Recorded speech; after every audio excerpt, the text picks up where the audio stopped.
I just need to make some announcement. There's something we are waiting for the recap, and we request your indulgence for a few minutes, okay?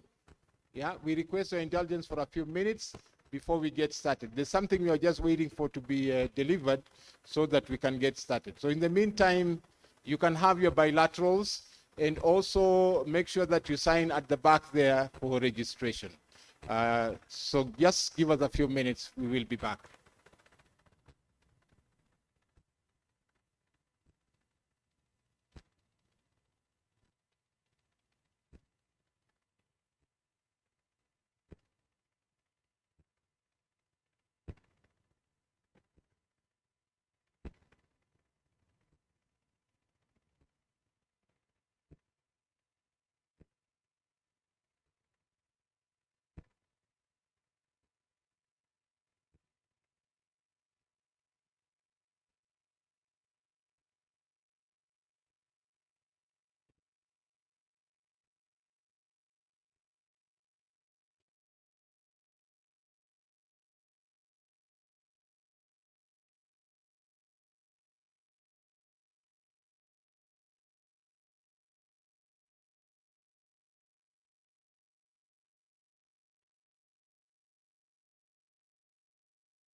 Let's take our seats and then we can settle down.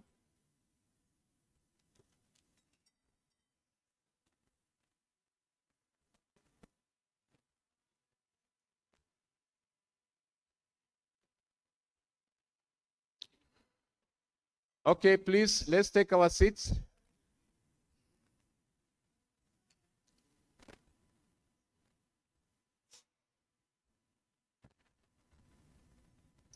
So good morning, everybody.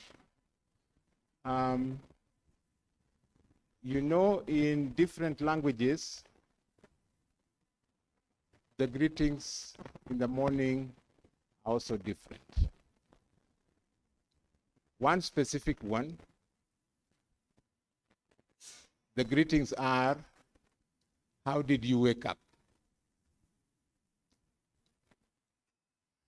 In another one, how did you sleep? I'm hoping you slept well and you woke up well, so that we answer all those traditions. Now, we want to get started this morning with the program. And what we are going to do, I will again request your indulgence in this one. We were working on some video for the recap, and we do not want that effort to go to waste. But because it's taking a little time, we have requested that you indulge us in this one so that we will do you the recap just before we break for the tea. But in the meantime, so that we don't waste a lot of time, we get started with the program. Today's session, if you look at it, this is why I'm not referring to yesterday, because we'll do it in the recap. Today's session, if you look at it, day 2, we are looking at trade. We are looking at turning trade constraints into investment opportunities. This is the session that we are having this morning. In the afternoon, we will turn our attention more to the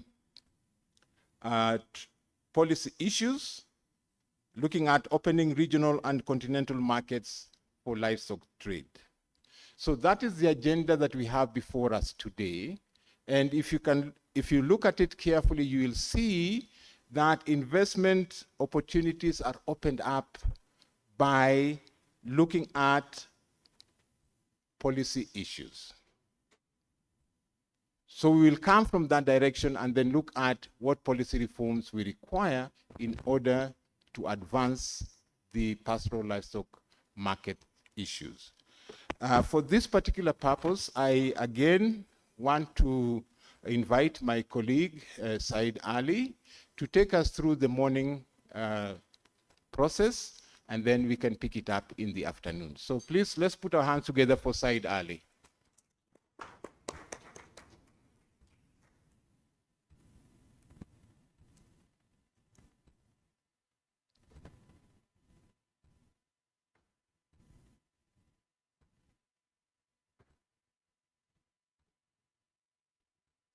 Good morning, everyone. Bonjour tout le monde. Ndeno, habari za asubuhi, assalamu alaikum, subah wanaksan. And I hope I've greeted everyone with language.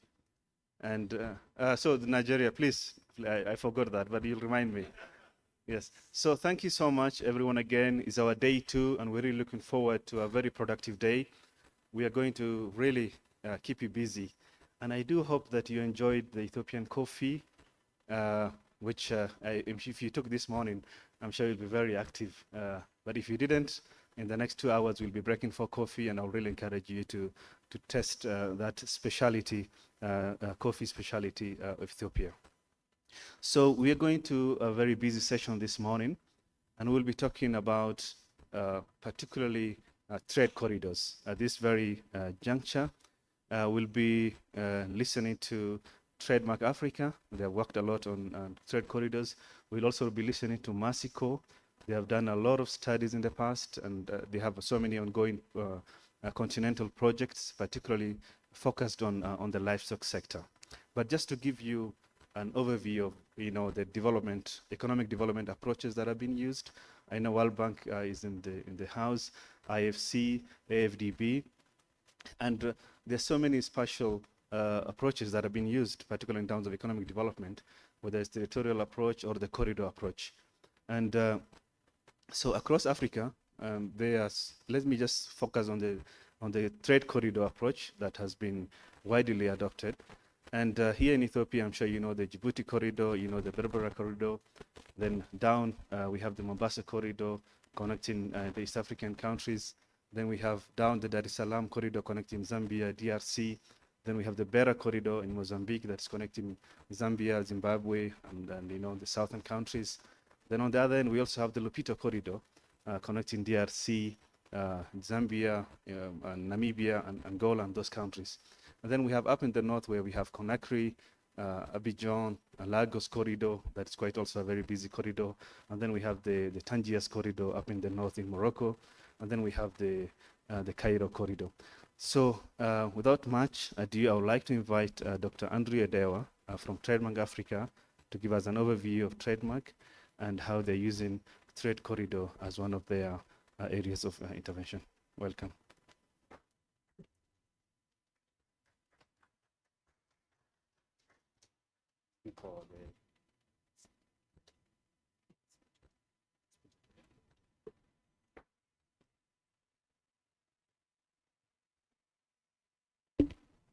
Good morning, everyone. Yeah, it's really my pleasure to stand before you this morning to speak about something on turning trade constraints into investment opportunities.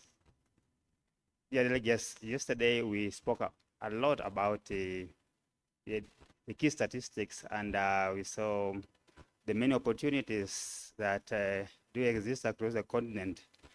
But now we need to turn those constraints that we talked about yesterday into real investment opportunities. Before I get into today's session, allow me to introduce my organization. My name is Andrew Edewa, and I am director at Trademark Africa, responsible for standards and SPS measures. Trademark Africa is a trade support organization. Our focus is trade and markets. So we are not so much on the production. So we bring the market systems end of things. And in our current strategy, we are focusing on building sustainable and inclusive trade for Africa. That is, it has to work for Africa. If you're working on value chains, working on livestock value chains, they have to bring money to you. Money is never made on the farm. Money is made at the marketplace. So if you don't arrive at the marketplace, you have no money in your pocket. You'll be struggling all the time. And this is what we want to talk about. At Trademark Africa, we focus on 6 core areas in our approach for the corridors and across the continent, which I'm going to speak briefly about. So first is looking at the trade and investment environment. That's key. If you are going to do anything along the corridors, if you are going to move goods from the spaces where they are being produced to the market, then you need to have an enabling trade and investment environment. The policies dealing with the barriers to trade, the non-tariff barriers, the tariffs, and all that. We also focus on promoting the quality and the value of those goods that cross going to the marketplace.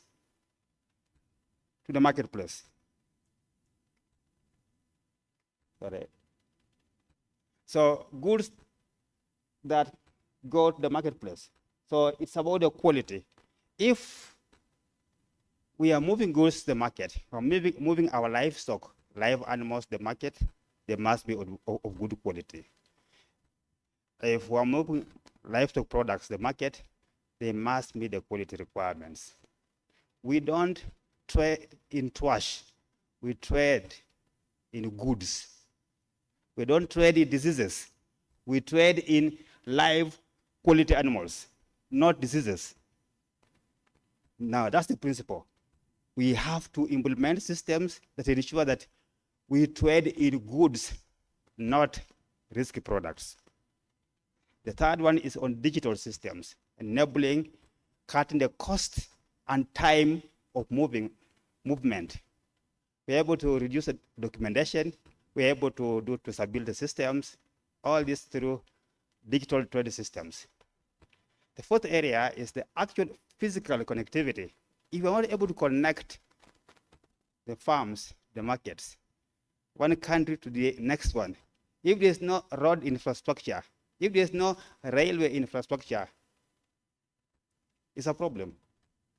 And therefore, our core area is also investing heavily in these areas here.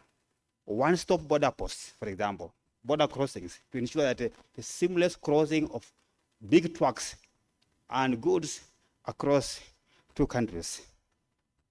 But there's this whole agenda around greening trade, making sure that whatever we do is more sustainable and looking in the future. Climate change, climate shocks, and all these areas, look at them.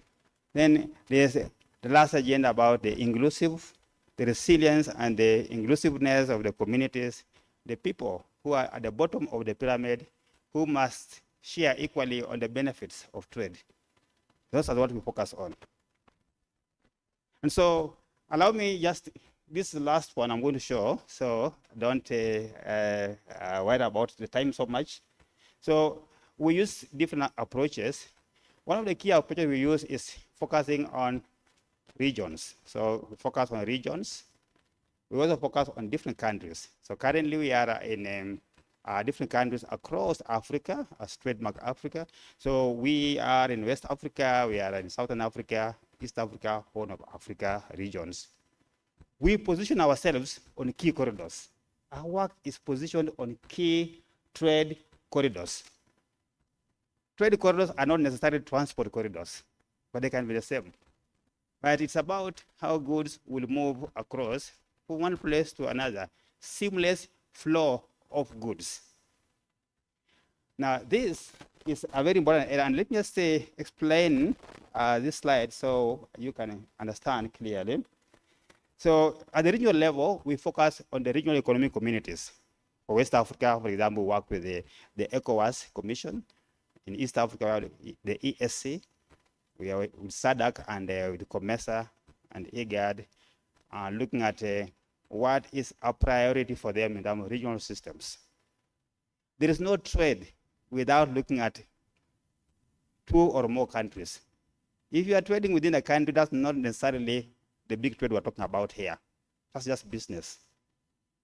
Trade is about 2 countries moving goods between them.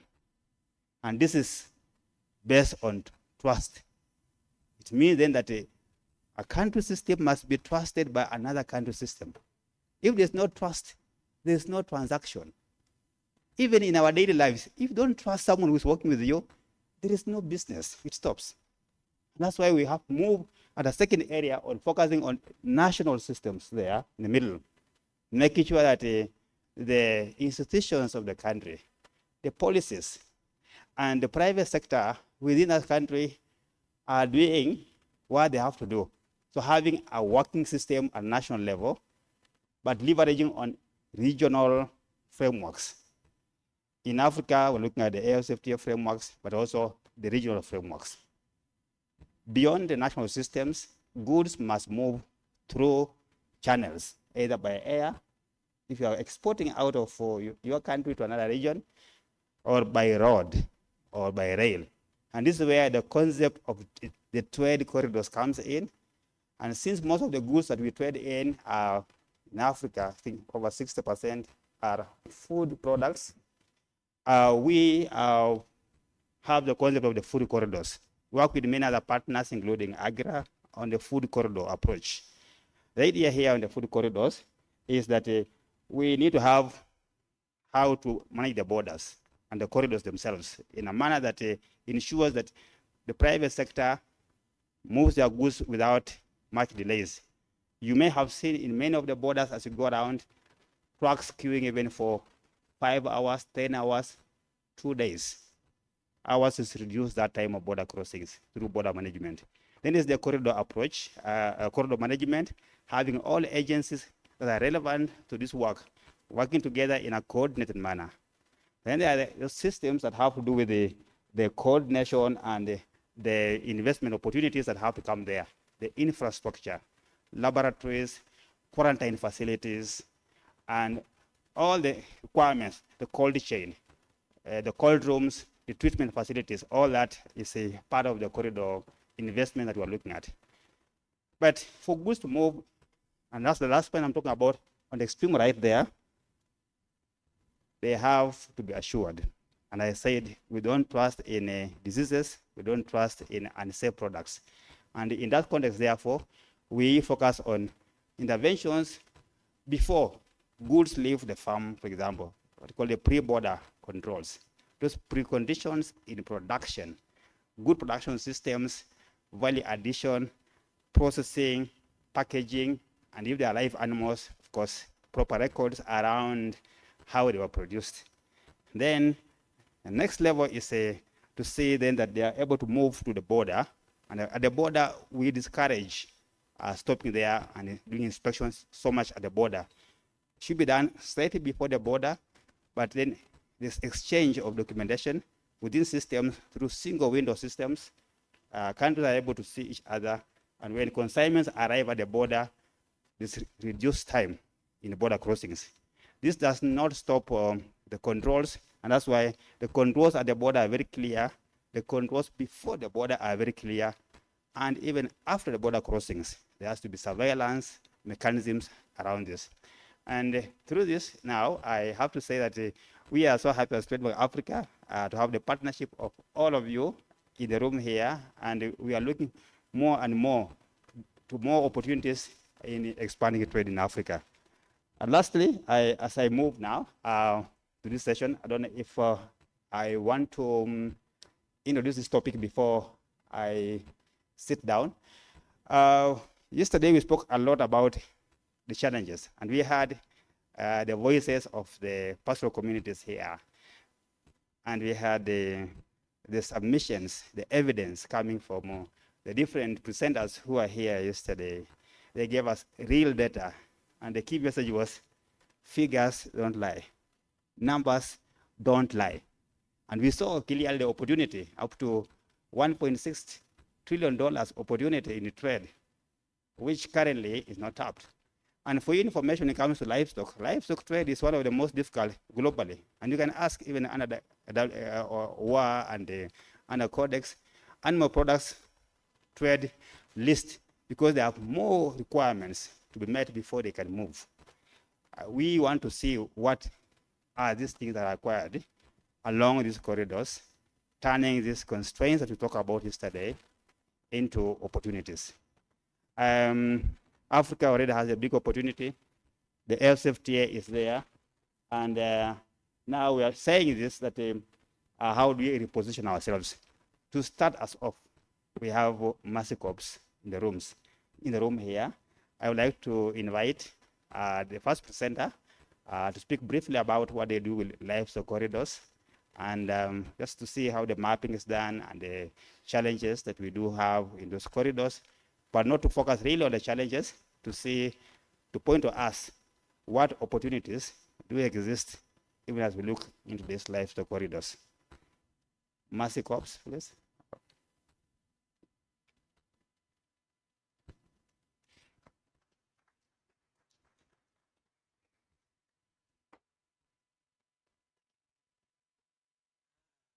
How can I operate this one? I think they present from there. I shared. I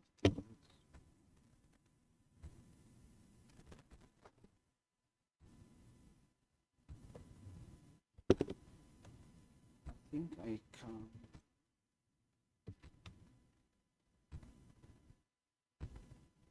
Good morning.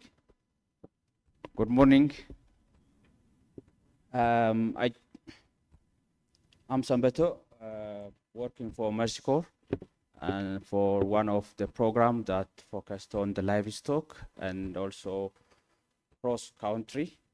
So in this session, I'll try to highlight some of the things Mercy Corps did before the program development, how that program structured, and what are some of the things going on. So some of the things I'll present is not new for you. Also, most of you spent your time dealing on the livestock.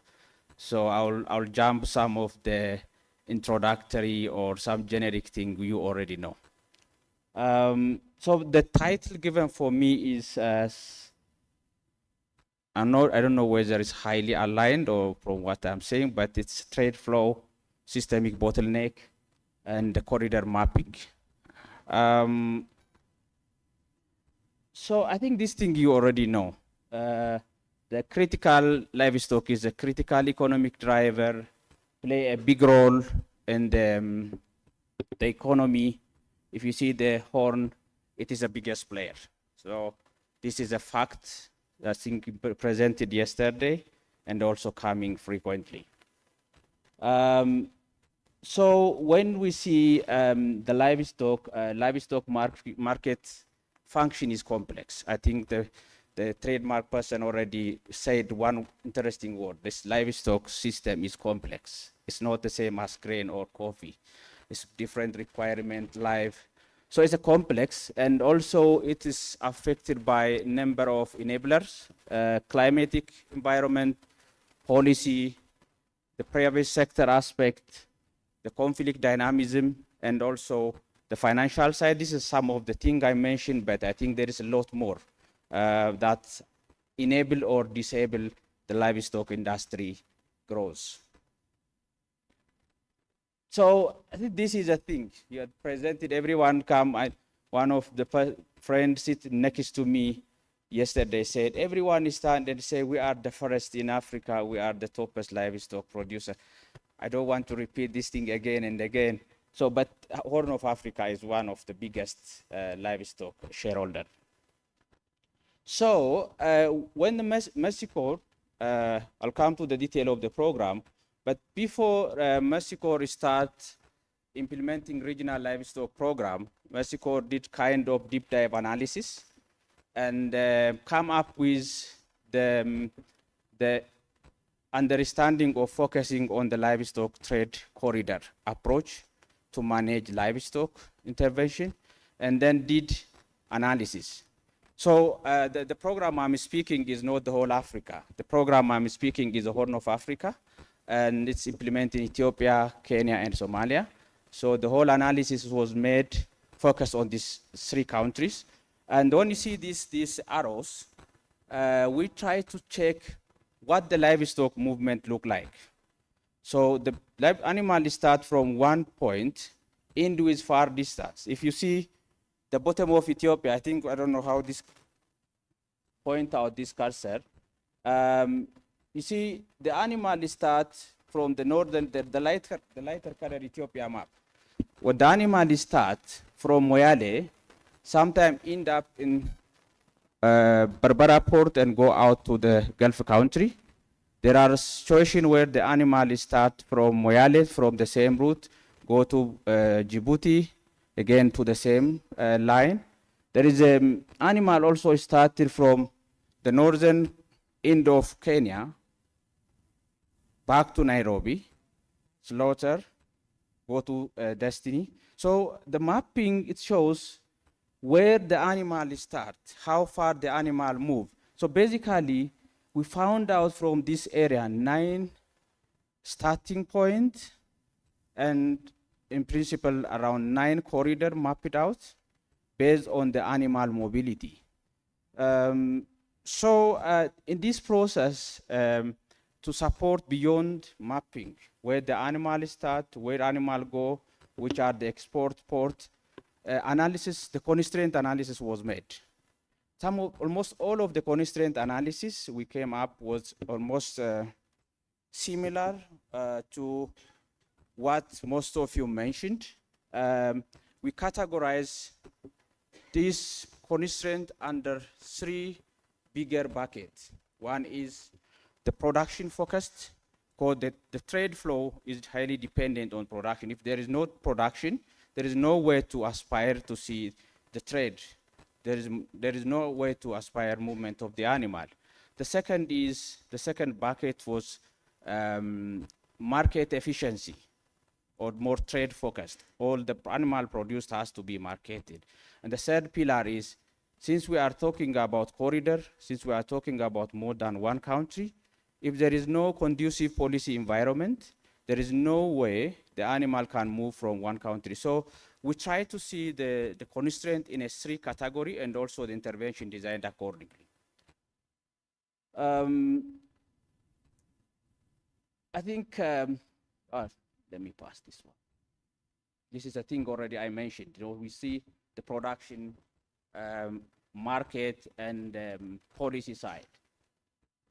See, when you see the production, I think it was mentioned yesterday, one way or another, I think heavily talking about 60 to 70% feed as a critical constraint we are speaking. This, I don't know where we solve that problem, but one of the big problem identified was feed / rangeland degradation, rangeland productivity related constraint. The second aspect is animal health. That's a core for the livestock trade. That's related to quality of the animal health input and service, last mile reach, and other related. The third is associated to the first two problems, that is health and feed, as well as management practice. Our animal is not to the level we require productive. I feel happy when I heard yesterday presentation talking about 9 months offtake. I think I'll ask that question in detail, what practice we did and reached to 9 months offtake of animal from 24 to 36 months offtake experience. But those feed and health related as well as management practice is a critical problem.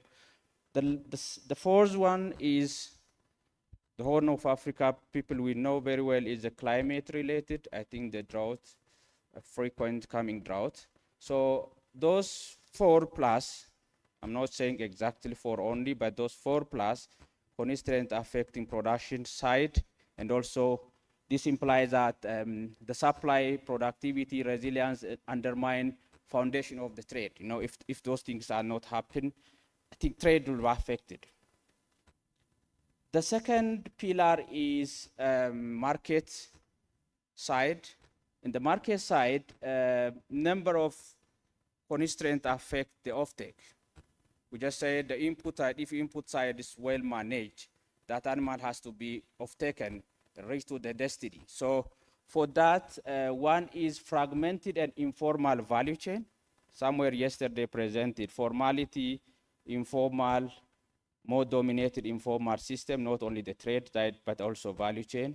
The aggregation, production, aggregation, marketing system is not well structured and well developed.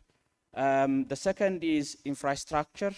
When we see them, especially the regional livestock program implementing pastoral, agro-pastoral areas, those arid and semi-arid areas are heavily affected by infrastructure deficiency. Aggregation, cold chain, road, all are the problem. Those of you who are moving those arid areas know very well. The other is institutional capacities. Institutional capacities, there are some good institutional capacities, but institutional capacities are not well capacitated on the way that deliver the required service and support for the livestock trade.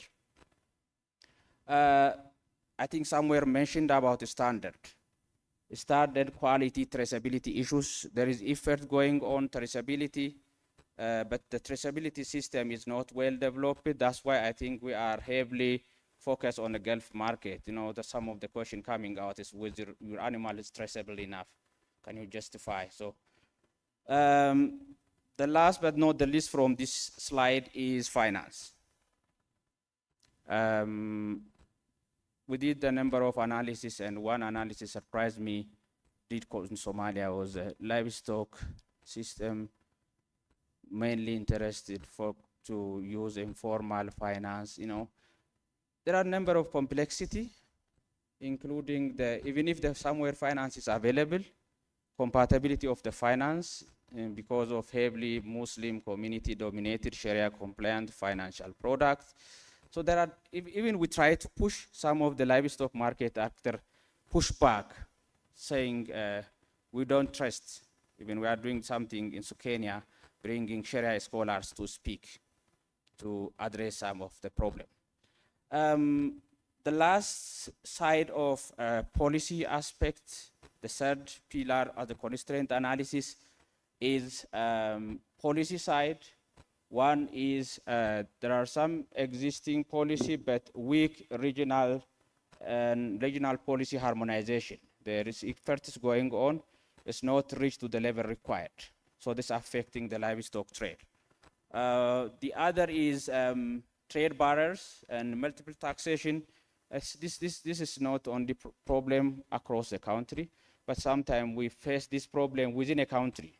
When animal move from one point to another point, each administrative boundary creates own checkpoint and also taxation that's discouraging the livestock trade. Phytosanitary governance, and this is cumulatively impact on the regional trade. So when this policy side constraint reduce also market efficiency, undermine competitiveness of the livestock sector. So these are the three critical pillars we identified, and also most of you know who involved in the livestock sector. When we see the livestock, the experience of regional livestock program, the regional livestock program implemented by Mercy Corps, Helvetes with WHH and IGAD,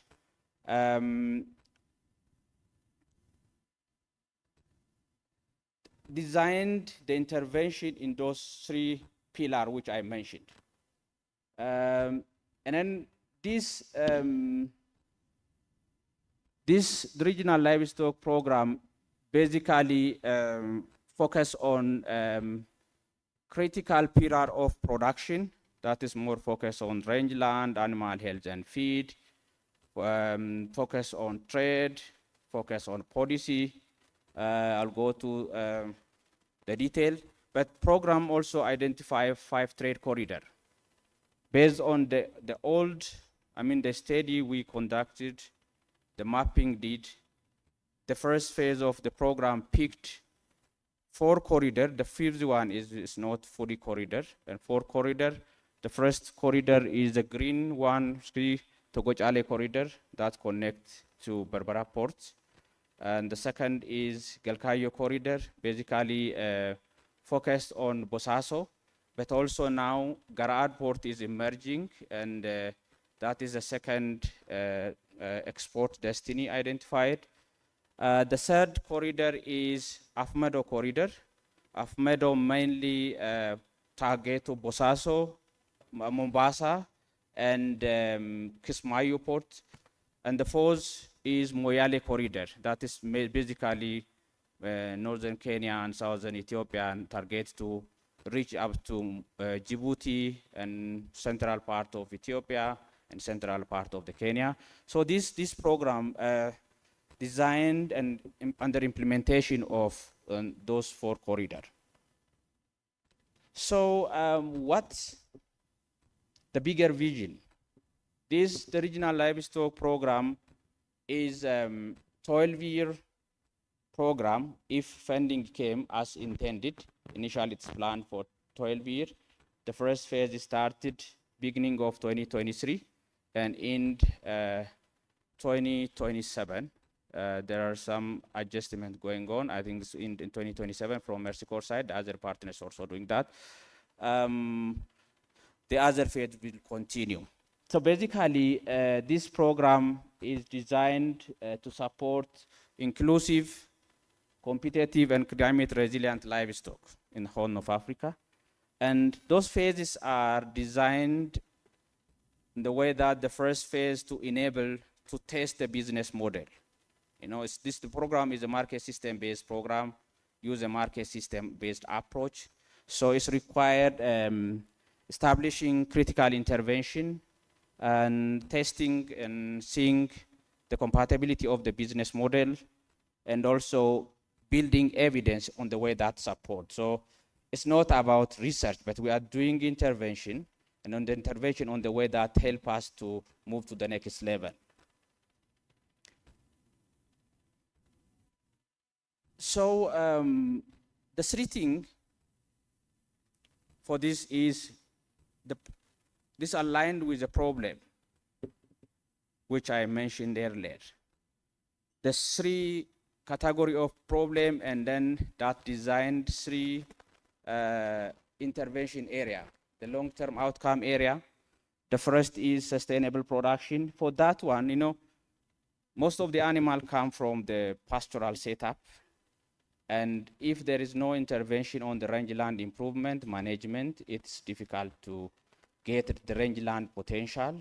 So one of the intervention is under the first side is sustainable management of pasture and water.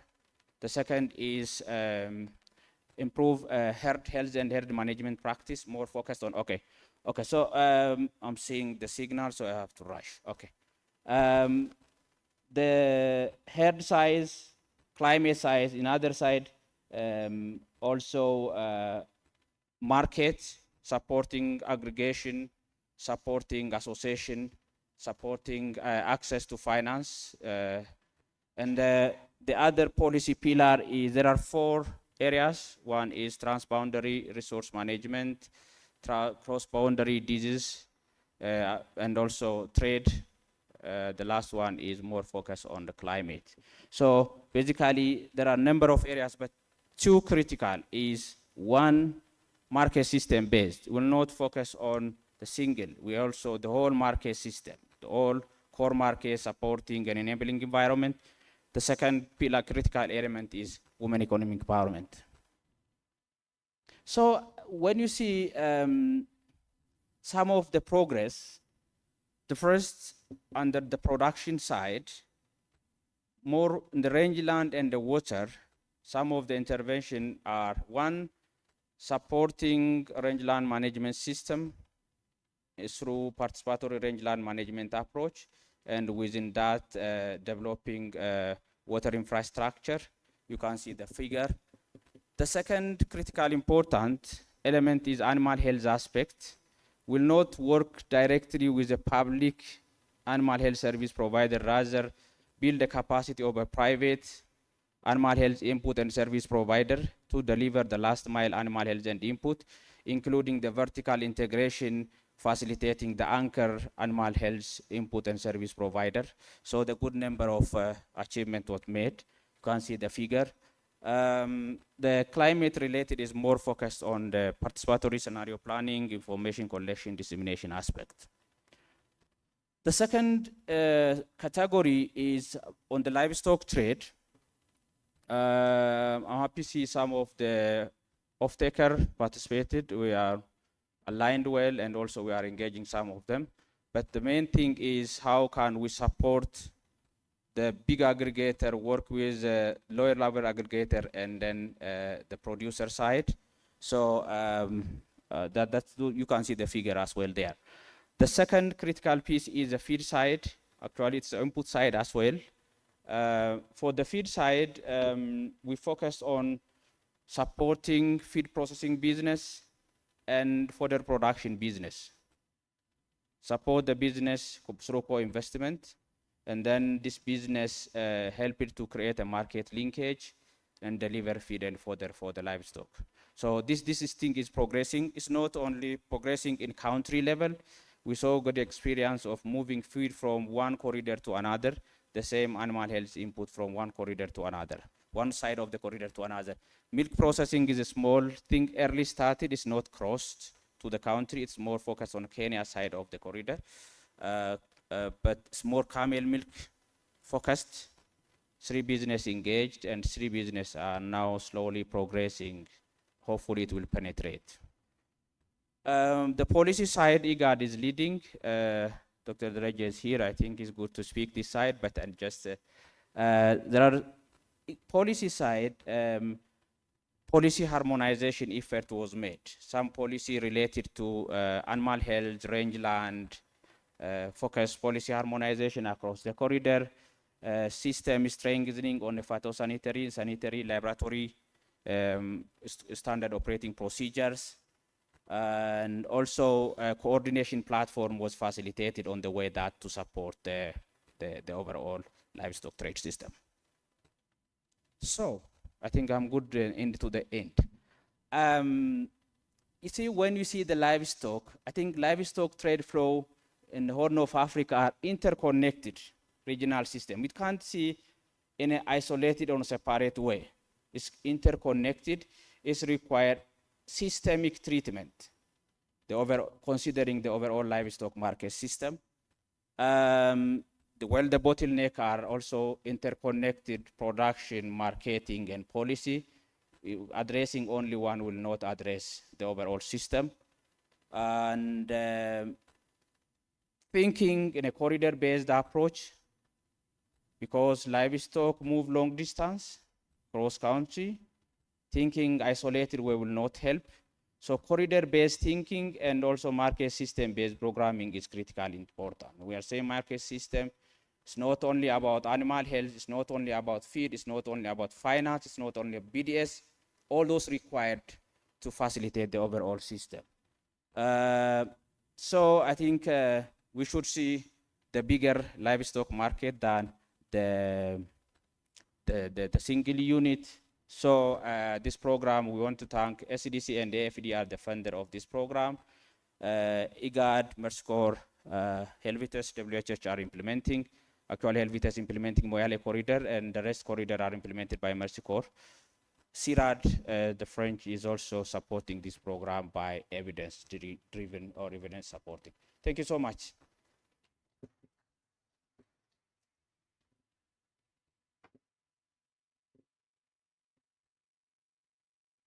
Sabu, please don't go far because I know there will be questions for you later on. So we'll be calling you also sit here to respond to some of the questions that may come from the audience later on. But before you come, ladies and gentlemen, thank you for giving audience to our presenter who has just finished that session, Mercy Corps. We now want to turn the discussion from identifying constraints to shifting this now to opportunities that can help us address those constraints and see the investment opportunities that come along with that.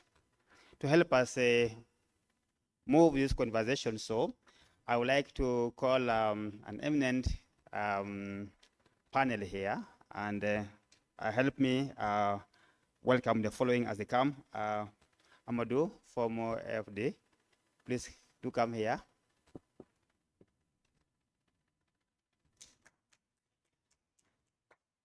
Help me also welcome Tom.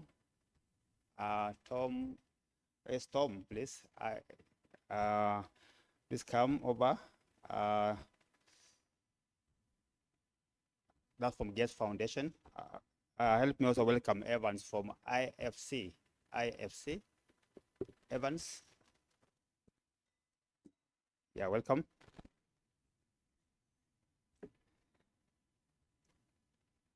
Thank you very much. Just take your seats. Of course, the presenter who just finished making his submissions on the constraints, we'd like you to come back. Sibley, if you can just come back and sit here.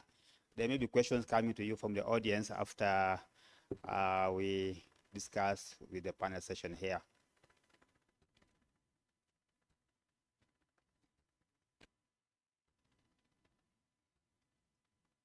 So, delegates, I just want to say that we are now shifting our conversation from the overall challenges, say, from production, looking also, as you can see, we are not really deficient in production. We have the animals, livestock are there. the challenge seems to really focus on connecting the markets and tying the whole ecosystem together.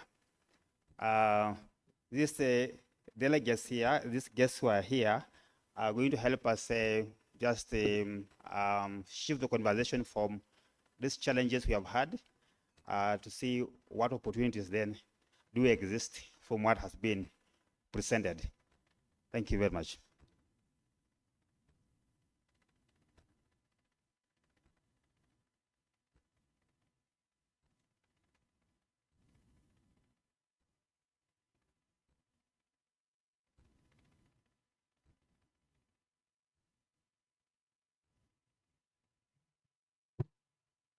Thank you very much. So I want to welcome this panel of distinguished experts who will help us speak about this. I want to give them each a minute to introduce themselves and the organization.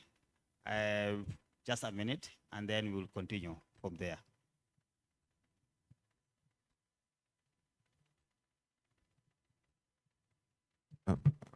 Okay.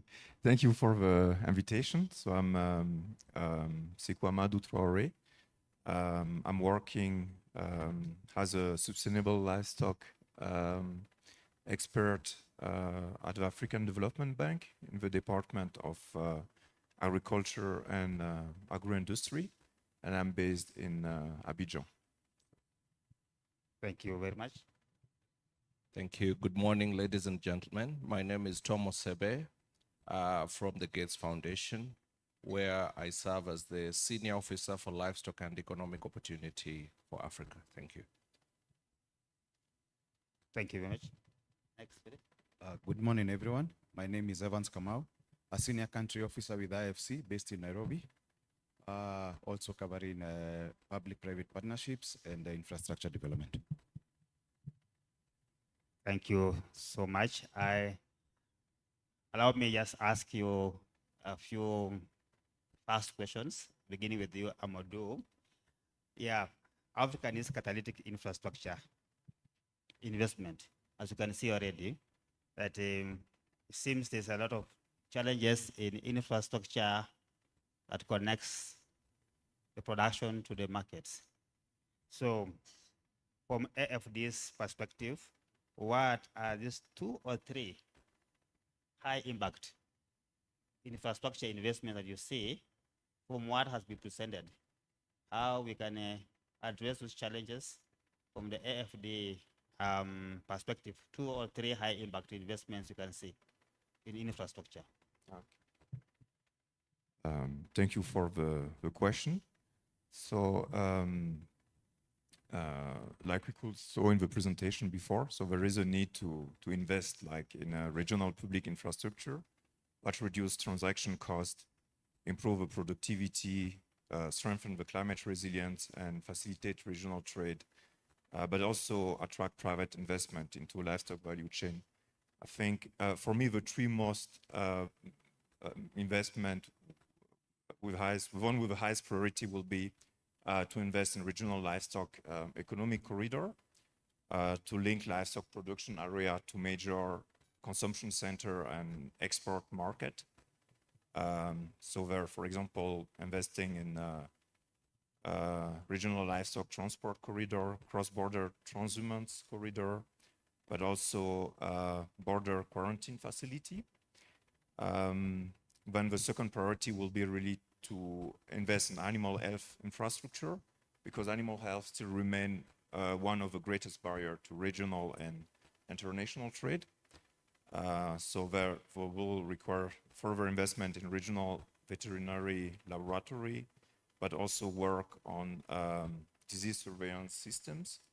And I think another important one is to also still invest in cold chain and processing infrastructure, because there is an importance also not to focus only on live animal, but also on high value livestock product, who has to be moved through this corridor, through the construction of modern slaughterhouses, cold storage facility, And maybe one last point is also really looking at digital livestock infrastructure.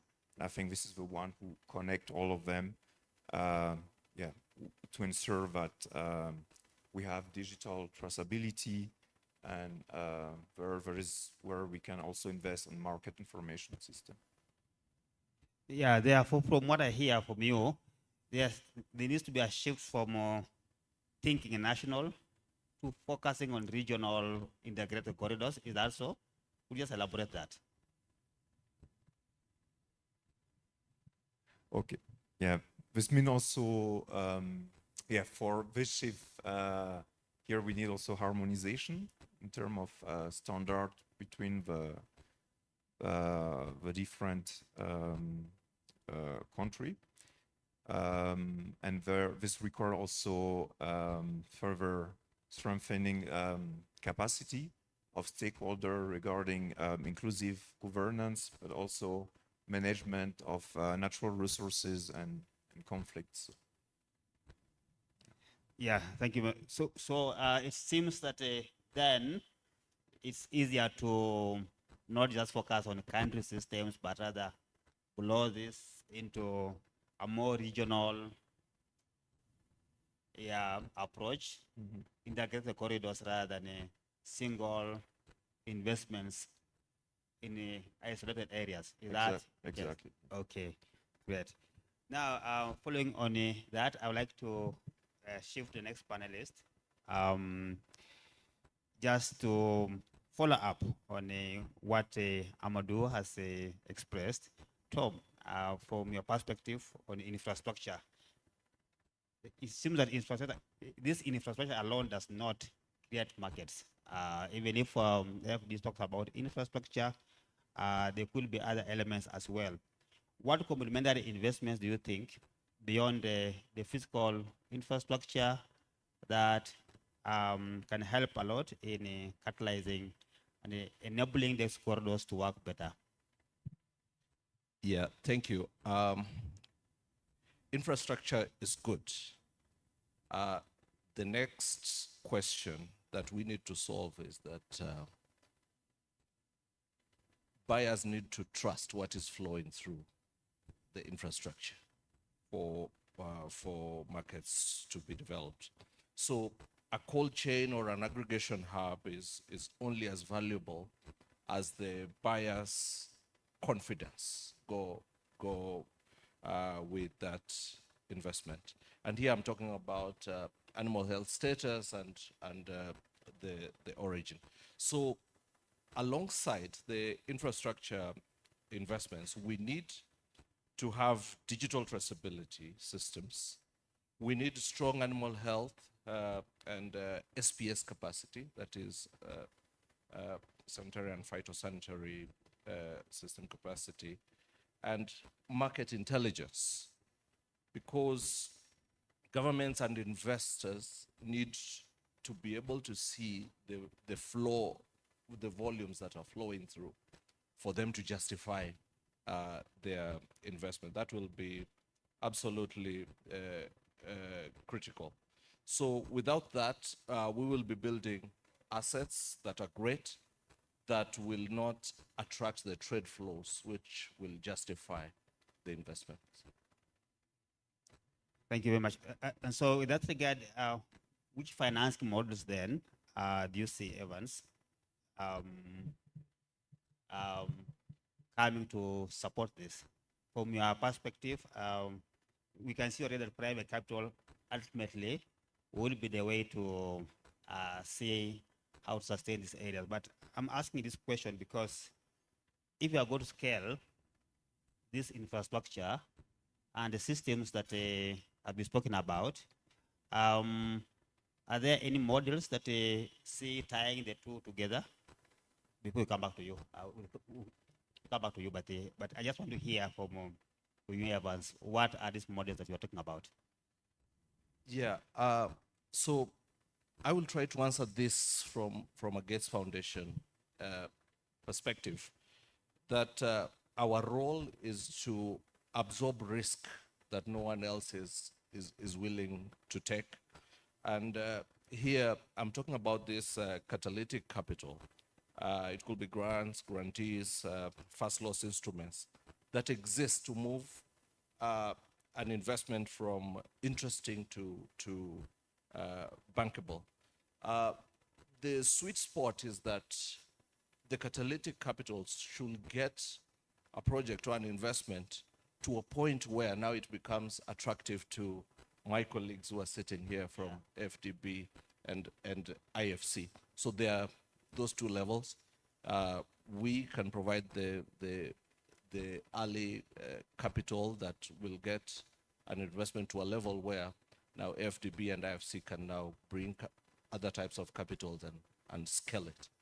Yeah. Okay, thank you then. Let me shift then to Evans. So from IFC's experience and long-term interventions in private capital, the question then comes to you with regard to the discussion as moving, what would make livestock markets infrastructure investable in the context of IFC? Where do you see the gain based on your experience? Thank you for the question. I think the sector needs to move to create a business case that is worth being considered by the private sector. And that basically will mean that for the livestock infrastructure, we're talking about slaughterhouses, cold chains, value addition industries, digital platforms and facilities, we need to have constant and predictable business cases whereby the inputs and the markets are well defined and can be predicted for a long time, because when you're looking at financing, you're looking at 7 to 15 years of financing. So for instance, if you come to IFC, we'll ask you, what is your historical performance? What is your predicted performance? Do you have supply contracts for raw materials? Do you have contracts for the market? And how well defined this is. So that is very key for us. And also, for those who are familiar with the World Bank Group, we have our ESG performance standards that are very critical in how we evaluate what kind of a business environment climate are you conducting your business in. Now, broadly, there are two financing models that one would look at. Now, there is a public side where we can have public funded infrastructure development through national budget allocations. They can come up with the cold chains, they can do the markets, and basically also define the market for the products that have been produced through bilateral agreements. But we all know that in the side of our world, the physical constraint that our governments are facing, and basically that has led to the public intervention being limited. So the second consideration would be private sector through public-private partnerships, whereby this infrastructure can be developed by inviting the private sector to participate. Two models come into mind: the build, operate, transfer, whereby you can invite the private sector to build and operate the infrastructure for a defined period, and basically transfer the facility after the defined period is done. So this can work very well for slaughterhouses, cold chains, and also digital platforms. Then there's an operation and maintenance model, whereby for existing brownfield investment that the government has already done, just to increase on efficiency and bring in expertise from the private sector, they can get the private sector to operate and maintain the facilities for also a defined period, and also create access to markets.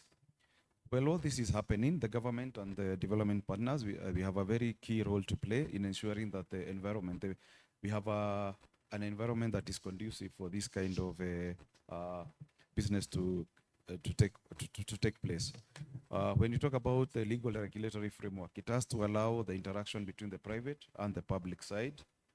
And then also for some of these models, because of the viability of this business, the government may have to come up with funds, for instance, viability gap funding, to enhance profitability and viability of the projects. May also have to bring in grants and also other financing, concessional funding, blended funding.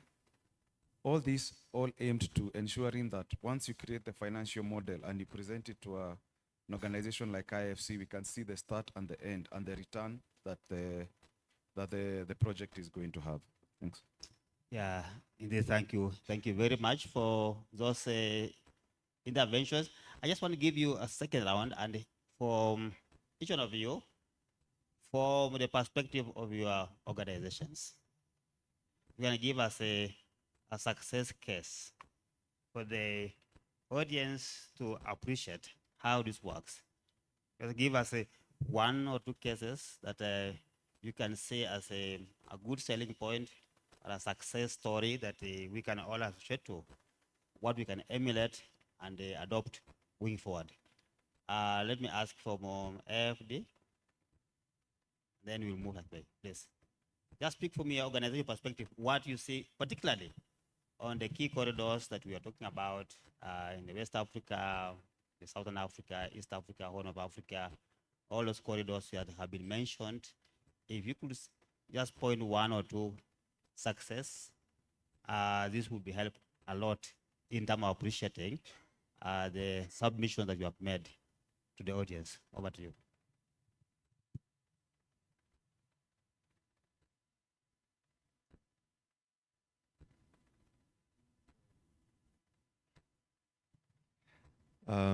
Yeah, in terms of success, it's really like rather continuing to push for this regional approach in terms of infrastructure, and because this is also where the different country could apply through a sovereign loan, which is also the core business of IFTB. And where I see also opportunity is through the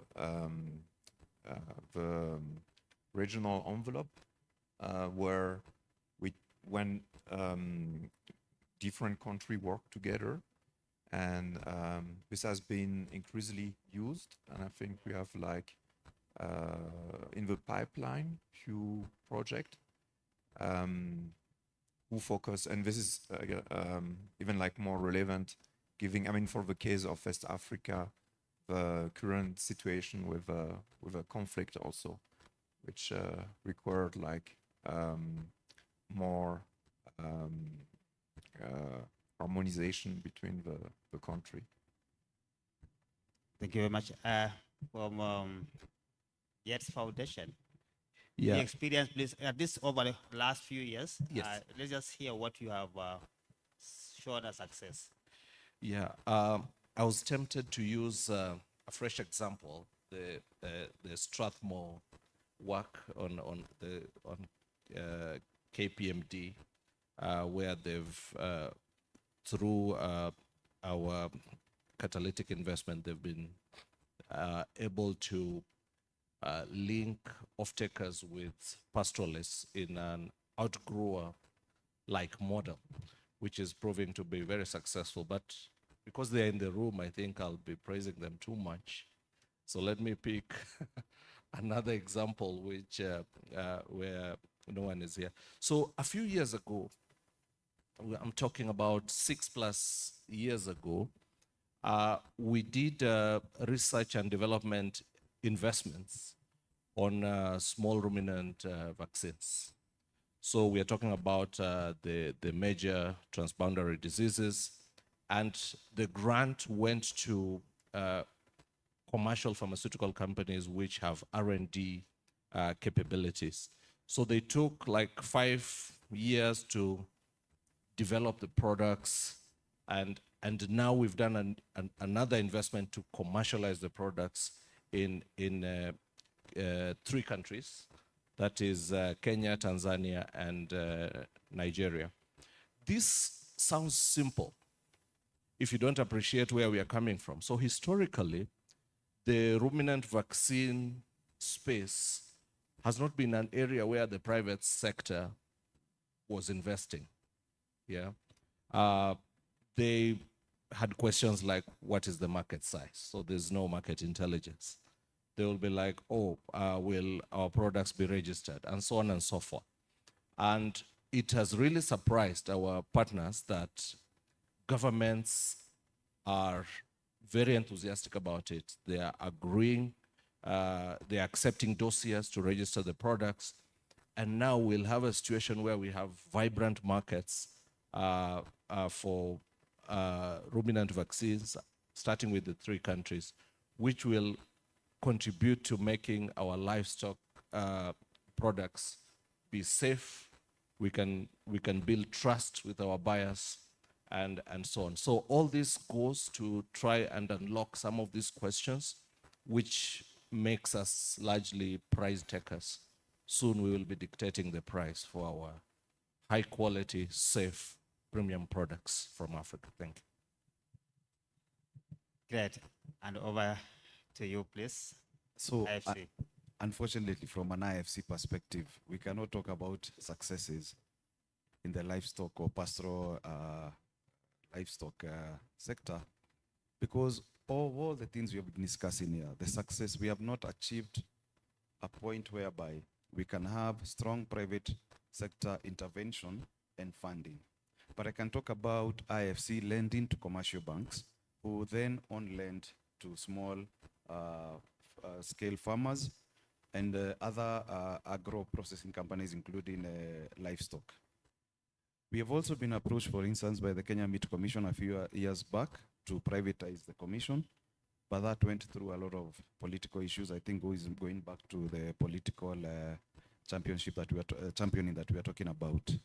But we can paint a successful picture whereby we can see in future aggregation centers, abattoirs, cold chains coming together and the public side working together to bring farmers together to be able to access a well-designed project where a private company is able to invest in this infrastructure, get funding from institutions like the IFC and other funding institutions to link what is produced to the markets. But unfortunately, for now, the IFC portfolio in this side of Africa, we do not have actually a success, which is quite a challenge. And I think this conference is timely so that we can be able to move this. And we're looking forward to the deal making session tomorrow to see how we can actually make this a success. Yeah, thank you very much. Audience, before I come to you, because I would like you now to have adequate time to interact with the panelists, I want to ask 3 questions that you could answer first before we open up the audience to ask you direct questions. The key question that each of you should say, beginning with you, St. Beto, where do you see the biggest investment gap currently? It's good, you have said the challenges, but it's also good to see where it seems to be really constraining in terms of investments.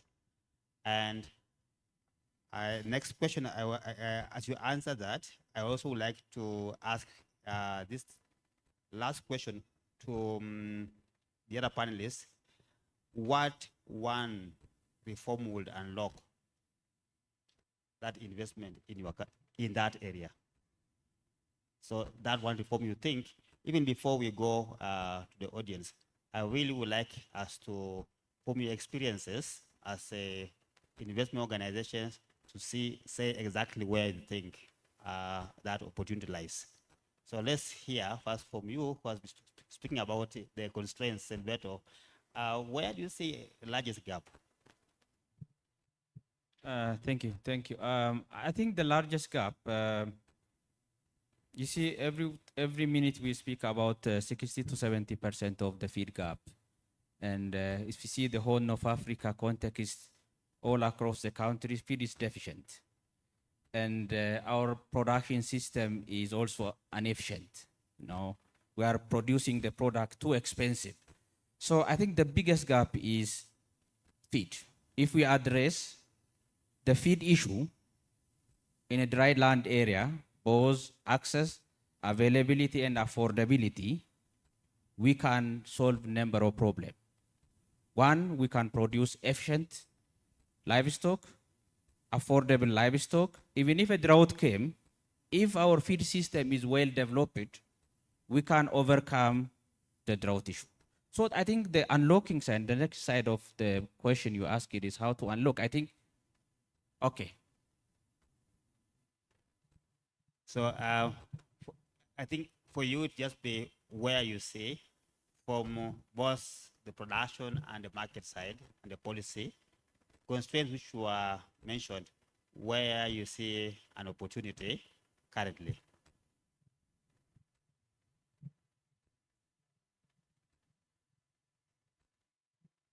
So if I understand well, referring to the feed issue. So I think this is taking into account through the approach of IFTB, looking at the whole value chain. So this is where even along the corridor, we also try to focus where what we call like infrastructure in the production landscape. So this is where the livestock is produced, also to work on to invest in rangeland restoration, but water infrastructure like solar bore oil, and also fodder production and the conservation of fodder. Yeah, I think this is one of the major ones. Yeah, and so you if you come to get from what we have been discussing on systems, where do you see in terms of the quality infrastructure, for example, laboratories, do you see any opportunities around systems enhancements, or is the challenge only on production? Yeah, there are certainly opportunities on systems, not just on lab infrastructure or disease surveillance and so on. I think we need to start treating traceability and market data as core infrastructures for this continent. Last week I was at a function where Kenya launched AniTrack, which is an absolute win for the sector. But now we need to move to the next level where we in this room, I know we are representing many countries, we need to take a commitment to develop interoperable traceability systems, because we have seen this, our livestock assets migrate across borders and so on.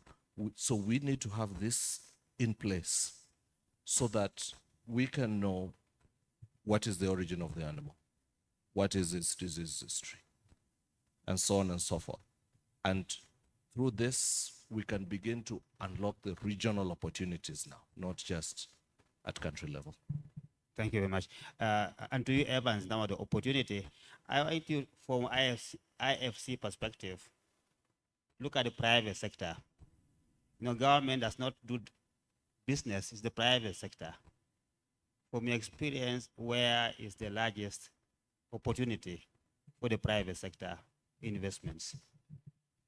I think I'll take a step back from private sector involvement, because for now, as you've seen across the other sectors, governments are setting up funds for to ease access to cheap funding, and I think that is first very critical even before we bring in private sector involvement, because in the short term and medium term, we need to build a business case for the sector so that private sector and now commercial funding can come into play.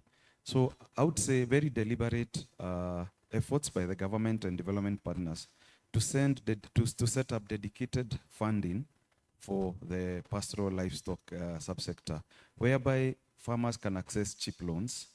We can have fast loss money, can have blended funding, so that we can actually, from the very small scale farmers, they are able to access funds for the feedstock, for veterinary services, and basically bring the sector to a point whereby we can now say it's ready for private sector involvement. Yeah, thank you. Thank you very much. And I want to turn back to you, audience.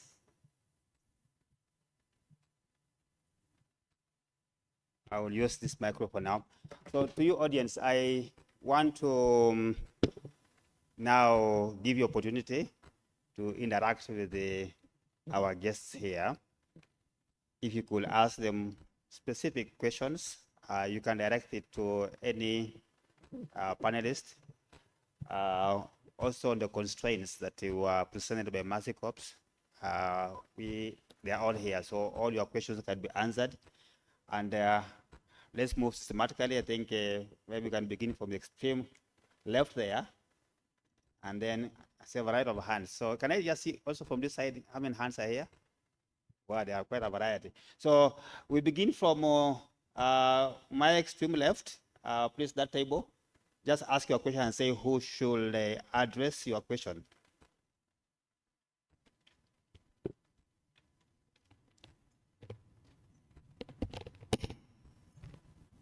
Good morning, everyone. My name is Jacob Lakaitogo, President of African Pastoral Youth Alliance. My question goes to Tom, Gates Foundation. Okay, we are asking about the investment we're getting to the pastoralist communities, and maybe just a question of what are the investments which the young people or youth-led initiatives, innovations coming from the pastoralist youth getting from your side. Again, now we are talking about the markets. How many innovations are the pastoral innovations have you mapped out, including meat, milk, hides and skin, that are being supported by partners or maybe the off-takers through the Strathmore University or any other off-taker that is involved in supporting the young people and the innovation coming through from them? Thank you. Yeah, please be very concise as you ask your question, very clear. This table, so and then we shall come behind there. So we are now on the second column. Thank you. I am Tahira Mohammed. I work with International Livestock Research Institute, ILRI, as a regional partnership and engagement lead for Dryland Observatory. My question also goes to Gates Foundation and also World Bank, and it touches on one of the animals that is neglected in livestock portfolio, and that is camel. And here, I just want to give a figure. Global camel milk is valued at 323 billion as of 2025. Camel milk globally is valued at 323 billion, and it's projected to be 462 billion. And Kenya, where I come from, is one of the largest camel milk producers. And the problem is 50% of the milk produced goes to waste because of poor handling, hygiene, and infrastructure. What opportunities and investment priorities can the two organizations offer for camel research and investment? Because also, one of the biggest challenge with camel population is unknown diseases. Because the animals are neglected, they are not given investment in terms of research. So even the diseases that affect camel are not known.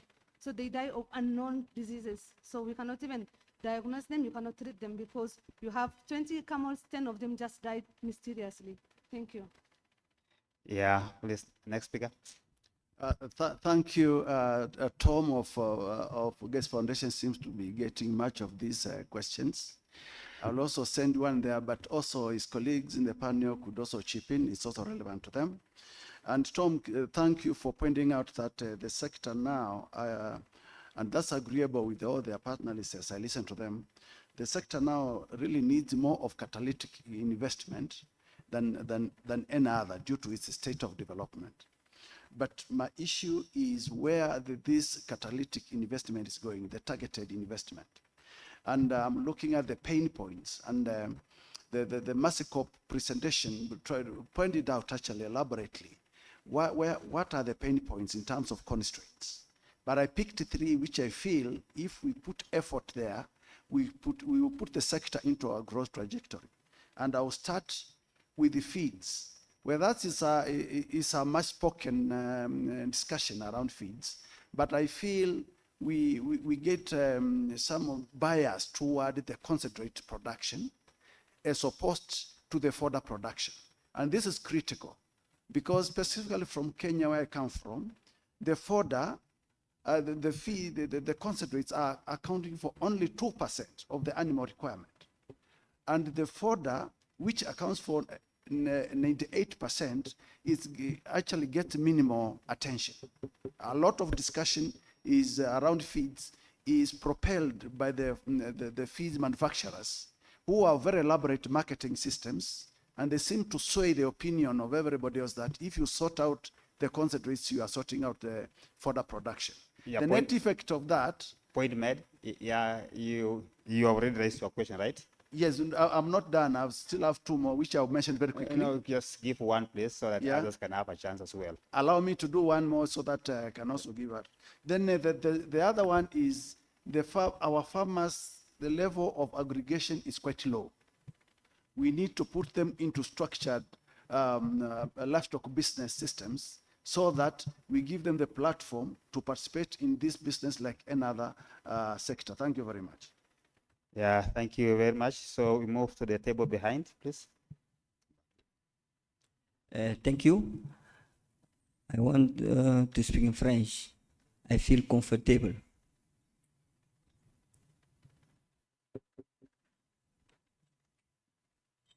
Just give them a minute so that they can put on their headphones.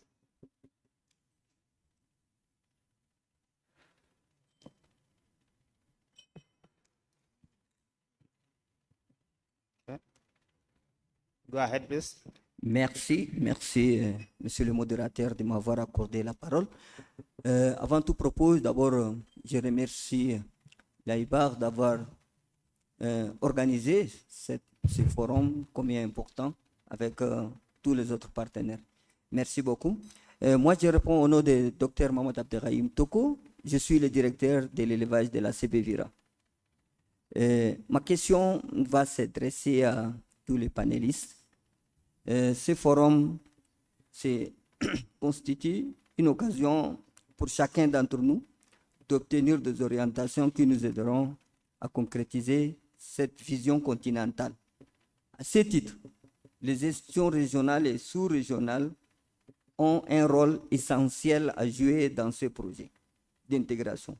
Mais leurs ressources financières limitées ne leur permettent pas toujours d'assumer pleinement leur mission. Dans ce contexte, comment peuvent-elles bénéficier de vos financements et quelles en sont les conditions préalables? Merci. Yeah, merci. Thank you very much. Next, please. So we now go this row. There are many hands. So we begin from right behind as we come. Please, right behind. Then you come. Okay, you can go first. Thank you so much. My name is Dr. Kakungulu James from Uganda. My question goes to Dr. Tore. Currently in Africa, when you find 100 people, 70 are Please use the mic. Use the mic. Kakungulu James from Uganda. And my question goes to Dr. Tore. Currently in Africa, when you find 100 people, 70 of them are over or are below 30 years. How are we targeting this segment as we look at livestock being sustainable and looking at the future? How are we supporting them? How are we putting them on board? How are we supporting them to invest in agriculture? Okay. So, yeah, can you be loud enough? Audible, please move closer to the mic. Did you hear that, Tore? Yeah, or you can use a different mic. In the meantime, perhaps as we change, you can go to the next one. Yeah, please go ahead. Yes, madam. On this table, please go ahead. yeah, thank you so much. I'm back again. Maybe the mic is better now. Kakungulu James from Uganda. My question is going to Dr. Tore. And it's about the issue of the youth in agriculture. Okay, so it's about the what youth livestock. and how they are being Looking at supported. 70% of our population is below 30. And if talking about sustainability, we need to bring them on board. So how are we supporting them to invest or to get support in agriculture? Thank you. Support the youth for their involvement in this. Okay, next, please. We need now to go democratic. Please. Right. Yes. Go ahead. Good morning. My name is Caroline Maritim, Group CFO at Najib's Livestock International in Kenya. We deal mostly with live animal exports to the GCC countries. And most of the conversations today have been around cold chain facilities, really favoring them. And with the expected exit of the Australians in 2028, there's a vacuum that is going to be created in that space, which of course we would want to leverage the opportunity. So my question is, what specific investment commitments will exist to scale live animal exports, as well as maritime handling, quarantine facilities, etc., so that we know the specific counterparties that we need to engage with? Thank you. Yeah, thank you very much. Last one, please. Please go ahead.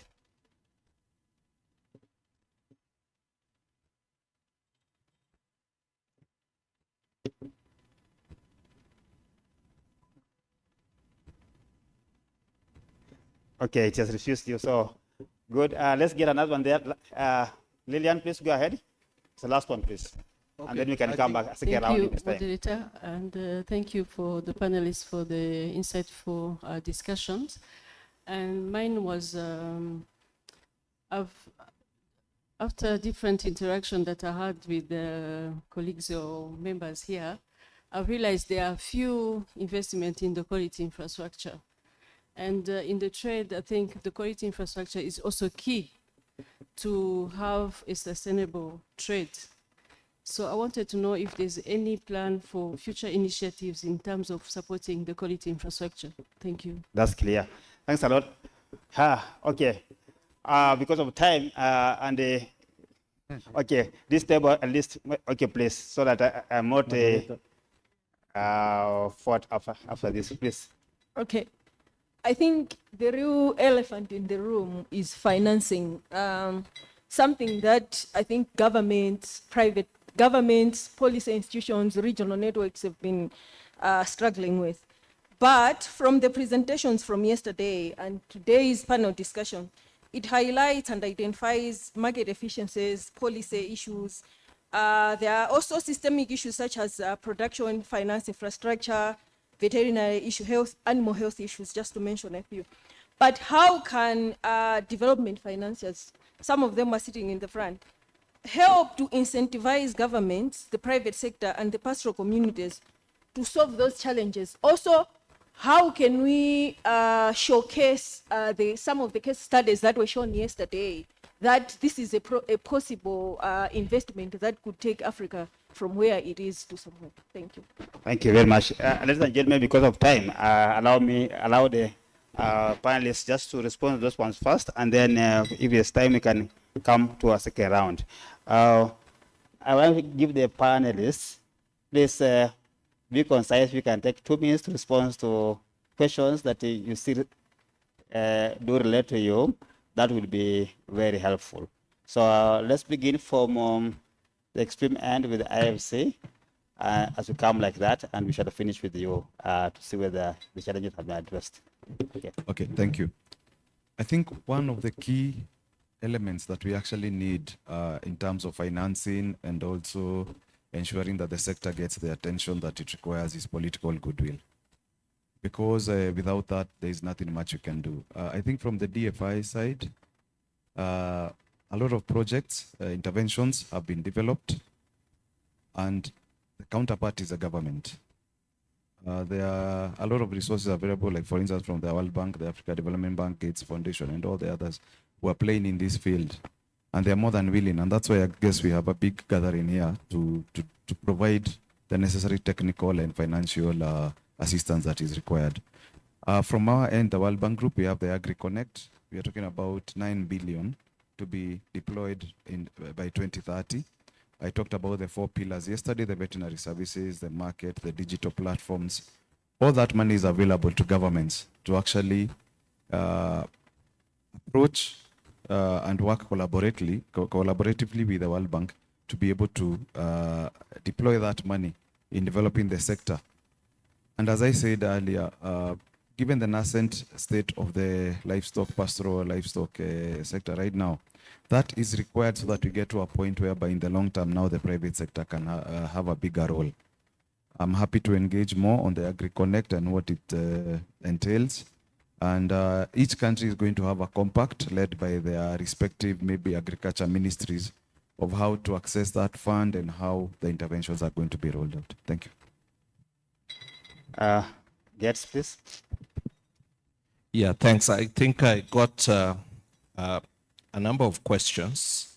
I'll try to bundle some which I feel belong together so that I can kill them in one shot. Now, starting with the question on our pastoral market in investment, I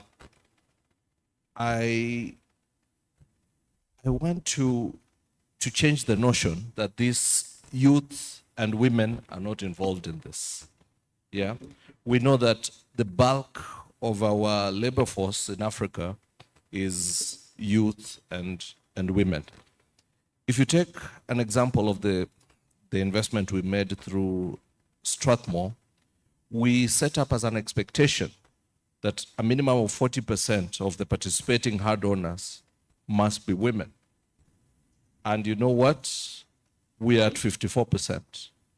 We have youths participating in there. So that inclusion, I think, is well taken care of. And the way we structure our investments, we always have a very deliberate intent of inclusion of women and youth. On what innovations we are bringing into the pastoral sector, we see our pastoral work as a platform which connects our other investments. For example, we have done lots of investments on fodder and forages through Calro, through ILRI, other organizations. They are excellent varieties that are drought tolerant that have come up. Like there's sorghum, which can thrive in 250 millimeters of rainfall. There's buffalo grass, thrives on 100 millimeters of rainfall. These are new products that are targeted towards rain-scarce area. So as we do the market innovations, we link it with the fodder investments so that pastoralists can grow fodder that needs less rainfall and they can protect their herds. We also link it with our animal health innovations.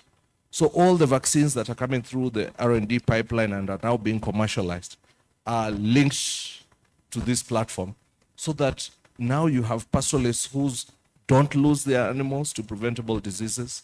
They don't lose their animals due to drought. And we bring market innovation. You know, market innovation is also an innovation, right? Historically, you had off-takers running through a country on market days going to buy animals so that they can export. But now we are bringing this market innovation where an off-taker is linked to the pastoral producers. They produce quality animal, the off-taker is guaranteed on supply. The producer gets vaccines, inputs, dewormers, advisory services. So survival of animal is 95%. The off-taker is happy, everyone is happy, the whole thing works. Camel, we are currently not working in camel space. It's not because it's not impactful. Every organization has a strategy. So in Gates Foundations, we have strategies, and in the livestock team, we have a livestock strategy. So we decided to prioritize deprioritize some species like camel, even swine, yeah. But it doesn't mean it can't be done in future. When we see an opportunity in future, we could make a case for inclusion of camel. We always look at this at species that will lead to maximum impact, that will lead to sustainability. And here, sustainability, I mean private sector making a sustainable business out of it. Thank you very much, Tom. Thank you. Yeah, Thank let's you. I'll stop there. give Amadou. Yeah, please. Okay. Thank you. So I think most questions have been touched, but maybe I can come back on the one also on feed. I think especially for the pastoral context, at least for most IFTB project, we push also rather for further production, and because there we also see opportunity because it is a part of climate resilience way, so where project can also secure additional climate finance, for example, from the Green Climate Fund, because the further production also allow like for sequestration of carbon.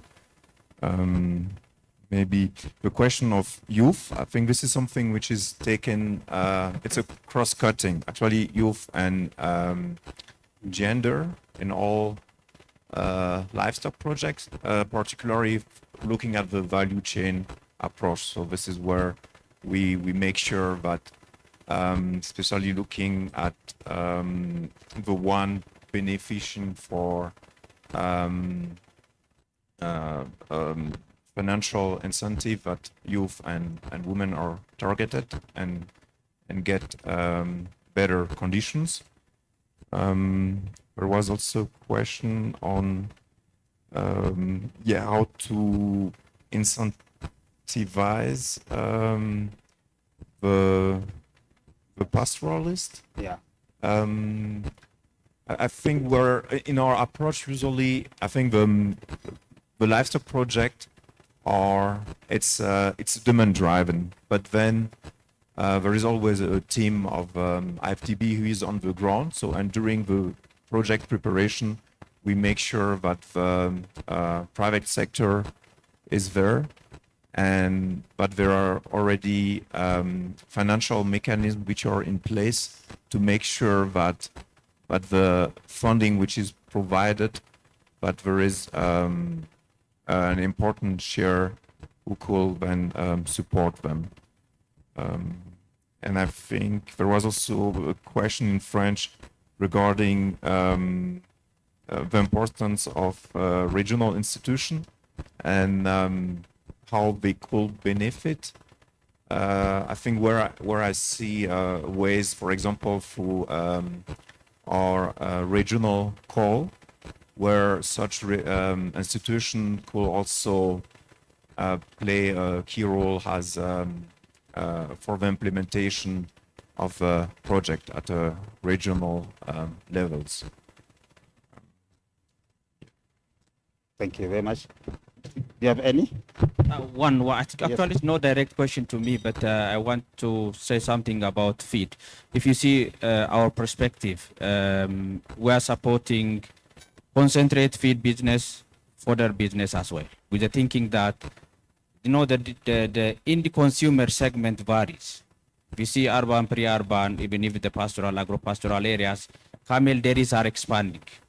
Now, if you see growing camel dairy and also growing cattle dairy production as well as quarantine, those market actors demand more concentrated feed. But parallelly, we are also engaging fodder production business based on access to water, access to irrigation facilities and related. So it's number of menus required for the producer. Thank you very much. And I think there was one question that was about quality infrastructure and regional organizations. Allow me to address that one. From Trademark Africa, as I mentioned earlier, we do work with the AFCFTA Secretariat at the continental level and the AU institutions. to see how we can broaden the harmonization and mutual recognition agenda. Next, we also work with countries, as I mentioned earlier, to see what investments are necessary in terms of the actual quality infrastructure, SPS systems, and how this will align closely at the regional level with the different regs. Lastly, what we do as Trademark is also working along the value chain, supporting actors along the value chain to invest in value addition and in market systems.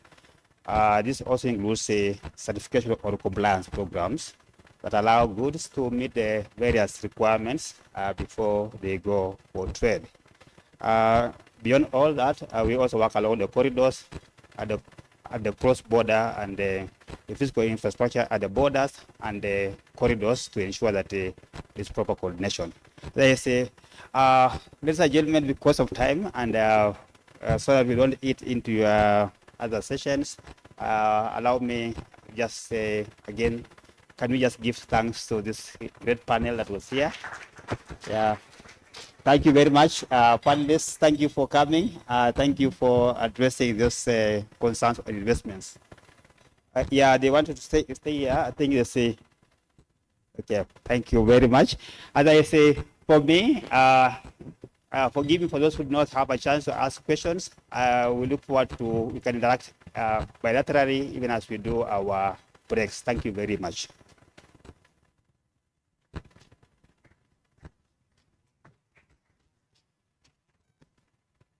One more time, please. That conversation was very interesting. Our media team has actually asked that we have a group photo here. So please come forward. Our cameraman. Yes, he's ready. So you may come forward, please.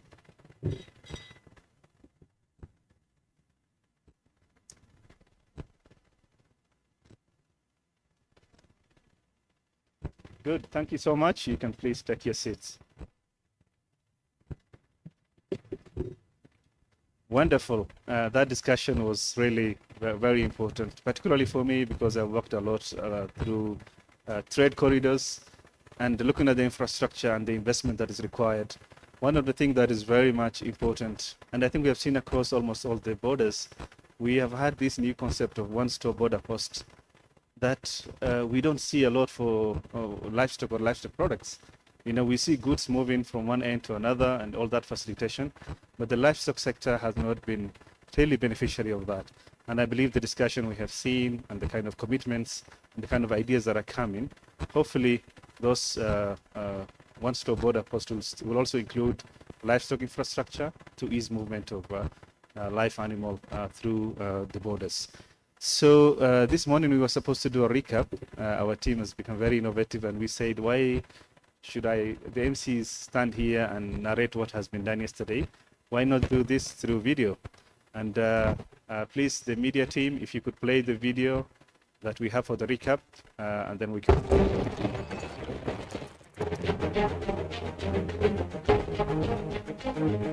We are here this morning for a very critical function that marks a milestone in the pastoral livestock development space.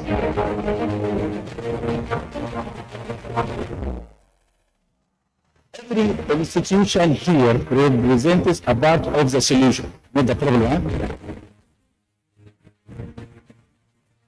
Africa's pastoral livestock systems are not just a way of life, they are one of the continent's most significant yet under-realized economic assets. The question before us is how we organize, finance, and scale the market systems. What we need now, organizing market, meaning better data, stronger aggregation, stronger offtake, credible business models, enabling policies.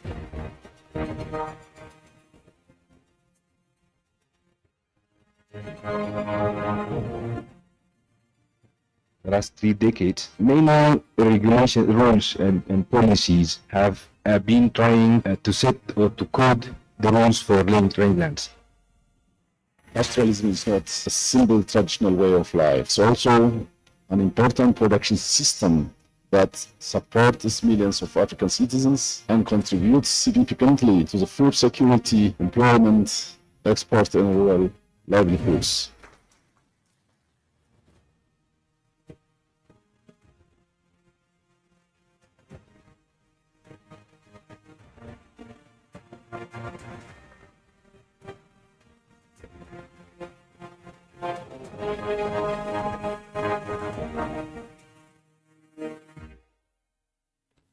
Good.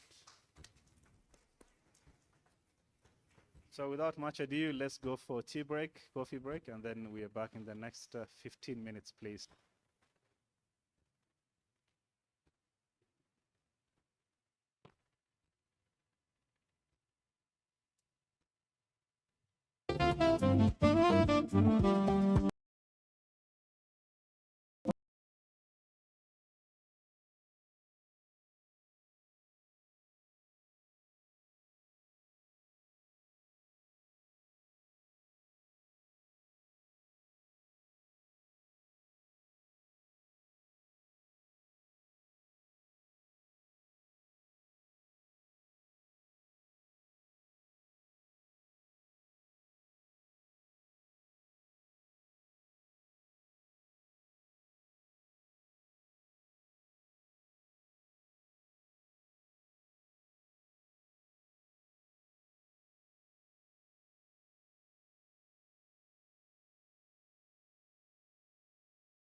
So we're going to get started now. And we have a bit of energy because we have taken some tea and coffee. As we understand very well, when we are trading, one of the key technical barriers that exist, particularly in terms of sanitary, is the element of food safety.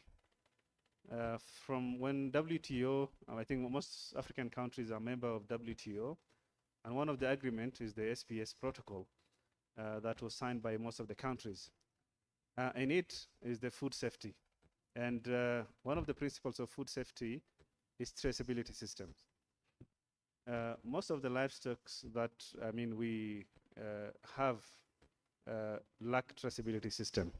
And I think most of the African governments have initiated the process of establishing national traceability systems.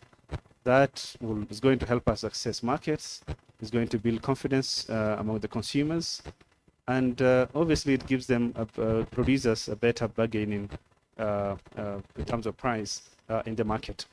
So we're going to listen to Janet, who is from Namibia. As you know well, Namibia and Botswana are one of the pioneers of traceability systems, and we're really looking forward to this presentation from Namibia. Janet, please come forward and share with us your experience in Namibia, how the system is working, how you're implementing it, and what are the gains that have been made as a result of the system.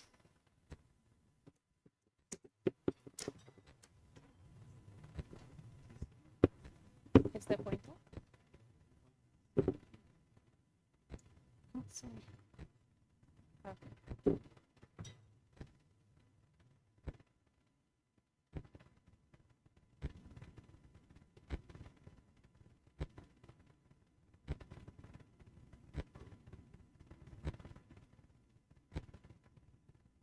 All right.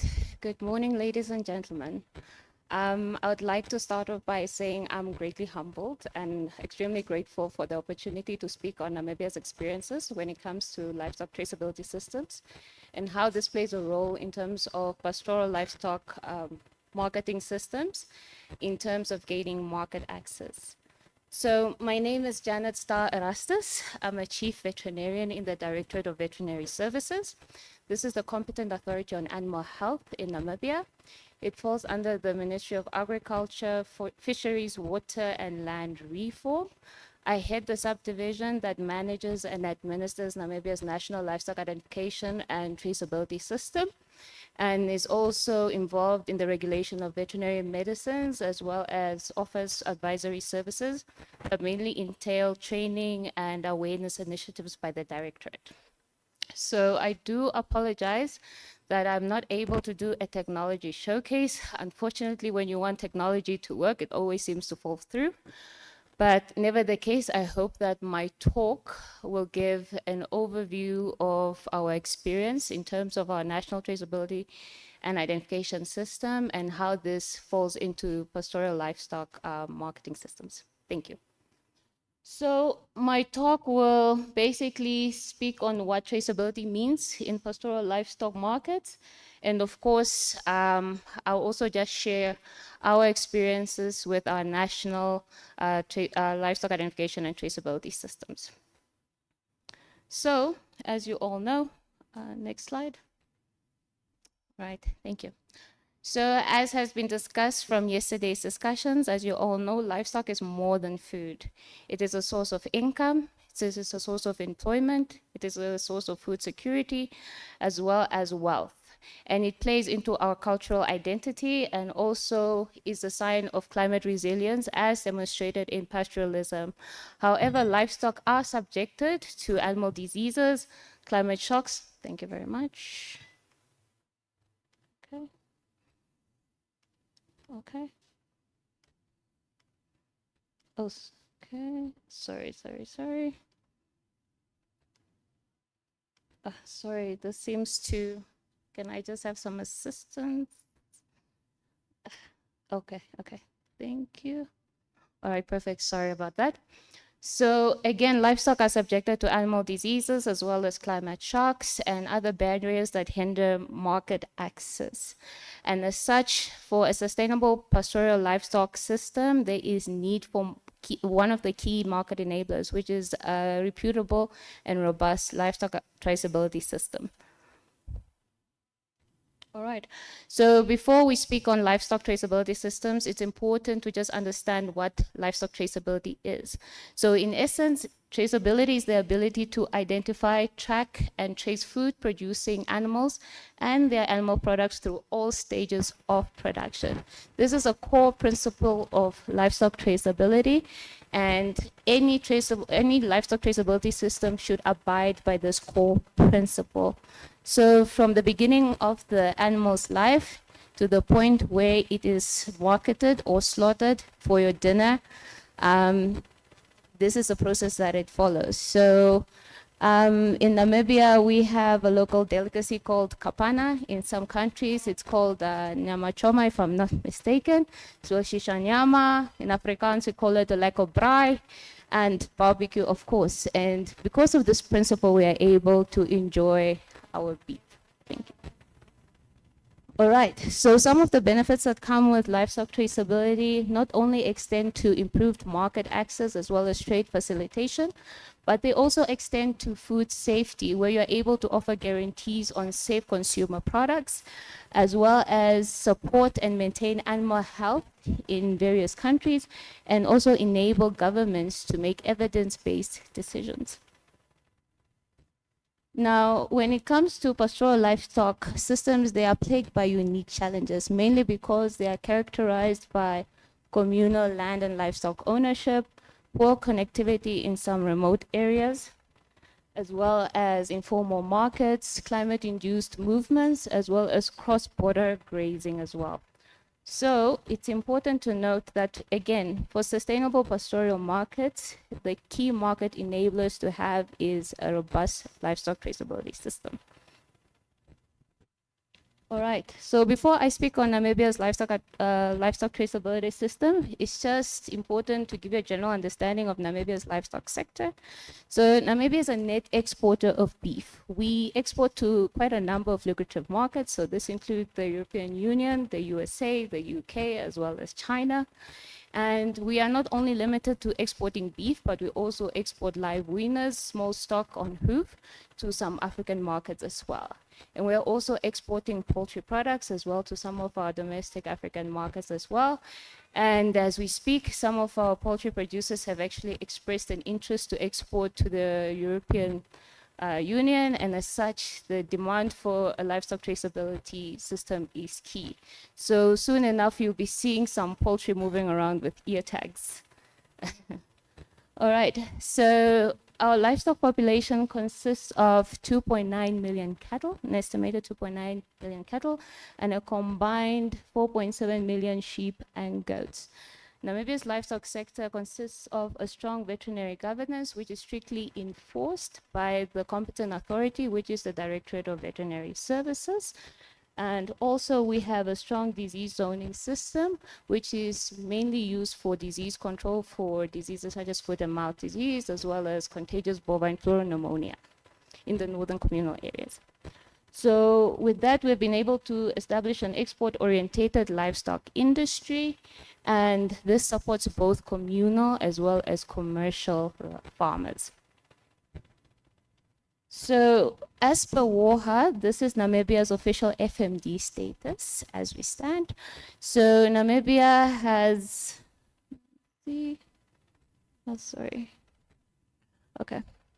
So as you see from the map, Namibia has an FMD-free zone that's WOHA recognized without vaccination. That's the green zone. That is south of our veterinary cordon fence, AKA the red line. So this is actually a physical fence. It's made up of a stock-proof fence as well as a game-proof fence, which are separated by a 10-meter stretch. And so this is maintained by the state together with key stakeholders to ensure that it is used as one of the key measures for controlling movement. So north of this veterinary cordon fence, we have the FMD infected zone, WOHA recognized. However, as per our Namibian disease zoning system, we have what we call the FMD infected zone as well as the FMD protection zone. So our FMD infected zone is more in the eastern areas that border with Zambia and Botswana, and then our protection FMD zone is more in the west and borders with areas along Angola.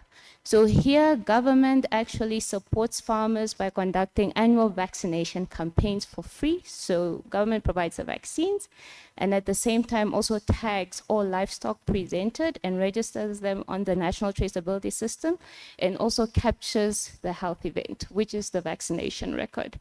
And with that, we are able to assist farmers to meet market requirements, which allow them to sell their animals at auctions as well as at export abattoirs.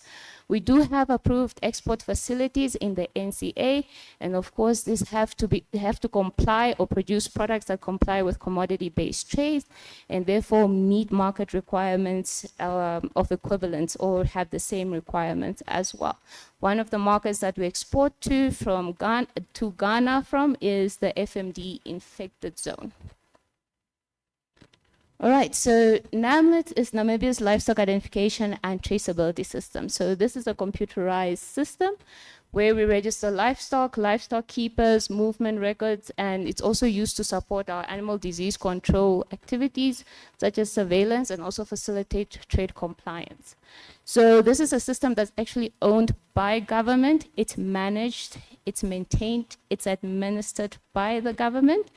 Government makes available resources on an annual basis to maintain the system, and this is done together again with support from key industry stakeholders. One of the notable ones is the Livestock and Livestock Product Board of Namibia, formerly known as the Meat Board of Namibia.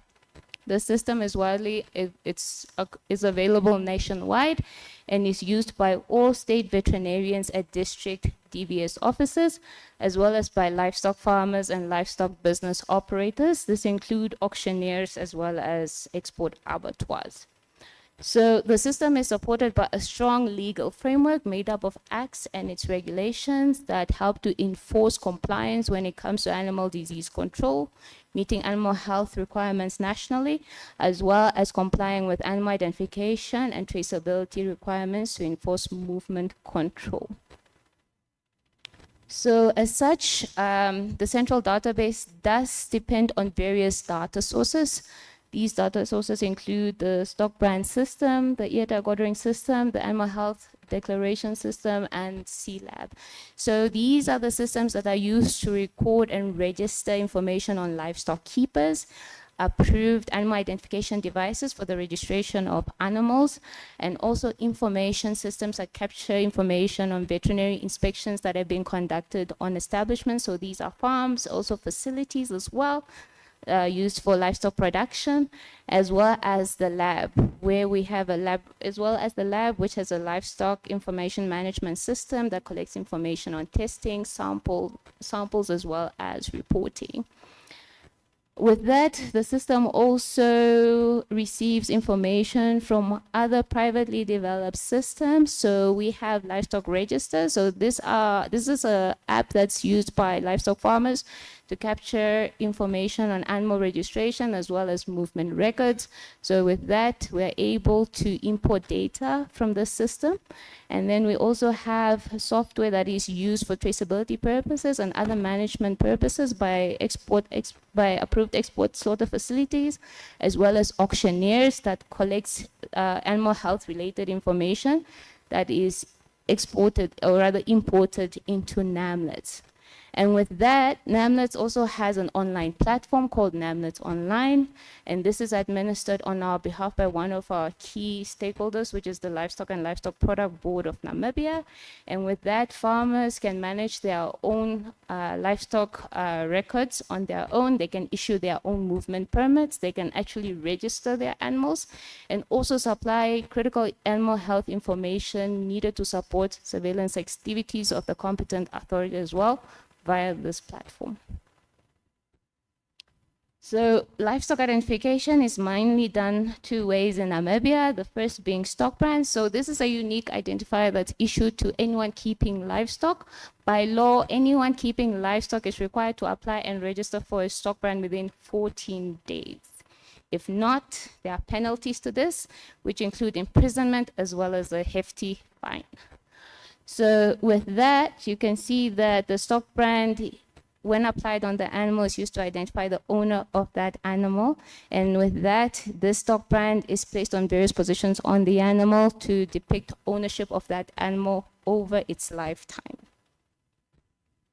The second, we have ear tagging. So in Namibia, we have a double ear tagging system, which consists of a conventional visual ear tag as well as an RFID ear tag. So this is used for individual identification of cattle. And then for small stock, we use a conventional ear tag, and small stock identified as a group by means of the stock brand. So with regards to application of ear tags, all small stock are required to be identified by ear tagging at 3 months or upon first movement. So no animal is allowed to move without approved ear tags. And with cattle, 6 months or upon first movement as well. And once they're applied, this information is then submitted and recorded on NAMLETs with information on the brand, the type of animal, also the birth date as well. So we are able to estimate the age of an animal once it's registered on NAMLETs. All right, now having an idea of some of the information that's captured on NAMLETs, this diagram perhaps will just give you an idea at what point this information is made available and at what point it's captured. So once a person decides to start keeping livestock in this instance, they are required to have a stock brand. And that's within 14 days of owning this livestock. Once they're issued the stock brand, this livestock keeper is then linked, geographically linked to an establishment. So the establishment is the farm basically, or the place where they are keeping their animals. So once the linking is complete, the farmer is then able to purchase ear tags. These ear tags are then applied on the animals and registered on NAMLETs. And with that, we have a record of a livestock keeper with all of the animals in his herd registered against his stock brand. So once we have that record, this farmer is then able to apply for a veterinary movement permit. This can be done at the district state veterinary office or NAMLET online as well, which the farmer can do themselves. So they can then move their animal once they have the permit for either grazing purposes, for sale, for a wedding or whatever occasion. And coupled with this, it's important to note that nationally, all livestock keepers keeping livestock are required to meet minimum animal health requirements. And for us to verify this, we conduct veterinary inspections. At the moment, they are done on a risk basis, but this is a prerequisite for any livestock that's moving to an animal gathering point. So this is an auction or to a local abattoir or to an export abattoir. And this is verified by veterinary officials that are actually stationed and present at all of these gathering events and facilities to ensure that they meet these requirements, not only as a trade requirement, but also a national animal health requirement. Very important.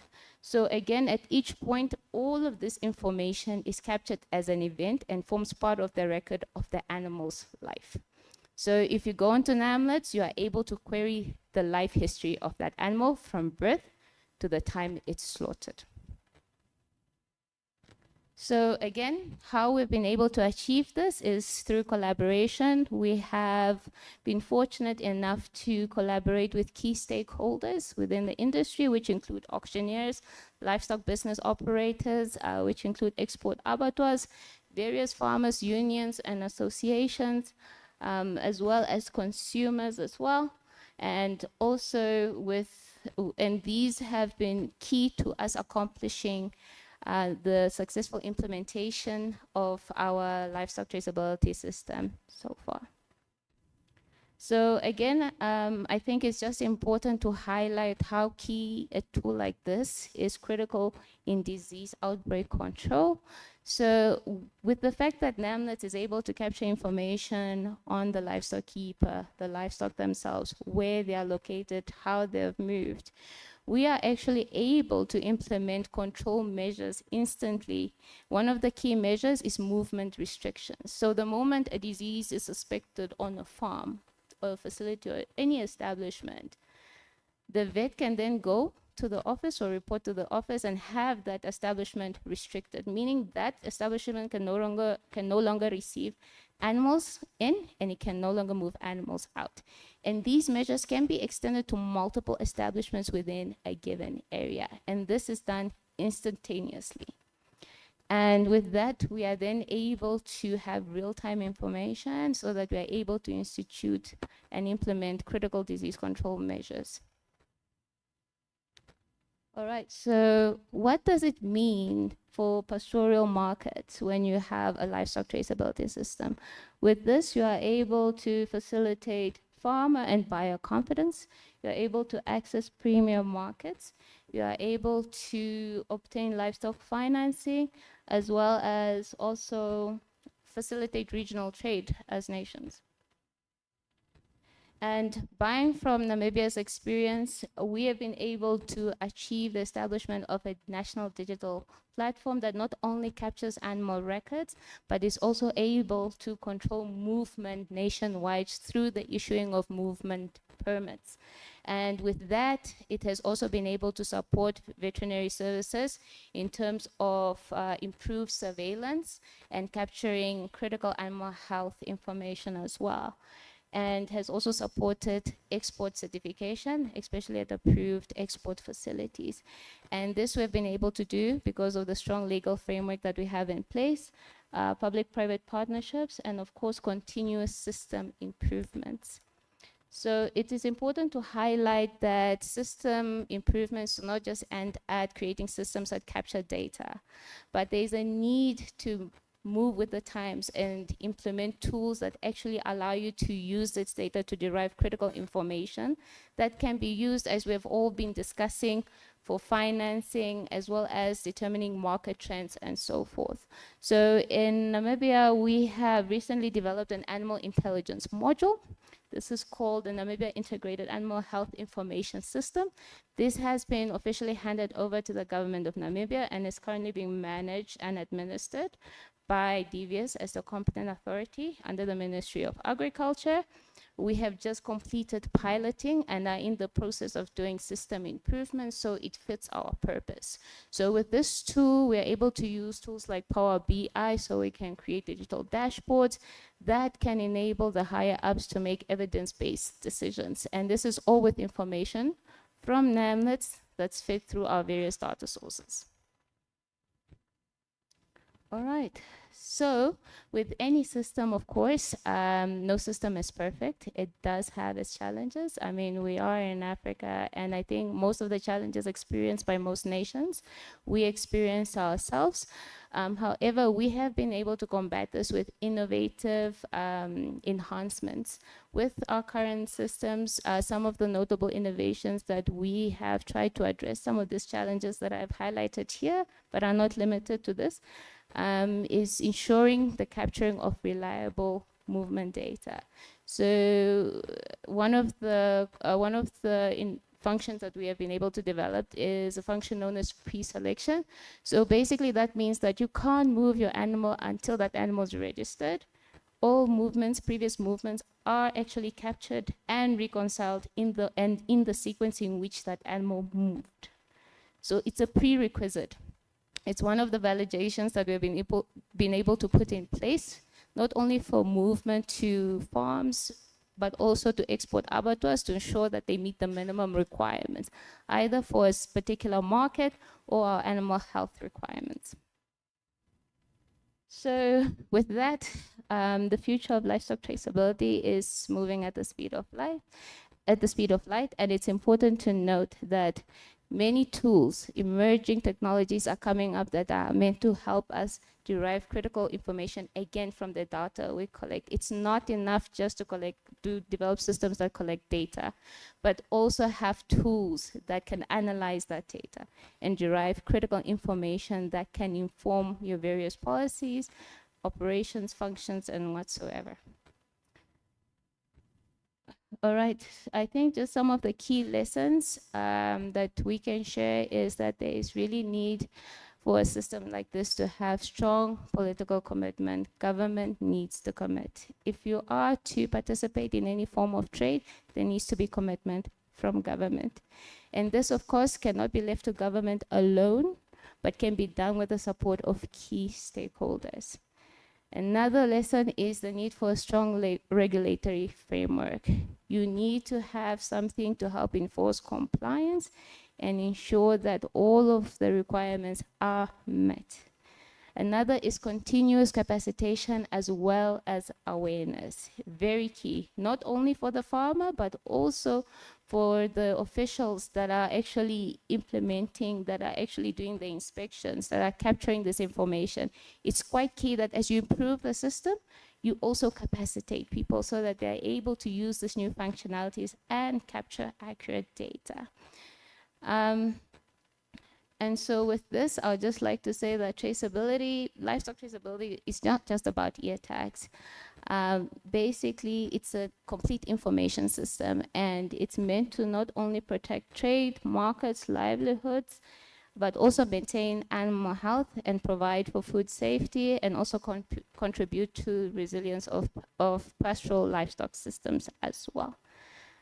And with that, I bring you to the end of my presentation. Thank you.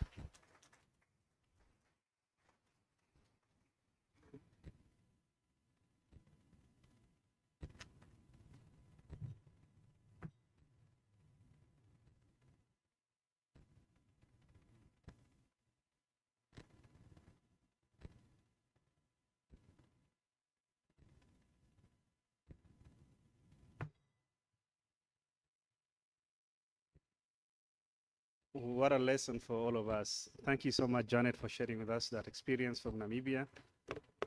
Je vais parler maintenant en français. Je pense bien que nous avons pu apprendre quelques, disons, astuces de la Namibie.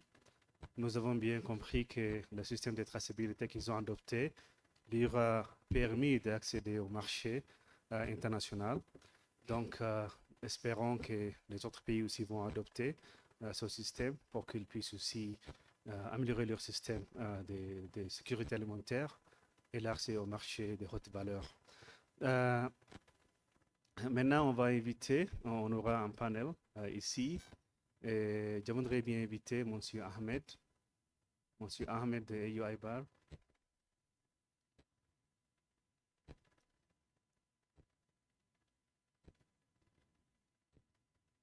Je vais inviter aussi Mademoiselle Janet, s'il vous plaît. Janet. Je vais inviter aussi Dr. Mazda de BMC.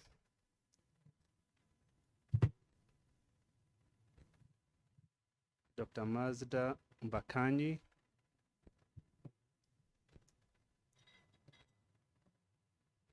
Merci. Je vais inviter aussi Berneka de Floca, s'il vous plaît, venez aussi.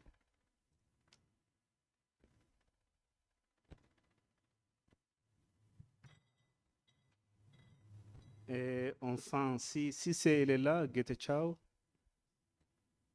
Gete Chao, je ne pense pas qu'il est ici. Et aussi Monsieur Alan.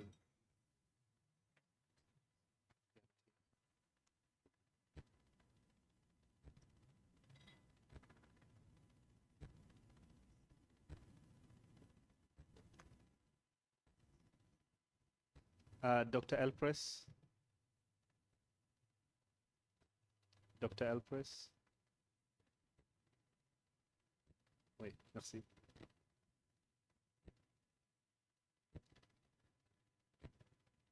Donc, comme nous le comprenons bien, en fait, les systèmes sanitaires et phytosanitaires, disons, c'est très important. Nous avons aussi indiqué comme la traçabilité est un élément très très important. Nous avons besoin de données, surtout dans le secteur de la valeur des chaînes. Donc, je vais inviter M. Ahmed. Ahmed, s'il vous plaît. I'll just be handing over the session to you Okay. So, okay. Thank you, Said. I would like also to invite Mr. Uchi from Megacorp. Okay. Dr. Gucci, please come forward. You're And here, Dr. right? Alan from DVS Kenya. Yes, please.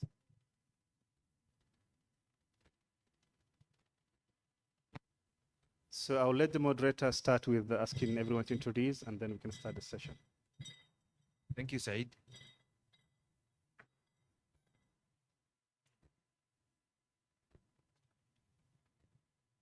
Let's give our guests here a round of applause, please.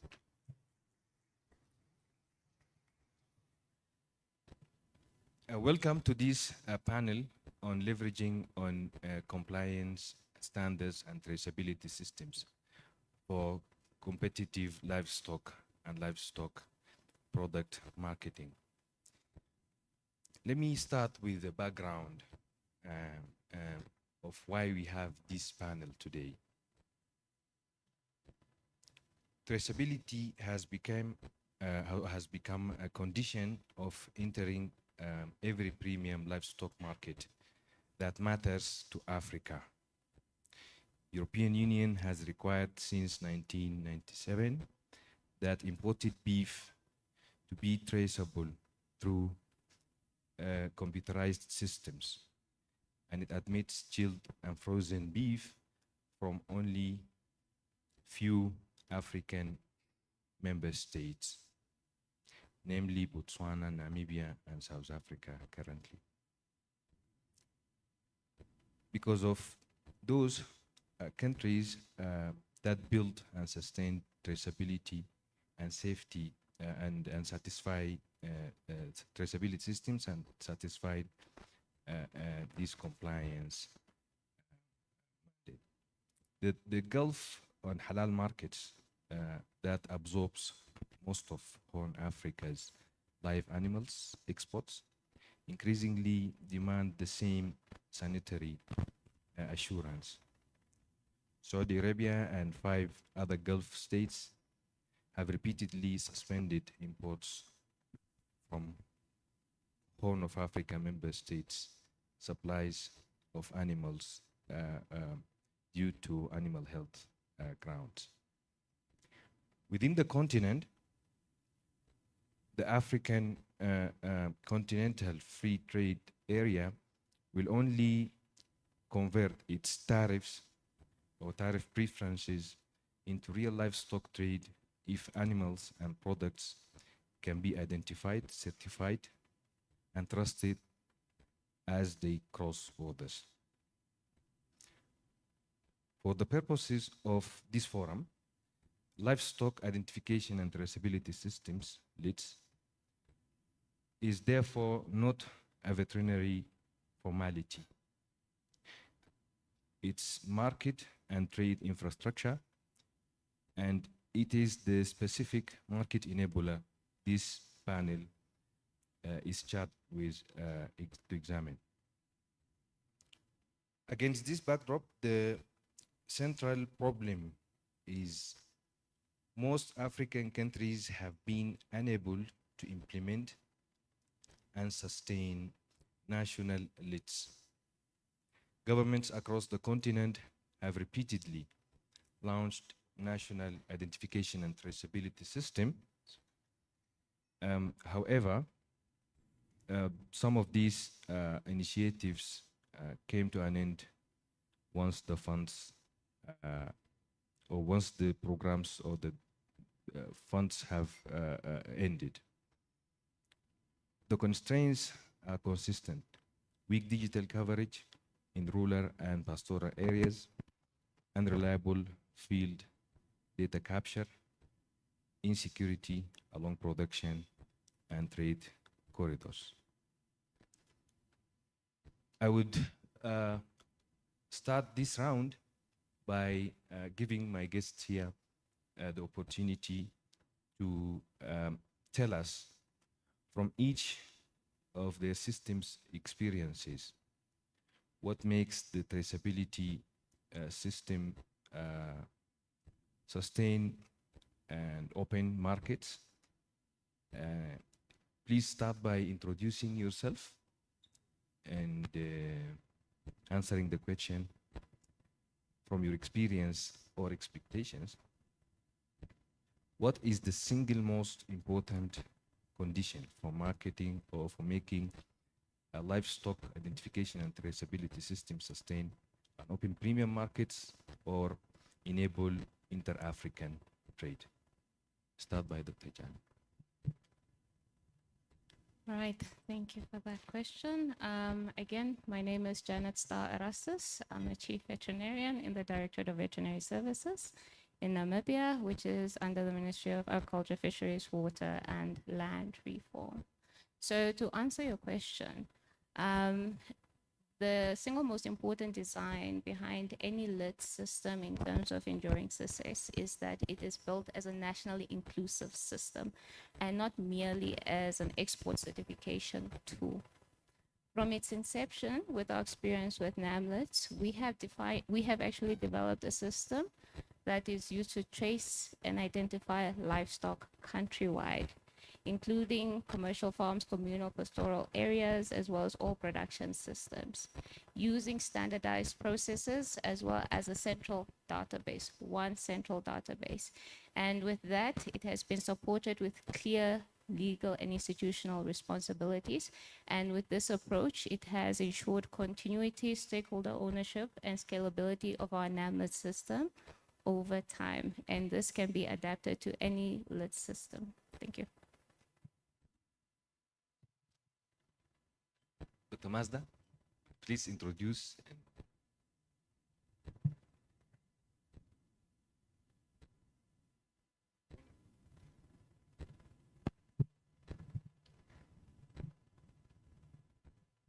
Good morning, and thank you very much for having us this morning. My name is Mbakanyi Mazwiduma. I'm a veterinarian by training. I have been working for African livestock farmers and pastoralists for the last 18 years. Worked for government for a little bit, disease control, and then I worked for the Botswana Vaccine Institute, where I've had the privilege of interacting with pastoralists across more than 20 African countries. And then over the last 3 years, I've been working with the Botswana Meat Commission in doing its sales and distribution. I think for me to answer this question, I think what is important is, first of all, we must appreciate that any national livestock traceability system is not only about exports. It has other facets that are critical, that facilitate, for example, local trade. It's also the cornerstone of disease surveillance. And when we get to the markets, it's the principle of farm to fork, which a lot of markets are asking for. So for us in Botswana, what has worked for us is that this is a national system. So ours is very similar to Namibia. It's a national system. It's a compulsory system. It is a system that works for the whole life of the animal. And it is underpinned by a legislation, which is very critical because then it makes it enforceable for government.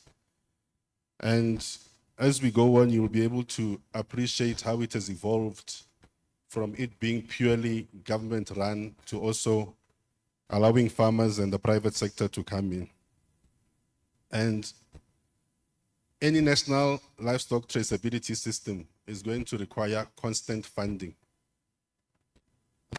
Keeping the records on the database, purchase of animal ear tags. So this is not a project that can be a once-off. It needs a current or a recurrent budget. So it is very important that funding is available. And as my colleague from Namibia has said, it's a system that needs to ensure inclusivity of all farmers. Whether it's commercial farmers or smallholder farmers, everyone needs to have access to such a system.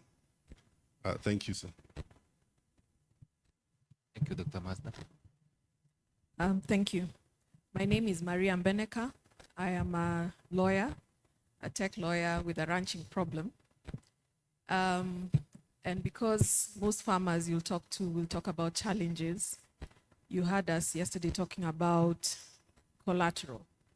And I think a livestock traceability system must be one that looks at the identification and the use of livestock as collateral. And the only way we can use livestock as collateral is if we're able to identify the animals. So one that looks at traceability from the identification of the animal, the physical features, the health, veterinarian history of that animal, that then will allow the banks to look at the individual identity of the animals as a register, and therefore a mobile register that the banks can then use as collateral to fund farmers. So I think that's the most critical part of an identification system from a private perspective. And as someone who has approached financial institutions for funding, I found that was a big challenge because financiers are unable to put a finger on the exact, on how they can actually use the animals as collateral to finance farmers. Thank you, Maria, for the insight. Dr. Gabriel, sorry for the introduction. You can introduce yourself now, you have the opportunity. Thank you very much. I was introduced as Dr. Elpress. My name is Dr. Ugu Gabriel, the animal husbandry specialist of Elpress. Elpress is a livestock project under the World Bank implemented in Nigeria. So my perspective on animal identification and traceability is that it is very huge in the sense that it gives you access to health management, security, market access, program management, and breed management. We look at it as a way of having a unique identification number for all the livestock that we have in our country, and based on that to be able to plan policy, make policies and plan programs. From Nigeria, we've been trying to do a lot to get traceability working, but you can agree with us that we have over 100 million animals, both cattle, sheep, and goat, and all that. So that's quite a huge task, and we have about 18 to or thereabouts livestock households. So it makes it very challenging for us, but then it is something that we are going to be able to do. I look at traceability as the foundation for everything that we could do in livestock. Sometimes we talk about livestock sensors, but anything that is not traceable or identifiable cannot be accounted for. Forget about all the birds in the bush, the one at home counts more. So if we are able to establish a sustainable and working livestock identification and traceability system and gradually expand it, this way we can make progress in establishing a sustainable system that can serve all purposes, including the management of livestock data and market information system, breed management, health, and whatever you want to do in livestock. Thank you. Thank you, Doctor. Dr. Allen.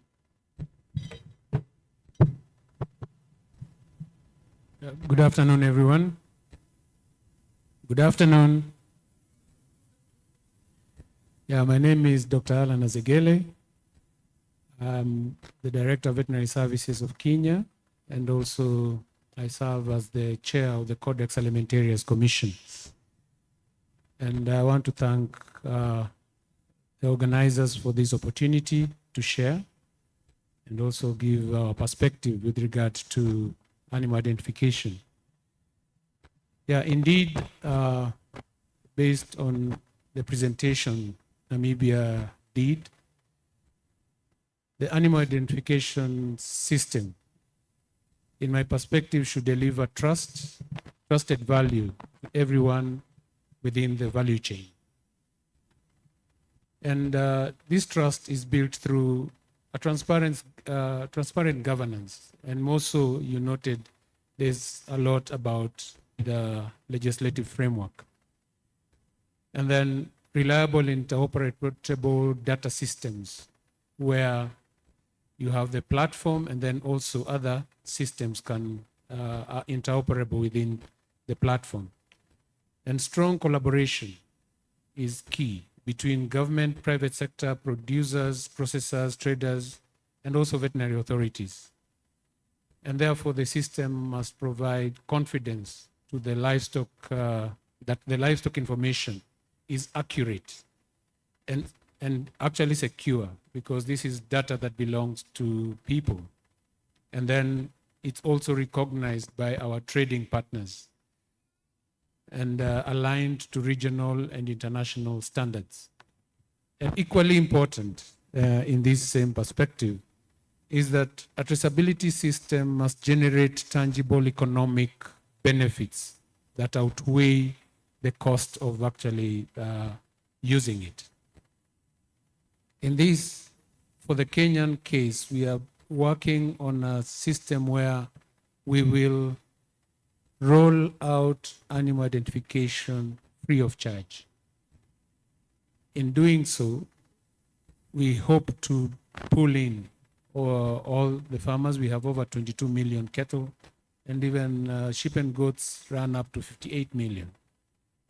But where we expect to recover is during transactions. You are selling your animal from one person to the other, and therefore you have to pay a transaction fee, which will be equivalent to the recovery of the cost of the tag, or when you take the animals for slaughter or export. As long as the animal is leaving the system, there'll be a charge to that. In this case, the farmer will get premium return because the animal is identified. The off-taker is also going to get benefit because of the system having opened up better market access, premium prices within the international framework, and faster animal movement and certification. And therefore, the disease aspect will have been catered for. So we are designing our traceability system more of a market enabling investment rather than a simply regulatory requirement. And then we want to ensure that it's sustainable and creates confidence needed to expand both premium and export opportunities within Africa and also internationally. Thank you. Thank you, Dr. Allen. Good afternoon, everyone. My name is Uche Onoye. I'm the CEO of Megacorp Nigeria Limited. We are the private sector implementing partner on the NAITS in Nigeria, which is the National Animal Identification and Traceability System.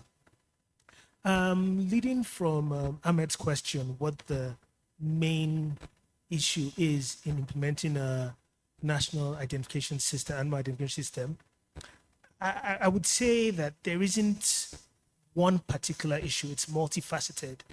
And the key thing is being able to communicate the benefits of animal identification to all stakeholders across the value chain, and to show that, look, this is a system that adds value to all stakeholders across the value chain, so that you don't have an issue of segmented fractious issues around the system. So a key thing to ensure sustainability of an animal identification system is sensitization advocacy. That would be the foundation so that all stakeholders understand the value, and in the room of understanding, they're able to advocate for implementation on sustainability of such a system, so that the value is achieved across the livestock sector. So I think that is the baseline in pushing this. Yesterday, it was highlighted that sequencing was really important in rolling out systems in the livestock space. For me, I would say it links to coordinating all the stakeholders and regulatory authorities so that everyone understands the roles has a full understanding of its importance, because without such a system, you can't unlock the value which a forum like this seeks to realize. So that's it in a nutshell. Thank you. Thank you. I would like to thank all the panelists for the introduction. As you see now, we have a diverse set of panelists covering two experiences from Namibia, Botswana, private sector and public sector in Kenya and Nigeria. And let me start from Dr. Allen. You touched on two major issues here: the transparent governance and interoperability between private sector and public sector. Kenya has an active community of private and agri-tech livestock data providers. We have an example here, Dr. Maria from Flocker. Is Anitrack being built as a single government system, or it's going to be a national backbone in which licensed private sectors would be integrated?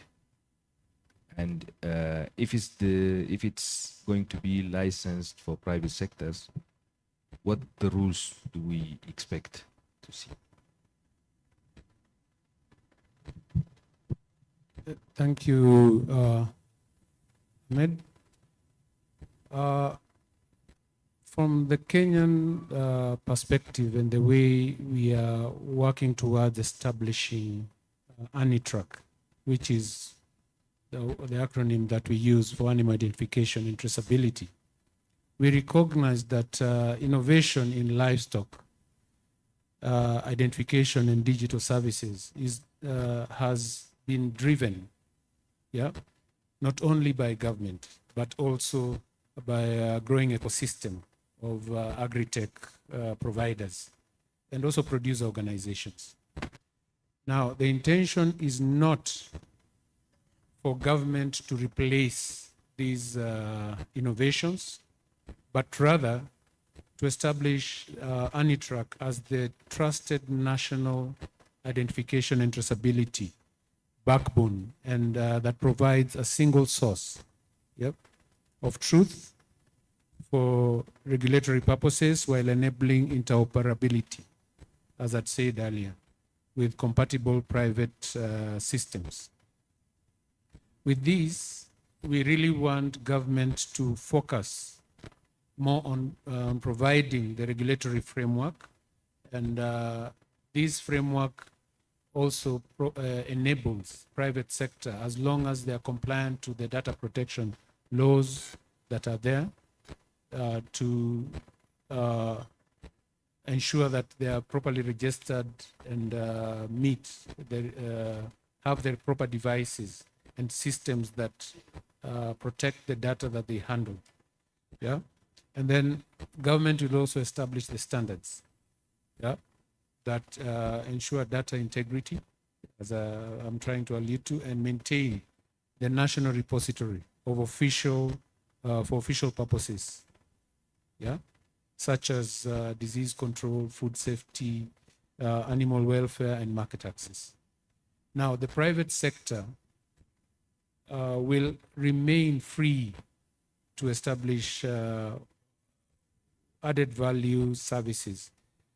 In one instance, you find livestock exchange, where there are various apps where a farmer could just log in and present his animals for sale without people having to go to a market. But how well will you convince the buyer that your animals are healthy and actually belong to you? This is through the digital platform. The ANITRAC will provide that information, and somebody can interrogate the animals. Furthermore, it also gives the private sector the opportunity to do productivity analytics, matters to do with insurance, financial services, because this is an asset. And as I said, if I'm transferring an animal from myself to someone else, this is an asset I'm selling. And therefore, there's a transfer between one person and another. And that means this asset has moved from Alan to someone else or Joseph in another locality. So the system is not going to lock out any innovations or any private sector players who wish to, but the platform will be the backbone. And therefore, combining the public oversight with private sector innovation, we aim to create a sustainable, interoperable, and a future-ready traceability system that will serve producers, regulators, and also the market in general. Thank you. Thank you, Dr. Allen, for this. Let's please applause Dr. Allen for responding on this question. And I was planning to continue on Kenya, but the response of Dr. Allen would actually let me go to Nigeria and to Dr. Gabriel actually, because the model was different. In Kenya, DVAs have started from building the backbone and the policy, because there have been legislation ongoing for years. In Nigeria, it started with the system, and Dr. Gabriel, we had long conversations last year regarding this and how to push the initiative of nights implemented by Megacorp with the right legal or policy framework, which we conceptualized as provenance and compliance framework. How is the framework? I would like to understand how El-Press and their Federal Ministry of Livestock Development in Nigeria, with Nigeria's 30 or 36 states federal federal setup. It's not like it's easy to have centralized system, but in a state, federal state setup, it's a bit different. So how is El-Press facilitating establishing Nigeria's what so-called livestock provenance and compliance? And how is the framework will give the national system elite system in Nigeria the institutional ownership? Thank you very much, Ahmed. Just like my colleague from the private sector has said, advocacy is very relevant in driving down the message of animal identification and traceability to the grassroots. That we recognize. We also recognize that strong regulatory framework and incentive framework is really, really necessary, because we've been talking about regulation, but we need to attach some incentives to make it look attractive. Of course, in countries we make law and you still find people who break law, but we want to make sure that the cost of breaking the law is too high that you choose to abide by the regulations. So Nigeria, we have a peculiar situation. Learning from, I've studied the Namibia system, but I've not been to Namibia. I've also studied the BET system. I've been to Botswana. And we're trying to see how we can use this to localize our own system that will be compatible with our own realities. So based on this, in El-Press, in collaboration with the Federal Ministry of Livestock, of course, Livestock Productivity and Resilience Support Project is a project under the Livestock Ministry, the Federal Ministry of Livestock. So we are working on developing a policy framework that will regulate the National Animal Identification and Traceability System, because we understand that first of all, we have to establish a unique identification number or system for making reference to a farmer vis-a-vis a farmer's animal. And when we achieve this, understanding how it may be difficult to begin to implement at large scale, in LPRES, we have a system where we promote cooperative organizations, cluster formations, farmer groups, and all that. And we also understand that there are some farmers who are always on the move. We introduced something we call a mobile cluster. It is not a livestock terminology, but we want to use that to describe it, where we understand that at a particular time, a group of farmers move from here to there. And at a particular time, they also move from there to here. So trying to establish the stock routes, put relevant infrastructures along the stock routes, you ensure that you are able to capture those clusters. Now, try to make the incentive framework look good so that the regulations will also not be too high-handed. We are trying to begin to introduce systems where we promote collective action.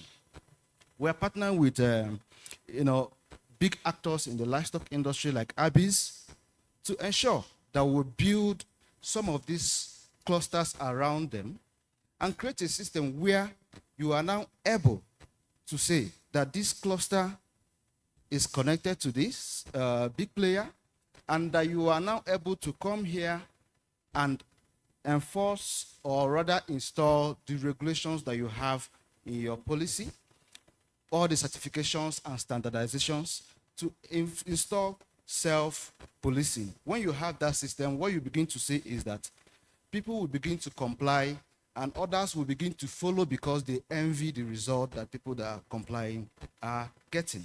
So these are the things we are trying to do. The policy formulation process is ongoing, and we are working together, especially with the relevant actors, to ensure that we'll come out with a robust policy framework that is compatible with our system. Thank you, Dr. Gabriel. Let's move to the private sector and get a response from them. Uchi, as Megacorp, you had been implementing the Nigeria's NITES. And as we know, public traceability programs have repeatedly stalled on cost and sustainability. And you have been developing and operating the system for FMLD, and now you are expecting to get some policy framework for the leads to be able to function. What business model can allow private leads providers to keep a system running and reaching pastoral producers without dependence on donor fund financing? Thank you very much for that. The issue remains, like I said earlier, is being able to communicate the value to all stakeholders along the livestock value chain. One of the best ways for us to, showcase that value is ensuring that certain incentives are put in place that will generate revenue for the producers or the service providers using the livestock identification system. I just want to showcase that the issue with LITs is that there's a normative story about, oh, you're going to get value at this level, it helps security, it helps with this, it helps with that. Different issues regarding livestock production. What we've done now as Megacorp, we're working closely with GIZ to help communicate these normative issues into empirical data. So you're able to showcase those data gaps and see the value being missed out or not being captured. For example, now we look at it from, let's look at financial services providers. You have the banks, you have insurance companies. Those are two key stakeholders who are currently being locked out of the system because they have no infrastructure to help capture that value, identify the animals, and provide services to these stakeholders at certain levels. So now, with our current research ongoing, we're able to communicate that value and show, look, with this system, these are revenues you can generate, and then it creates a level of incentive now for private actors to come in and play there, and then now create value, real value for the system. Just to showcase some kind of numbers now. In Nigeria, we have over 55 million cattle, 139 million goats and sheep. So these are significant numbers. And if you look at it in the wider macro scheme of things, there's value there that needs to be unlocked, and there's certain returns that can be made if properly harnessed. So the goal now is to communicate that value, drive sensitization, drive advocacy, and showcase in real numbers that revenue can be generated if plugged in to a system like a lit system, which is in effect not just a tool but an infrastructure for development of the livestock space. Thank you. Thank you, Uchi, for that response. Let's stay with the private sector. A question for you, Maria. We have heard earlier from Dr. Allen about the ANITRAC, which is going to be the backbone. So we would like to know for Flickr, on what terms would you connect to Kenya's national backbone, ANITRAC? As a private sector, from private sector perspective, and other national registrars, and what would you share with what would you share in terms of data, and what would you retain from your system, because it's going to be privately managed system, and also from your perspective, what are the standards and safeguards would you require for that integration? Okay, thank you. I'm just building from what our DVS was saying. The first thing that we have to recognize that we are bound by the law and the regulatory requirements, and the biggest is the data protection. So from a private lit system perspective, you have private data that belongs to farmers, and this cannot be shared without their consent. So the first thing to note is that the only data that can be shared is what ANITRAC itself is tracking, which is the unique identity of the animal, and not perhaps the farmer's data or private information. The second thing would be, because ANITRAC was just launched last week, a huge milestone for Kenya, and currently we are discussing the ANITRAC bill that has been circulated for public participation. So I expect that there's going to be a lot of information coming from the public, from the private sector, as well as the pastoralists or livestock farmers themselves. And as a livestock farmer, one of the key issues for me when it comes to ANITRAC is that because it's like more or less a register or a registry borrowing from the Branding Act, Livestock Branding Act of 1905, and now fast forward to 2026 when you're looking at the modern way of identification. One is how that identification is being captured, which is digitally. So for me, is what is the value, like my colleague from Nigeria was saying. And a private system like Flocker, which we've developed, is offering the market linkage. So that information that I'm able to get from ANITRAC, which is the unique ID, perhaps these issues about disease control and the regulatory framework will enable me improve the data that I'm then taking on into Flocker, myself and other private livestock farmers, that will then improve our value in terms of the traceability that we're able to provide to the end user, which is either the processor or the export market. So what we're looking at here is a two-way interoperability mechanism where we're sharing information, of course, maintaining the data integrity and privacy of individuals, but it's not an extractive system where it's only one party that's benefiting from either the ANITRAC database or from the private sector database. The second thing we're looking for is the ability to then create synergy across the system, because it's one thing to have the database, but it's quite another to then be able to use that information to trade.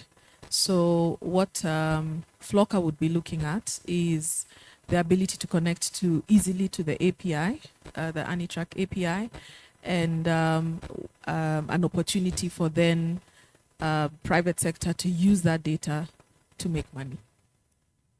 Thank you, Maria, for that response. And I have seen some people taking notes. So thank you for that. Let's welcome our seventh panelist, Mr. Sisai Gitasho Darasa from Ministry of Trade in Ethiopia. He's a bit late, but late is better than never. So let's give him a round of applause. He showed up. Mr. Sisa, we have been discussing a lot of issues related to the leads setup between public and private sector. Ethiopia is building ET leads within the Ministry of Agriculture, and alongside with the national livestock data standard developed under the livestock information vision for Ethiopia, A-Live program. So we would like to know what institutional ownership and financing arrangements are being put in place now, so that elites is not going to be left stranded when the program funding ends. Thank you so much, moderator. First of all, I would like to apologize. I was in other urgent meeting that I need to be in. Very sorry for that. I catch up already before, after a long time. Yes, when come to it leads, maybe it leads is already was started almost before 8 years in 2018 or 2019 with catalytic grant money that we received from USAID at that time. And we went to Namibia to share the experience of NAMLITS, and we get the experience of that, and we just try to establish it leads, just a copy of NAMLITS with constructing a database system that is hosted in Ministry of Agriculture. So at that time, we only focus on the livestock identification and traceability that destined for export market only.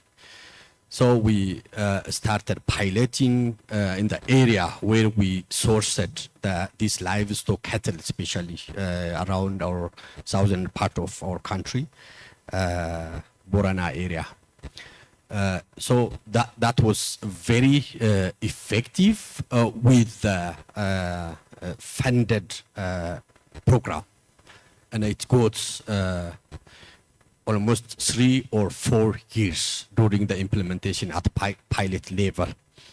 After that, the government took responsibility and a commitment with the establishment of it leads specific structure that is dedicated for the implementation and the rolling out of the ET leads almost all over the country. But we fail to rolling out depend on our plan that we can roll out the identification registration of all cattle in the country within 3 years. That is due to the leads, the implementation of lead system need a lot of resources and money, and including the involvement of private sector also needed. So we just stop there for 2 or 3 years. Nowadays, the life come in to just start where we skip to identifying and registering the livestock. So the Alive project come in and improve the registration and the traceability database system with a very modernized system. So now it's actively functional, and almost we started registering the animal, which is almost accounting for 60 million cattle in the country. So now we are actively identifying and registering with government commitment, in addition to the World Bank funded project, DRIVE project. BRIFONS and the LLRP have been supporting this program, including the IGAD also supporting us. So we are actively registering the animal within the database to trace them. Thank you, Sisai, for responding on this. As time is going, let's finish this round with a question to Botswana Meat Commission. Dr. Mazda, Botswana has made traceability compulsory, and Botswanan producers selling into the European Union have been reported to receive materially higher prices. What did compulsory national traceability require of the state and of the producers to deliver that premium? Thank you very much, Ahmed. I think, as I've said, and I think from the examples that we've been given from the private sector, in Botswana, this is a compulsory system run by the state. On the state side, obviously, as I've said, issues around the legal formation to ensure that this is an enforceable system. So we have the Disease of Animals Act, and under the Disease of Animals Act, we have a statutory instrument number 7 of 2018, which guides and ensures that this system is enforceable. So it gives government the authority to require farmers to register their animals, to tag their animals, to record any event. So by any event, I mean farmers within their holdings, if they are doing any vaccinations or any movements, that needs to be recorded. And this also facilitates the government in terms of being able to inspect these facilities or holdings. And I must emphasize that in Botswana, this system is not only for the commercial farmers, but it's also for the smallholder farmer. So everybody has access to this traceability system. In terms of the producers, it also requires that it's mandatory that they register their animals, they provide treatment records, and animals are only able to move on the system. So for any movement to occur, electronic movement permits are done. Those can be done through what we call the Bates cafes. So in the beginning, what happened is government was running this entire system, and with budgetary, obviously. And as time has evolved, we started off with what we call ruminal boluses, and that was purely done by government. And then it has evolved now to RFID tags. And now it is incumbent upon the farmers to buy the tags themselves. So the price of a tag is just probably around $2 or less per animal. So the farmer will buy the tag, and it's the responsibility of the farmer to go and individually tag those animals. All animals under 3 months should be tagged. And then from there, all movements are done by the farmer on the system, whether it's by mobile, but the private sector has also been involved because we now have what we call Bates cafes. So meaning that the private sector can set up across the country and provide the service whereby if a farmer has tagged their animals, they'll simply give the Bates cafe the list of animals and he'll upload it onto the system. If a farmer needs to make any movement requirements, he's able to use the same Bates cafe to request the movement permits, and then that is done. But the repository of the system obviously remains with government.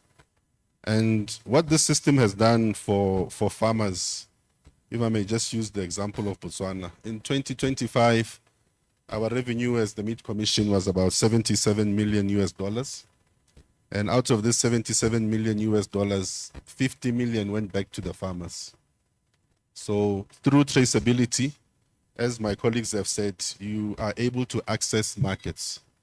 And the concept of farm to fork is very critical for a lot of markets, especially high-paying markets. They want to be able to trace that piece of meat that they're eating in a restaurant back to the food business operator, back to the farm, and get the historical context of that particular animal. So that is how the system is working for us. It has moved from completely government to now a shared service where government obviously is looking after the data and paying, but farmers are expected to buy the ear tags, and then you have the private sector also involved as well. But it's delivering the sort of outcomes we want, because in terms of market access, the traceability is the cornerstone with which we access those markets with. Thank you. Thank you, Dr. Mazda. Please, a round of applause for our panelists for this round. Let's before we still have 2 rounds, so the time is not right. I will give the floor three opportunities, but specifically we would like to hear from exporters, processors or traders, and or private and agri-tech traceability providers, if any. Also veterinary authorities or RECs. So if you are of these categories, we would like, we'll give you the priority for the intervention. I see Dr. Jimmy already raised his hand. You have just 1 minute, please. So because time is not in our side, then we will go to the gentleman and the lady there. Please, Dr. Jimmy. Okay, thank 1 you. minute, please. Okay, thank you, Ahmed. I'll be fast. I think the discussions today have largely been centered around livestock markets and not pastoral markets. And I say that because animal traceability for pastoral communities, especially in West Africa, is a very tricky one, because you have animals moving through open borders through 14 to 16 different countries. Animals can move from Mauritania all the way to DR Congo. And the corridors that we've been referring to, even in the last session, are not necessarily pastoral corridors. They may just be trade corridors, but not pastoral corridors. So my comment is that we have been trying to do this in the West African sub-region. Some of my colleagues are here. But I think one jacket fits all does not work here. We have to approach traceability in the context of segmentation and compartmentalization, where we have to identify animals in certain areas, in certain compartments for certain reasons. And for pastoralists, the challenge is not the identification, it's the traceability. How do you trace, for example, Russell animals that were Russell in Mali are moved thousands of kilometers to Cameroon. How do you do that? So that's the challenge I'm posing to the panelists here now. Thank you. Thank you, Dr. Jimmy. Is any of the panelists have any response for that? Just 1 minute, or we continue? Okay. The lady there, please. Please introduce yourself and your affiliation and the response in 1 minute, please. Bonjour à tous, je vais parler le français.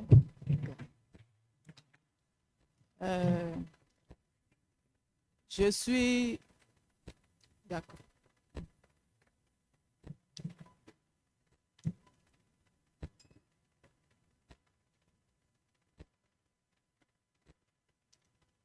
Je suis le docteur Constance Bossa. Je suis à la direction de l'élevage du Bénin en tant que chef division filière ruminant. La question de traçabilité aujourd'hui est un vrai défi pour chaque pays. Et j'ai vu ici le Botswana et la Namibie qui ont réussi. Donc, j'aimerais un peu profiter parce que le Bénin aussi se prépare pour entrer dans ce processus. Et nous savons tous que pour arriver à le faire, il faut une réglementation solide, d'accord? Et j'aimerais que le Botswana et la Namibie partagent avec moi les points clés de cette réglementation qu'ils ont mise en place pour pouvoir y arriver. Merci beaucoup. Thank you. Please. Merci. Vous gardez votre casque. Je vais poser une petite question à Madame Jeannette. D'abord, je la félicite pour la brillance de sa présentation. Je crois que depuis hier, nous parlons donc du développement des marchés africains et ces marchés-là ne peuvent pas être développés si le système que vous présentez là n'est pas maîtrisé, n'est pas mis en place et n'est pas maîtrisé. Donc je pense que la Namibie et le Botswana ont réussi. La question que je vais poser, ça dépend aussi donc du système. Est-ce que c'est un système sédentaire? Si c'est un système sédentaire, ça va aller facilement. Mais chez nous, il y a des sédentaires, il y a des transhumants, il y a des grands transhumants, il y a des très grands transhumants qui font des kilomètres tous les ans. Ils quittent par exemple à la fin donc, de la saison des pluies et qui vont aller à la recherche donc, de l'eau de pâturage plus loin. Je crois que Jimmy vient donc de nous rappeler, il y en a qui traversent même des frontières pour aller chercher donc, de l'eau et du pâturage plus loin. Est-ce que en Namibie, est-ce que ce système-là existe, ce système de grands transhumants-là? Elle a parlé donc d'étiquetage à l'oreille hein, des animaux. Ça peut marcher. Excuse me, you are extending beyond the 2 minutes even. Can you please wrap up? Ok, en tout cas, je disais que les animaux sont étiquetés.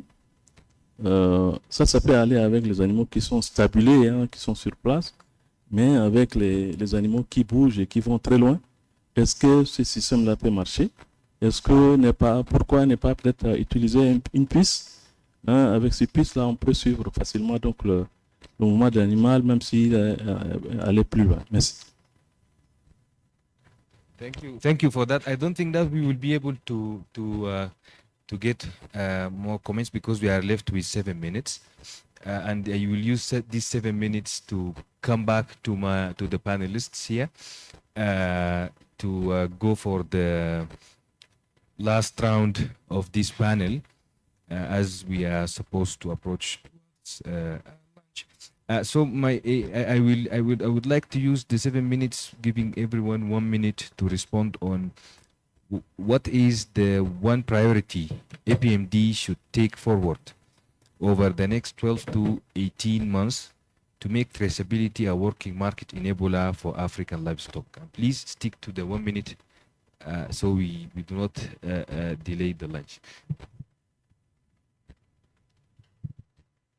Thank you so much. I will go directly to the question, maybe the first priority, especially regarding the Eastern Africa region.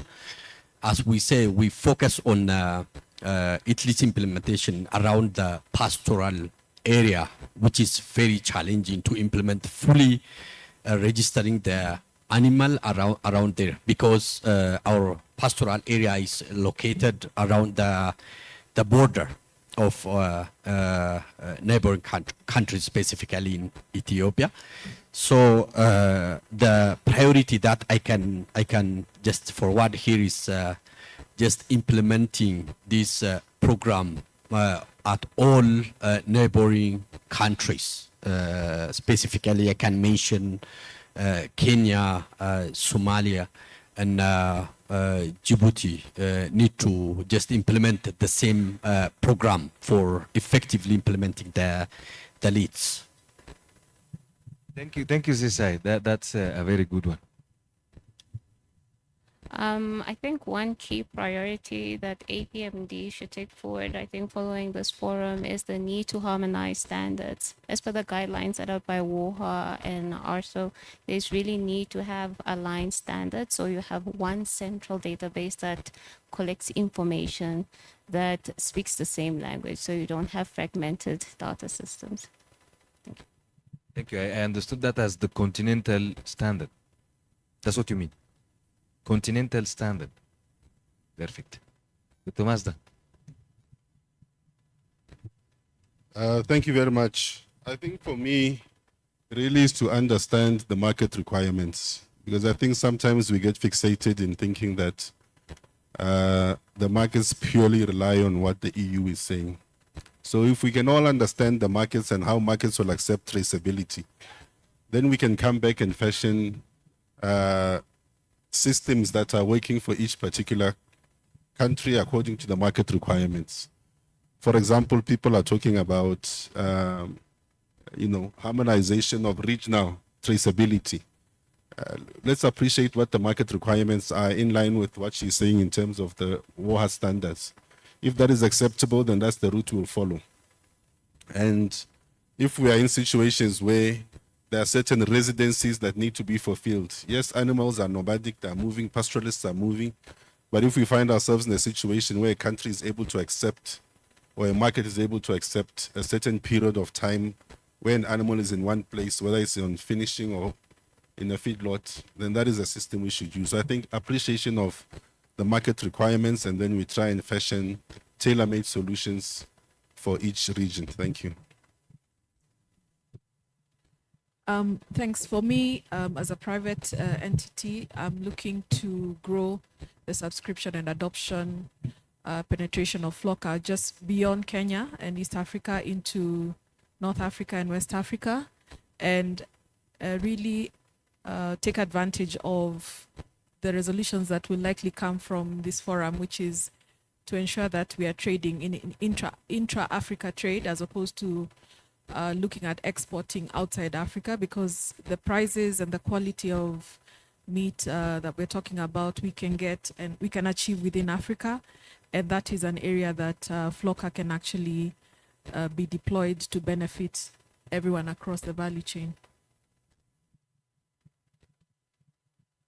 Thank you very much. Let me speak from the West African perspective. I observed that the three leading countries that are exporting meat to the EU are the South African countries, South Africa, Namibia, and Botswana. They have common borders. Yes, so there must be something that is working for them in that area. And I also observed that Botswana have market segmentation, EU markets, regional and local. So this is something that may be promoted in other zones. I would want AUIBA to engage the various executive of ministries of livestock, specifically on animal identification and traceability, and to ensure that this begins to become serious in various countries. And also, speaking from, borrowing a leaf from what my brother Dr. Jimmy said, let's also begin to promote the idea of compartmentalization, which I mentioned also in the way of cluster formation, to begin to focus on, instead of trying to lift a heavy load of carrying. In Botswana, you have the green zone and the red zone. It might not work in other countries, but you begin to adopt the compartmentalization system. It might be a way of moving forward in other regions. Thank you.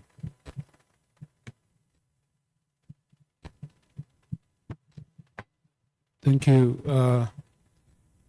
What I would want to consider as priority for APMD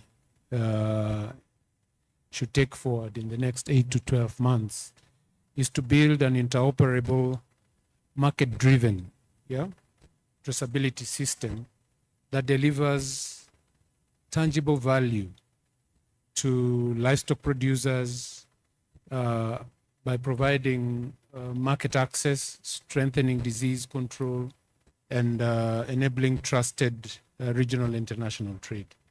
That's building on what our colleague from Namibia had said, more or less an interoperable system within the region. Thank you. Thank you very much. In summary, I would just like to go back to what we've said throughout this discussion, primarily that the pastoral markets or pastoralists aren't a monolith. So it's important to understand the different pastoral regions or pastoral segments across the continent. And then APMD can fashion advocacy and sensitization across this understanding to then help showcase the value of identification, and ultimately that would drive adoption, because once there's real understanding of value, it leads to understanding the real cost of implementation, and we're no longer making assumptions that this will be a one-size-fits-all and it's something that's going to happen overnight. It's a crawl, walk, run process. This is a long-term thing. I mean, we keep looking at the success stories from Namibia and Botswana. These didn't just happen overnight. It was a process, and we should understand that it's going to be a process. There will be challenges, but we understand the long-term value, and the APMD should please try and make commitments to realize that value. So through advocacy, capacity building across the different markets, and will help drive the transformation. Thank you. Thank you, Uchi. Let's give our panelists a round of applause.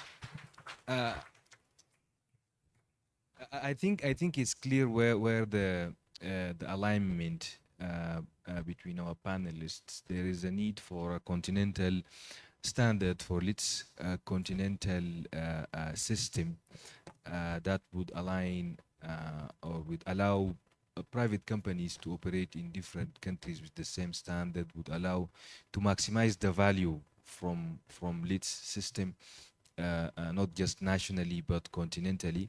And the value had been mentioned by or the incentives. Sometimes it's mentioned as incentives as the major issue to think about in order to allow or to encourage livestock farmers and pastoralists to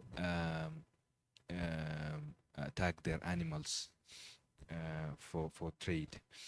I will promise that we will not hold you from lunch for long.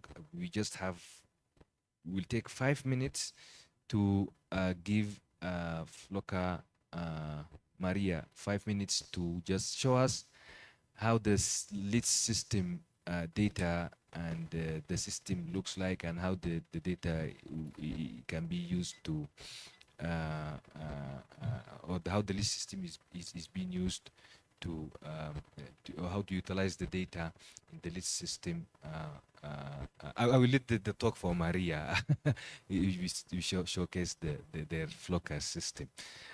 Thank you all for this. Let's give our panelists a final round of applause and give the Maria the floor to present.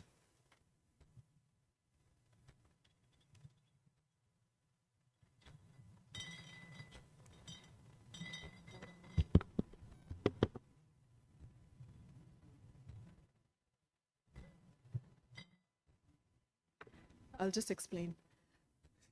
Expected to see. Yes, you have a flyer. Sorry, this wasn't shared with the Photo. Okay, let me take the photo.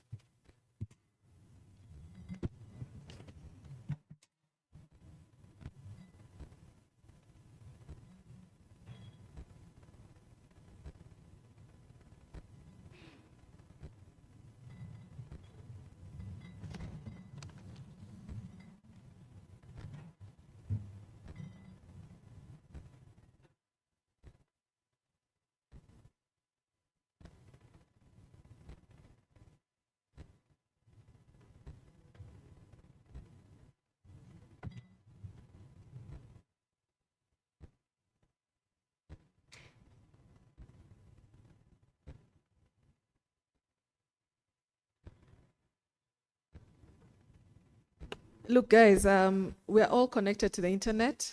Please give me 1 minute of your time, or write it down. Flocker, FLOCKR .Africa. FLOCKR .Africa.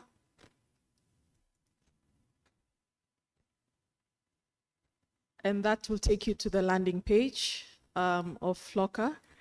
And hopefully we'll be able to see in the afternoon, the first 5 minutes after lunch, we'll be able to showcase how the system works. Thank you very much.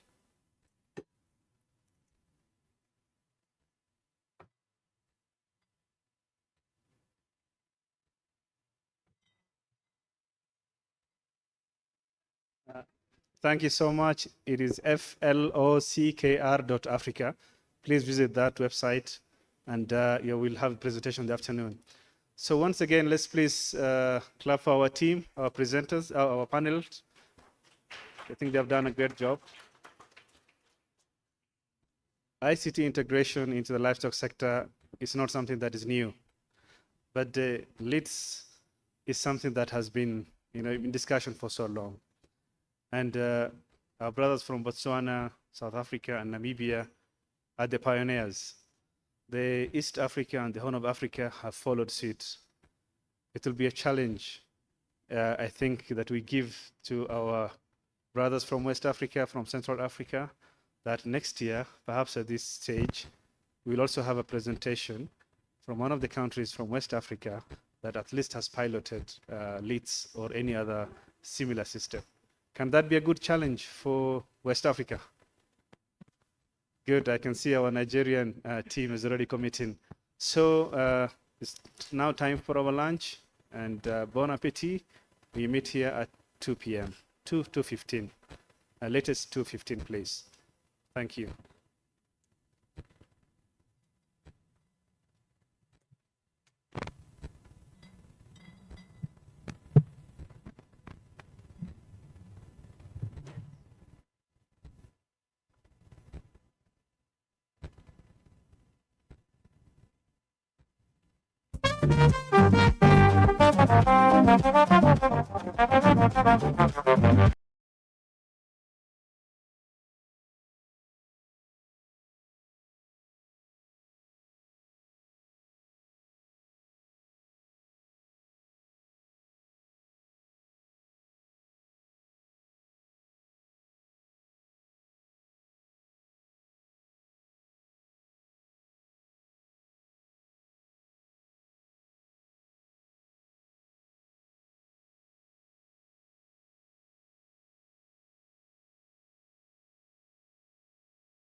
Hello, hello, good afternoon.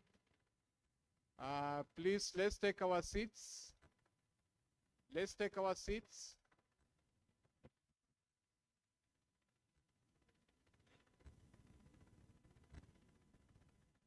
Okay, just before lunch,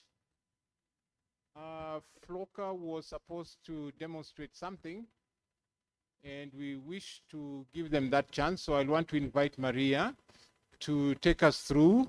I know you are given a website, but let's give her a chance to explain one or two things. So welcome, Maria.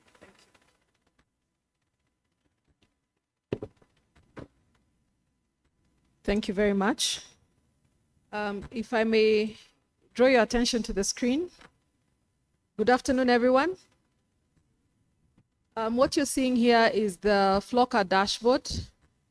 Can everyone see?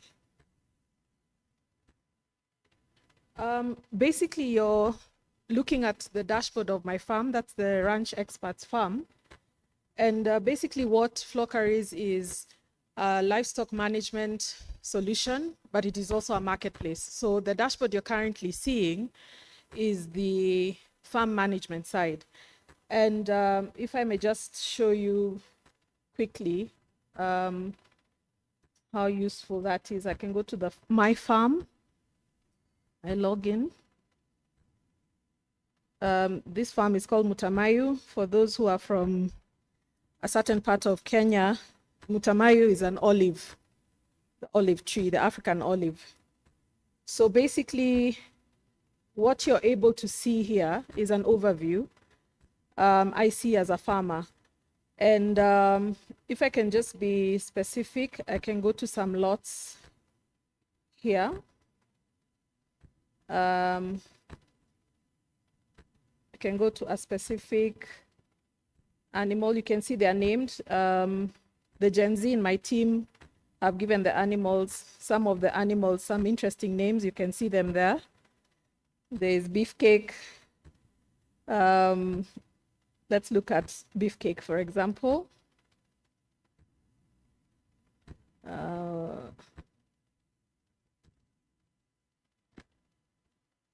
Hold on.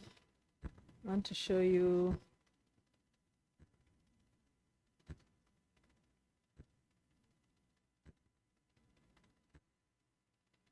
So basically what you do is identify all the animals and take the data of all the animals onto the feedlot, and then provide information that is uploaded onto the system. And this is the photo of the, for example, in this case, it's a cow, a bull. Okay. 1 second, my apologies. So as it loads, you have a photo of the animal, you have its weight history, you have its treatment history, and you have its identification. So in the end, when you go, the gods of technology are failing me. So when you go onto your farm records, you're supposed to be able to pick individual records of the animal that you can then use forward when you're either selling or of taking to a processor or the market, the ones who are keen on traceability. So you have, there we go. In essence, you have a history of the animals and you're able to pass on that history, and that's what forms traceability. So let's go back to lots.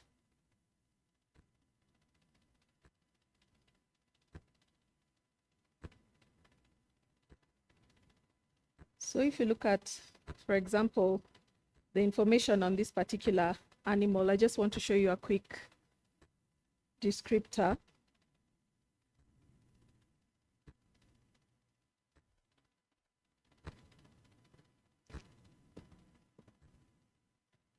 Internet.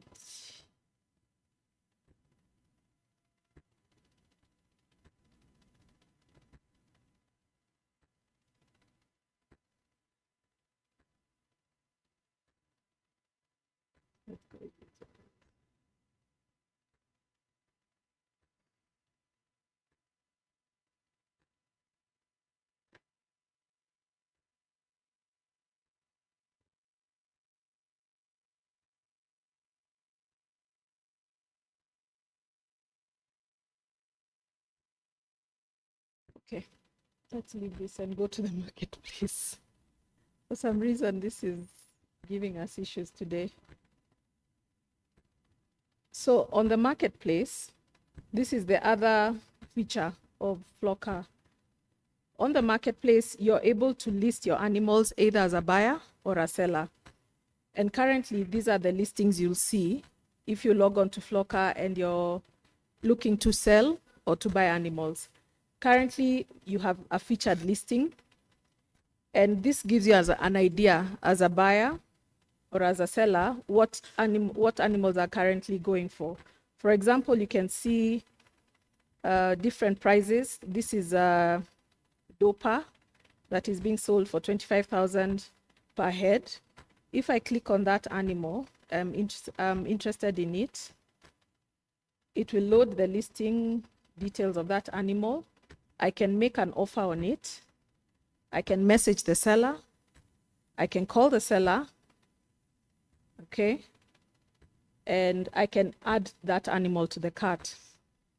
So assuming I'm interested at that price because I think it's a good price for me, I can go to the cart and then proceed to checkout of that animal. Now here, this is the interesting part. You pick a delivery address. This is where I want the animal to be sent to. I can put my notes for the seller, and then I can now pay. But what is interesting about Flocker is that we have an escrow system that allows you to protect the purchase so that you're not paying for the animal outright directly to the seller. The money is held in escrow. And then upon receiving that animal is when and confirming that the animal that you saw on the platform is what you paid for, that is when the money is going to be released to the seller. It's an interesting arrangement. It's very good for financiers as well, because this is an opportunity for financial institutions to have escrow arrangements with different banks, and also it gives comfort to the sellers as well as the buyers that for you as a seller, the animal you've released for delivery to a particular buyer will not get lost per se, because the money will only be released to you after the person has received their animal. So there's that safeguard when it comes to the marketplace.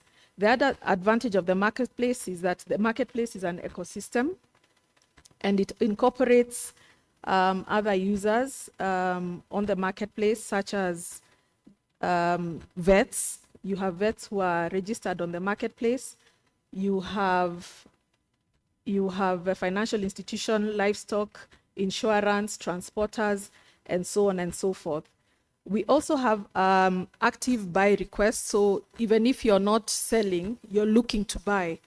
So you have an opportunity to post your request, and you say you're looking for, like in this case, a particular person here is looking for sahiwals, another person is looking for mature cattle for slaughter, and others are looking for dairy. So any type of livestock that you're looking for, you can put your buyer request there.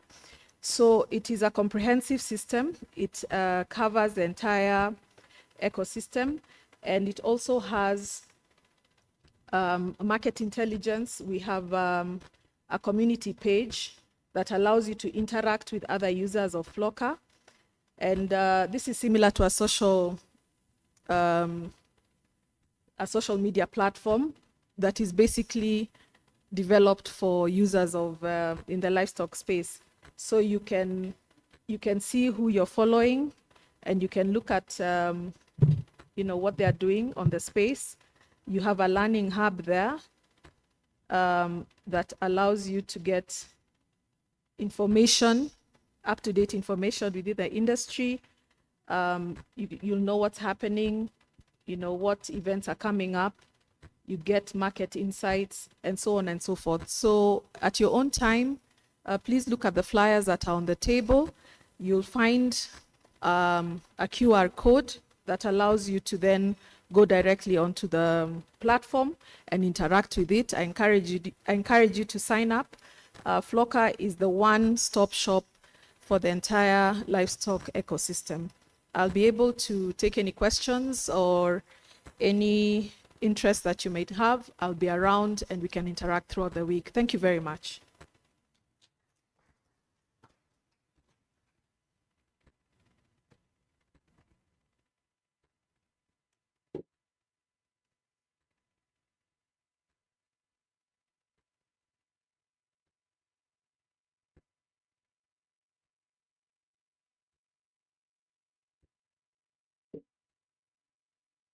Thank you, Maria.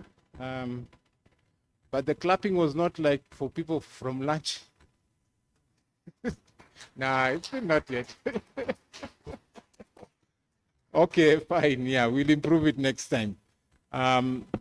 We want now to move on to a session that is slightly different from what we have had in the morning. And if you can recall, in the morning, we were essentially looking at investment opportunities and so on. This is what we have been discussing, most of it, trade and investment. But now we want to switch gears a little bit and look at the other side, essentially looking at policy and regulatory issues. So what we want to do this afternoon is to really go through some of those issues that are that require policy interventions, and we know for sure that even in terms of what we have, we will probably not be able to do them if the enabling environment is absent. This is something we are clear about. If the enabling environment is not proper, even those investments will be a mirage. We will not get them.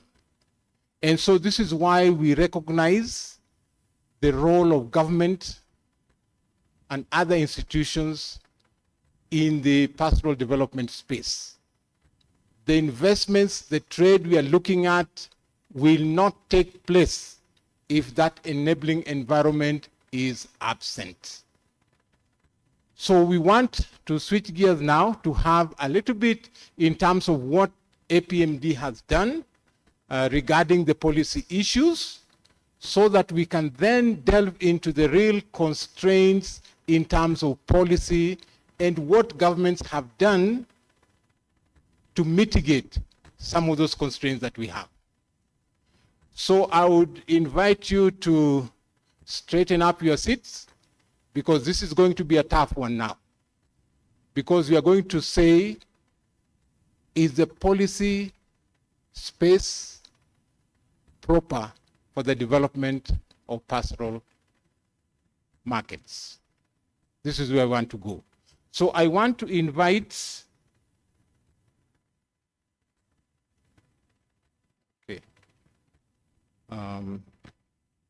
I want to invite APMD to take us through the policy pillar and the logic of the policy to action track. And for this particular purpose, I want to invite Professor Ahmed El-Betalji, who is the team leader for APMD, to take us through this process and to start us off. So please be very keen, because this is where we want to take government to task in terms of providing that enabling environment which we need in order to develop the pastoral sector. Welcome, Ahmed.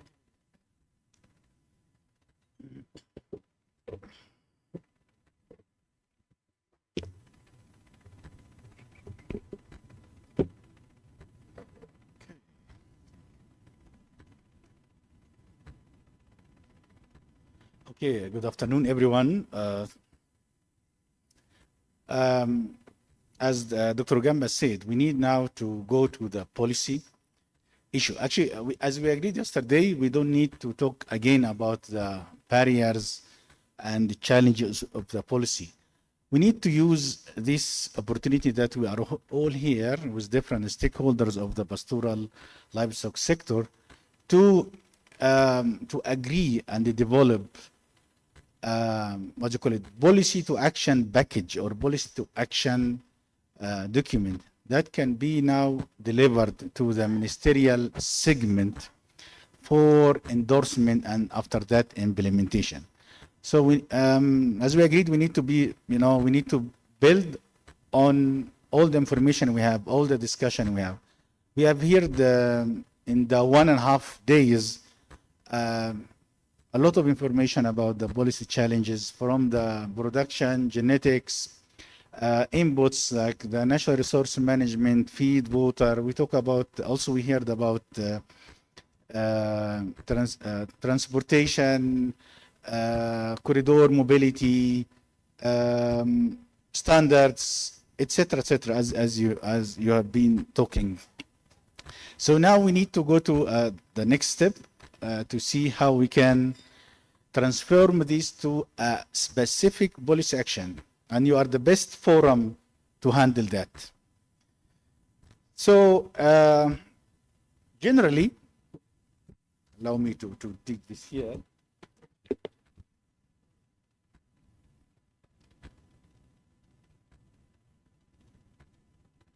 Oh, good. Those are the general areas, policy areas that shape the pastoral livestock market to become tradable, investable, and scalable. So those are the main areas. First area is trade market access policies. This is very important. Includes several policy like cross-border trade, corridor facilitation, non-tariff and non-tariff barriers, etc. If we go to now to cross-border and regional and continental level, we found FCFTA and regional economic community protocols, regional harmonization. A third one is economic policy and investment incentive. This is very important for the pastoral livestock, as we agreed, because it hosts everything about taxation, subsidies, credit, de-risking, blended finance, guarantees, etc., etc.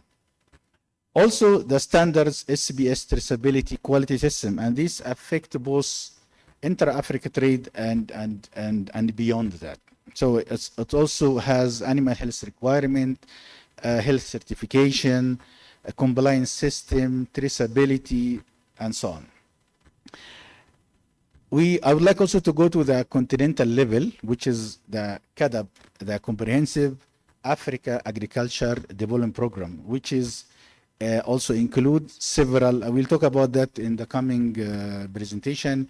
It has also the National Agri-Food System Investment Plan, which is very important to inform our investment and the trade we're talking about. So we need to identify the entry points for integrating pastoral livestock sector or priorities into the continental development framework of the CADAP. Also infrastructure, market system, all the policies concerned at this point, like aggregation, hub, cold chain, logistic, quarantine, slaughter facilities, export channels, etc. We don't have also to forget the data management and data sharing policy, because this is very important, controlling, the data management and the utilization, like market information, livestock data, system evidence generation, digital tools, and investment intelligence. Also, inclusive pastoral enterprise. We need to have inclusive system and inclusive policy that support inclusivity, including pastoral producers, women and youth, enterprises, community voice, etc. So this is the general scope of different policy areas which shape the pastoral livestock marketing, trade and marketing system. So the logic we need to follow now from policy to action is not, we don't need to talk about now again policy gaps. We need to package and deliver the specific policy, regulatory, and institutional actions required to unlock pastoral livestock trade, investment, and enterprise growth. So the logic chain that we need to follow together, we need to start with identifying investment and marketing opportunities, which already we have been discussing, and we have very good models from the private sector, like, for example, Luna, Makinon, KBMED, and other. So we have many with us in this forum. So investor market opportunities we need to consider. First, we need to identify. Then we identify what is the bending barriers for this, for escalating, for upscaling, for sustainability of this opportunity. And third, what is the policy or institutional cause of this barrier? Because there are several barriers, but we need to look at, in this stage, at the policy and institutional part of it. Then what required action in an instrument to overcome this cause or to address this cause? And then who are the responsible actor and at what level? It is subnational, it is national, ministerial, it is private sector, it is public sector. And then what is the expected market result from that? So I put here very, just an example. For example, if we talk about cross-border livestock trade, bending barrier, this is just an example, is repeated inspection and delays due to the repeated inspection and lack of harmonizations of these inspections. So the cause is now an harmonized standard and border procedures. The required action is to mutual recognition agreement between the bordering countries and harmonized corridor protocol, governance, establishment of one-stop border post, etc. Who is responsible? We have multi, stakeholder here or actors here, and this is maybe part of the challenge. Veterinary authority, customs, regional economic communities, African Free Trade Area institutions. So we have multi actors here. So expected market result, if we manage to address these, is we reduce clearance time, lower transaction cost, and increase formal trade. So I will have just an example, even highlighted in yellow, because I don't want anybody to think that we are focusing on one example. This is just an example. And then I will come to the floor asking for other examples and what are the pain points of the policy from different models, trade and marketing models present here in the forum. For example, we have Ethiopia Luna Export Slaughterhouse, BLC. We have Kenya Makinon Feedlot Farmers Limited also. This system is a complex. It includes aggregation, feedlots, slaughter, processing, export. So it is a complex of several steps of the value chain. Those two examples are exporting to the Gulf countries. The Gulf countries have their requirement, which consistent supply volume. They cannot, no fluctuation in the supply for sure is accepted. Halal assurance, because they are Muslim countries, and food safety compliance. Animal health, SCBS, and a certification system. Reliable cold chain and the logistic and delivery timelines. Traceability and market confidence. So all those are the requirements. So now let us look at the policy to action focus to comply with these requirements. We need export protocol aligned with destination market requirements. It is a must. Digital certification, because if we need to have the traceability and digital logistics, so we need to digital certification and traceability. We need a developed or improved or functioning cold chain and logistic. Trade finance and risk sharing, because this is this is a very costly process, and the finance support and de-risking is very important. So also this is another policy issue should contribute to this requirement. And supporting rule for a ministry, because we notice that we have multi players. So in this case, we need to have supporting rules from the ministries, regulators, custom, and private sector. So the question here we need to ask, and I will ask for everyone, different models, what policy, what regulatory or institutional action would make livestock and livestock product exports to Gulf market more bankable, predictable, sustainable, and scalable? And allow me to extend that not only the Gulf. Inter-African trade, maybe I know we don't export it to Europe for the moment. No, I mean, sorry, Namibia is doing. So I would like to raise this question for everyone. Maybe you can spend 10 minutes discussing this. If you allow me, can I start with the examples I mentioned here? Maybe we can start with Luna.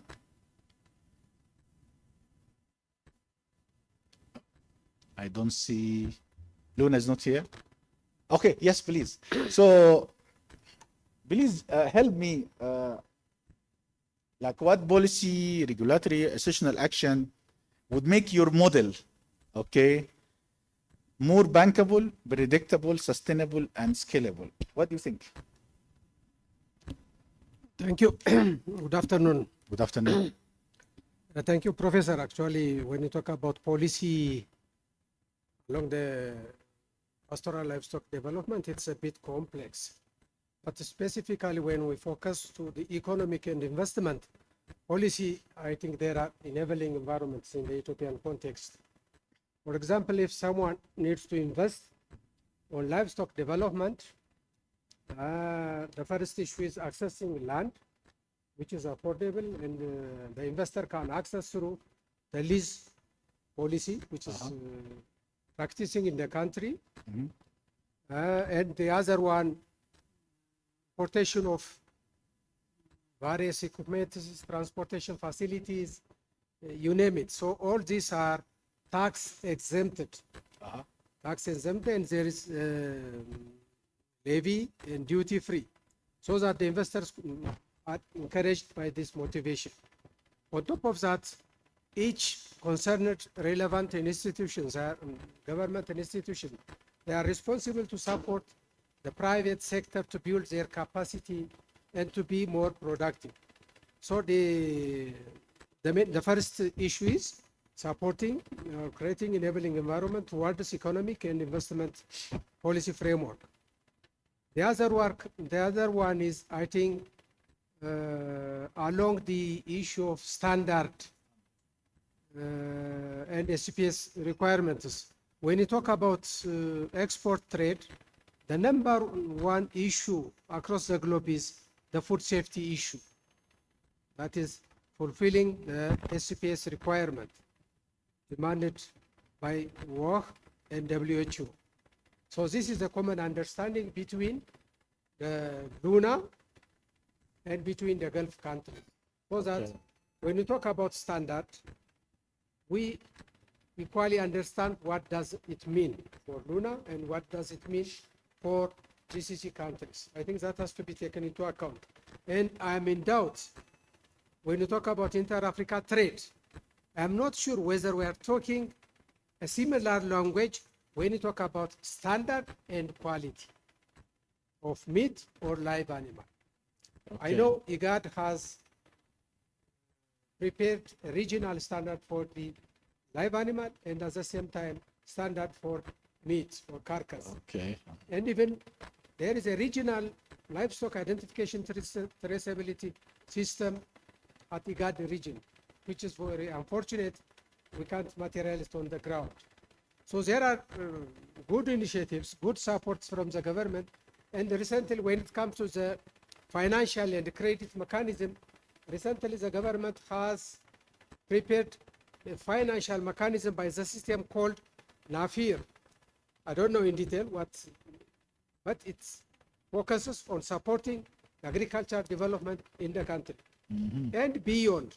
Recently, the government has also proclaimed a new proclamation that supports to fund movable assets, really, which is very, very, very important. Movable assets means like livestock. Previously, pastorals were not able to get credit, and even insurance companies were not willing to support the pastoral community. But nowadays, because of this new proclamation, I think our pastorals will be benefited in future. Likewise, the private sectors who are engaged in the livestock development definitely will be benefited from these proclamations. Even it supports crop which is not yet harvested. This is a good supporting and enabling environment for the private sectors engaged on the livestock development sector. This is what I need to say in brief. Thank you very much. And I believe Mr. Rapporteur captured all what you said. Thank you very much. So any other examples, any other model would like to share with us the policy to actions, or what is the priority policy action he or she think is very important for promoting the model, the trade market model. Yes, please. You can tell us what model you are following first, and then you can share how do you see the policy to actions. I think for me, I can just point out to more of how are we making this a resilient kind of investment, long-term investment. Mhm. And when I look at it where the people who are key producers are playing the key role in this investment. So just to begin, I can say that a pastoralist market most of the time is a reflection of what exactly are they believing in when we come and say on market. Livestock, someone was saying, is this a pastoral market or a livestock market? Mhm. And livestock in pastoral economy is more than commodities of exchange. It's more of identity and cultural affiliation. When we are talking about traceability at a time, I wanted to ask, how are we going, because we have the community identification system rooted to tradition. How are we using that and not overriding the knowledge that they have been holding and the reason why they've been existing? Yeah? And this traceability, how are we going to use that traceability for our long term? The other thing is on the maybe challenges that are along the way. For as much as we are talking about drought as the main issue of pastoral sustainable market or pastoral sustainable economy, then we will miss the point, because drought is just an aftermath of key other issues. Mhm. Of mobility. Mobility is the first actually factor to factor in when we want to talk about pastoral economy, because without this mobility, then it means that there is no resilience. Yes. And then just to close on that is the fragmentation of pastoral land. Mhm. These people need pastoral routes to go access resources and which include water and grass. But if we fragment it, then it means that we are sanitarizing them. Okay. Then now, because maybe this platform can give me a way to maybe demystify some facts here. There was something that yesterday I heard about pastoralists being poor, that 60% of pastoralists are poor. Mhm. Pastoralists are not poor. It just matters, it's just a lens of which you view them. They may be asset rich, but not monetary rich. But when you convert these assets into monetary value, then they are very rich. Yes. You just have to work with them and the information to reach them in the right way and in the right manner that they deem, not in this complex kind of language. If it's possible, then we can have it translated even into their local languages, and then the local languages is now going to be translated to specific, because the youth themselves can understand and read English, but what about the key holders of these livestock? That's where now generational renewal comes in again, and we have to look at it as a future, as a long-term resilient investment. Thank you. Thank you very much. Thank you. And I really like what you said about the poverty. And we talked yesterday about the livestock as assets. So thank you very much for raising that. Okay.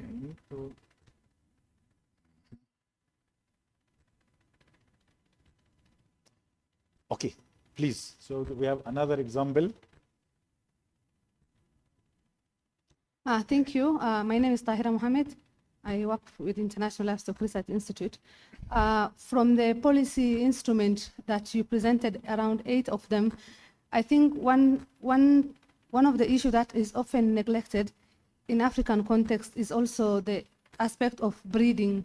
Like, just to note what types of breed are strong here in terms of the types of milk or meat producers, but also the aspect of community-based breeding. How can inbreeding be prevented so that the breed that we produce are something that is really of high quality and things like that. In addition, also, African, for example, Boran cattle, whereby who owns it? Like, it's originally from Boran, but then who is it patented, kind of protecting the best breeds for us, because sometimes we export the best breed without really knowing it. So basic genotyping is something that is also really important in policy aspect. In addition to that, also is feed, because without feed, nutrition, and health, then the market that we're talking about will not be really valuable. Thank you. Okay, thank you very much. Very right. Okay, I would like that, I'll come to you, Dr. Jamie, for sure. I would like that we can we specify some policy actions, because we know this is the challenges, but how do you see the policy action that can help? I think how do you see the policy actions that can help overcoming or addressing all this? Because, for example, breeding, I'm sure there are like what you call it, genetic improvement strategy or breeding strategy or livestock improvement strategy, which include breeding and feeding. So I don't know how we can, what is specific policy action that we can touch. Oh yes, please. Yeah, for me, if you want me to respond, is, for example, camel, just even genotyping, knowing what types of animals we have and which are best for meat, which are best for racing, which are best for milk. That basic identification is actually what we don't have. So it's one step that really needs policy interface. Okay, thank you. Dr. Jimmy. Okay, thank you so much. My name is Dr. Jimmy John Mag. I work with ECOWAS, but the policy to action I will speak about is that of Nigeria, even though that falls within the ECOWAS region. So I want to give an example of not export, but how it's spurred investment in livestock and also promoted livestock business, especially among pastoralists. Okay, so in 2016, Nigeria introduced a common external tariff for dairy products into Nigeria. As you all know, Nigeria imports close to $2 billion worth of dairy products yearly into Nigeria. And mostly, these products are coming from Europe, from China, and New Zealand. So the Nigerian government found that to be too huge a burden, and that has been a negative on livestock development. So they introduced a staggered external tariff on dairy importation that is tied to local dairy production. So if you're a dairy company and you will be given 5 years to invest in local livestock development, after that 5 years, if there's no tangible investment, then your tariffs go high. If there's a tangible investment, then you can maintain, and then even the volumes you import can also be affected. So what did it do? Nigeria have seen investment upward of $2 billion into the dairy sector alone within the last 8 years.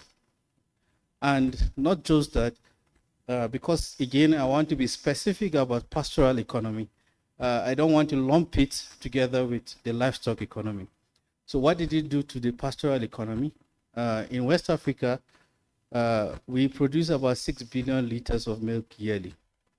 Only 10% of that milk is collected. And this milk, 90% of it comes from pastoralists.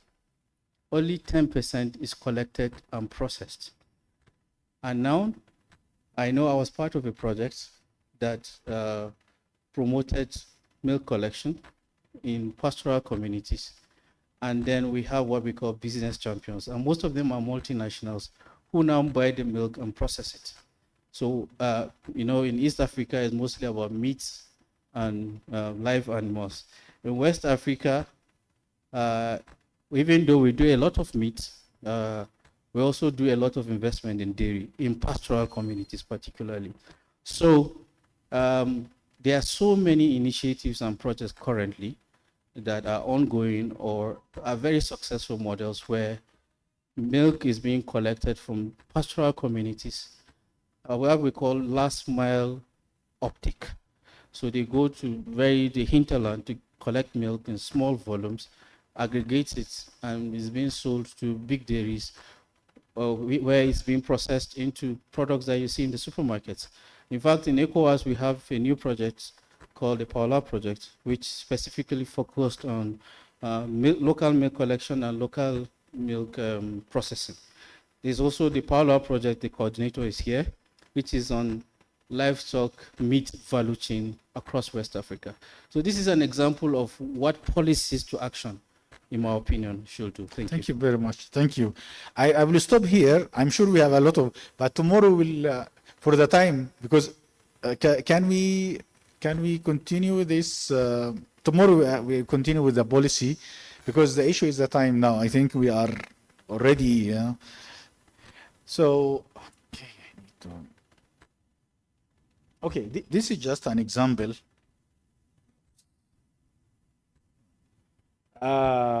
This is just an example, you know, again, I just don't want to show that until I hear from you.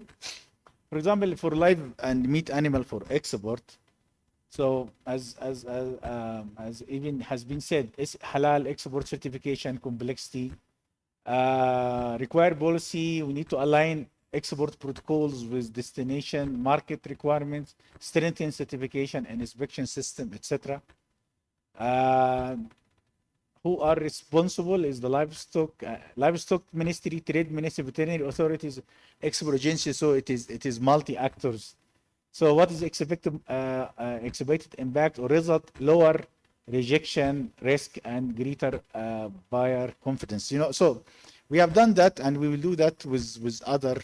We'll go further with other policy until we develop this policy to action document together today and tomorrow.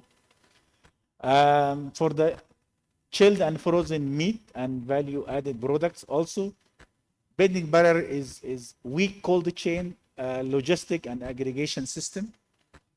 So we have export oriented slaughterhouse and feedlot model. It's there, like we have already said. So the required policy action is needed is facilitate cold chain investment. We PPP and BBCB, which is the community public private community partnership, logistics hub and aggregation, etc., etc. And the result will be more reliable volumes and higher value captures. So we'll do that with all your ideas to develop this policy to action matrix. So let me end here, because by the end of this forum, a consolidated package of prioritized policy action, responsible institutions, and clear implementation pathway linked to real market opportunities, but you are representing different models of this, will be presented to the ministerial segment for endorsement and subsequent implementation. Thank you very much.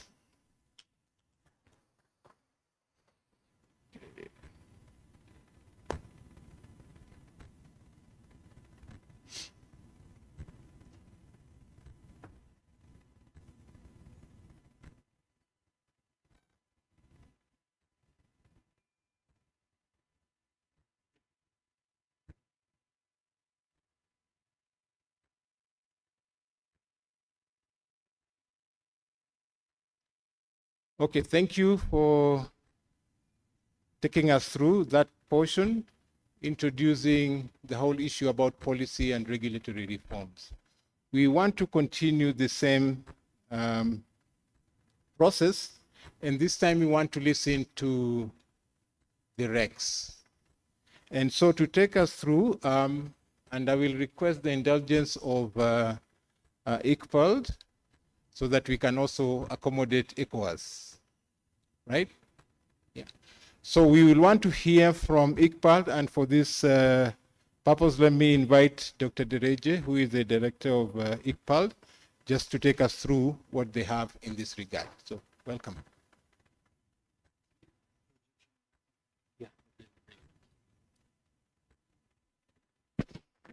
Thank you very much for the opportunity. Good afternoon. I came toward this end, even though we have 2 more days to go. I'm sitting and listening, and most of the points that I'm going to talk is touched in one way or another. My name is Dereje Wagjira. I'm the director at IGAD Center for Pastoral Areas and Livestock Development.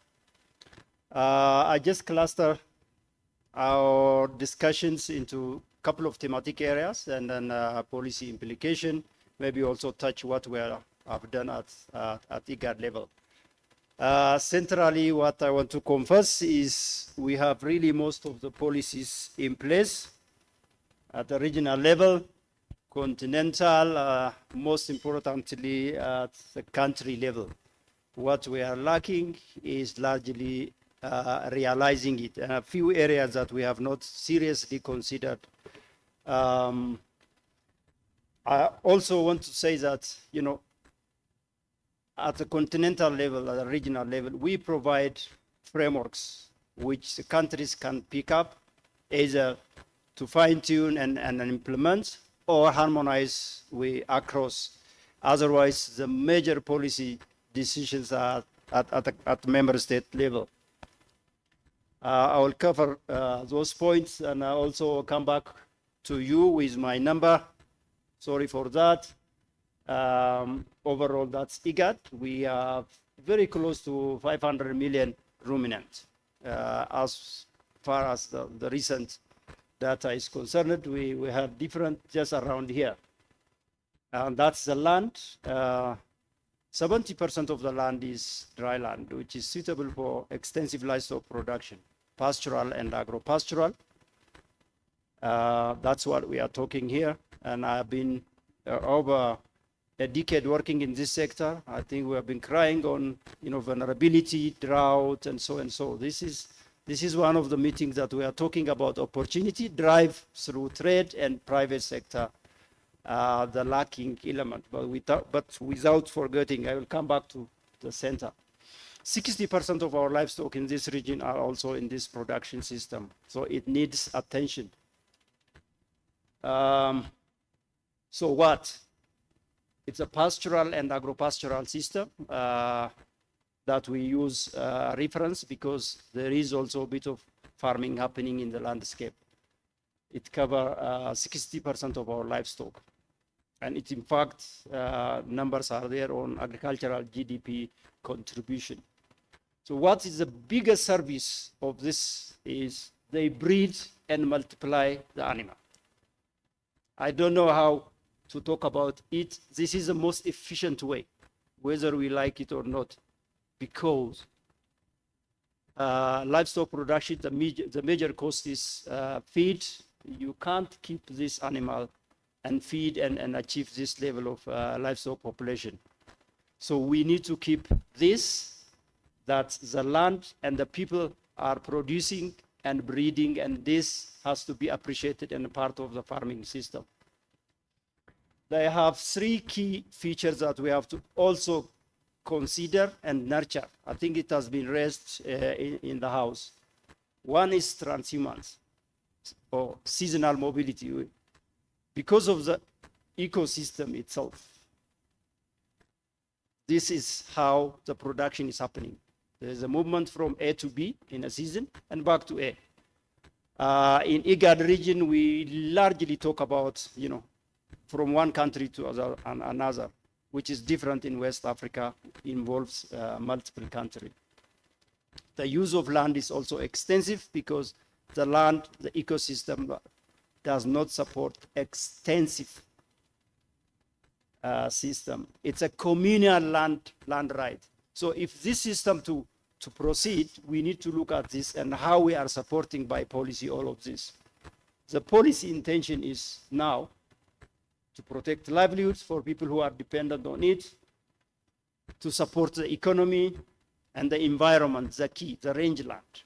Otherwise, it is going to be tough, whatever we are talking now.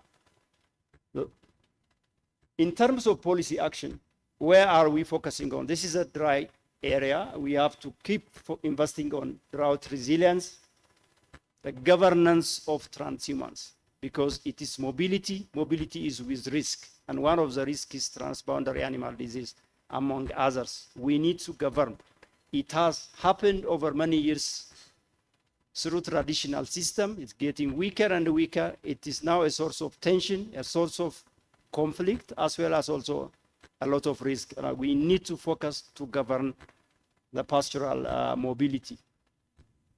And the other area is rangeland management. A lot to talk about it.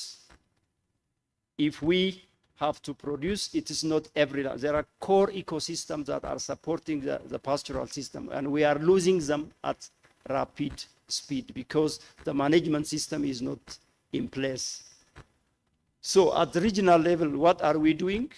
There is over a decade also on drought resilience building. Countries are investing. I'm sure that's what they are harvesting now, and we need to continue doing it. Otherwise, without preparing absorbing capacity to the droughts, we will not talk about anything. And that we shouldn't forget. It has to be, again, a policy focus. Transhumance protocol, we have picked up. Some countries have adopted. It needs more countries to pick it up because it is a production system. We talked at within the country, but mobility also within the country.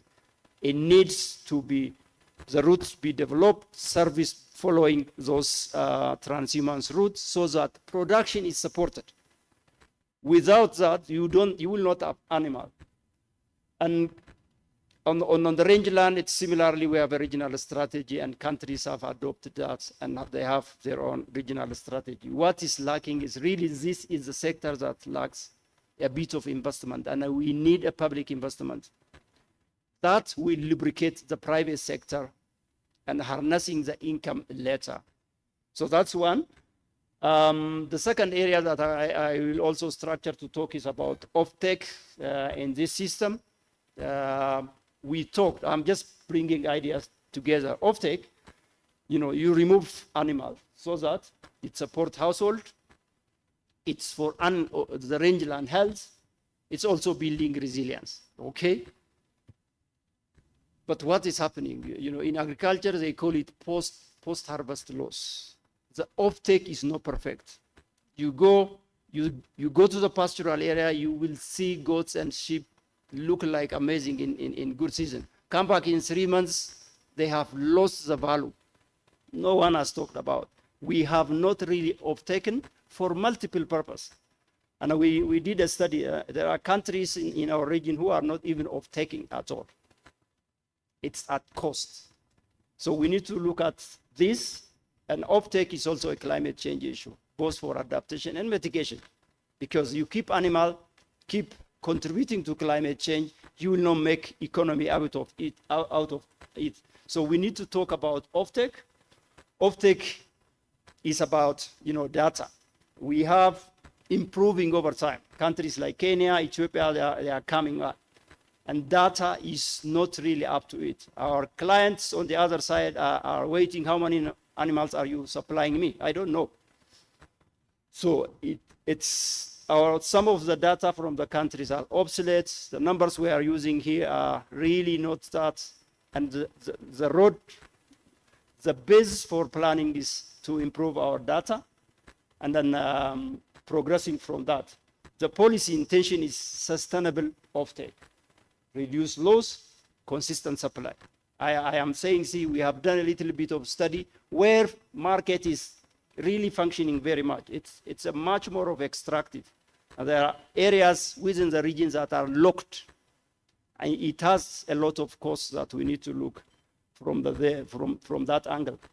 So from regional side, when AFTP come, we have developed a regional strategy and sit there that livestock is a target we achieved when a regional strategy is developed. We supported countries in their AFTP strategy, multiple countries. We make sure that livestock and animal products are included because that is what we develop in this region. So the tools are there. We do a lot of support on quarantine. At least the region has harmonized quarantine structure as well as also SOPs in the whole thing. And then that have been done with partnership and a lot of capacity building going on. IGAD MENA platform is also one area that we are listening to our partner and to improve our side, also air out our complaint.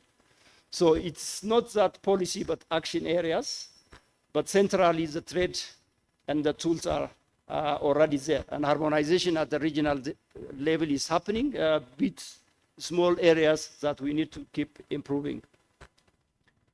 On markets, yes, market is growing. We see number yesterday. At the region, even our region with close to 300 million, what we consume is 50 kg. And this will grow. If we see the global average 34, the FAO is recommending 50 kg. So there is a demand. As a livestock sector, we have responsibility to feed our people. We have responsibility to feed our people. So that is not forgotten. And then we have the whole of Africa through Africa Continental Trade Area, market opportunity, and then Middle East. In Middle East, we are also at different level. There are countries that are historically connected to the MENA and trading. We have not really capably transforming it. There are emerging countries, Ethiopia, Kenya, and Uganda, even shooting at speed in optimizing that trade. And there is a record improvement in Kenya over the past 2 years. And with that speed, I'm sure, taking over. There are countries that are just sitting and aspiring. I can pick up South Sudan, a huge livestock resource, never been moving formally. So we have 60% of the live animal share. You will never lose this if you want, unless you wanted to transform the sector into other. And we have 10% share in meat. So it's possible to expand. Test is already established, market base is established. It's a matter of focusing and working on here. The policy intention is building resilient market. We learn from COVID, we learn from the war, we learn from also ban. You need to have different markets. The local market, the neighboring on continental market, across board. Because at any time, with a volatile world, you will be affected. So we need to intend to build a resilient market. And most importantly, local consumption through purposeful communication, truly speaking. So the policy action areas, regulate industry, because I don't want to talk a lot about this. We have been already affected because bad actors are in a market. And we have been affected with that. That is the focus. The let's streamline also the informal. It's difficult to close totally, but it's possible to streamline. And especially landlocked countries with sea access. Let's work. It is possible to develop a regional value chain. It's possible to improve. Otherwise, it will not take us anywhere. The third area is, I pick from different, I will say these are the enablers and bottleneck. It's core for production also. Transboundary animal disease, okay? It's a production loss as well as also it's one of hindrance to access better market. Couple of countries are doing better, others are not, and we are all affected together. SPS, it's the same comprehensively. Leads has been talked a lot, huge animal resource. We can't start from scratch. We have to build over years. At a regional level, we have a legal framework that the countries could use to fine-tune their own legal framework. We have a guideline. So now Ethiopia and Kenya have picked it up. I think Somalia is in process. We learn a lot. We have seen successful countries. We also learn what we can do, how it is important to do step by step because of the size, and we need to create value to it. That's where we are working on now, value to it, until people appreciate and put it with both stick and carrot. So, yeah, animal health strategy is there.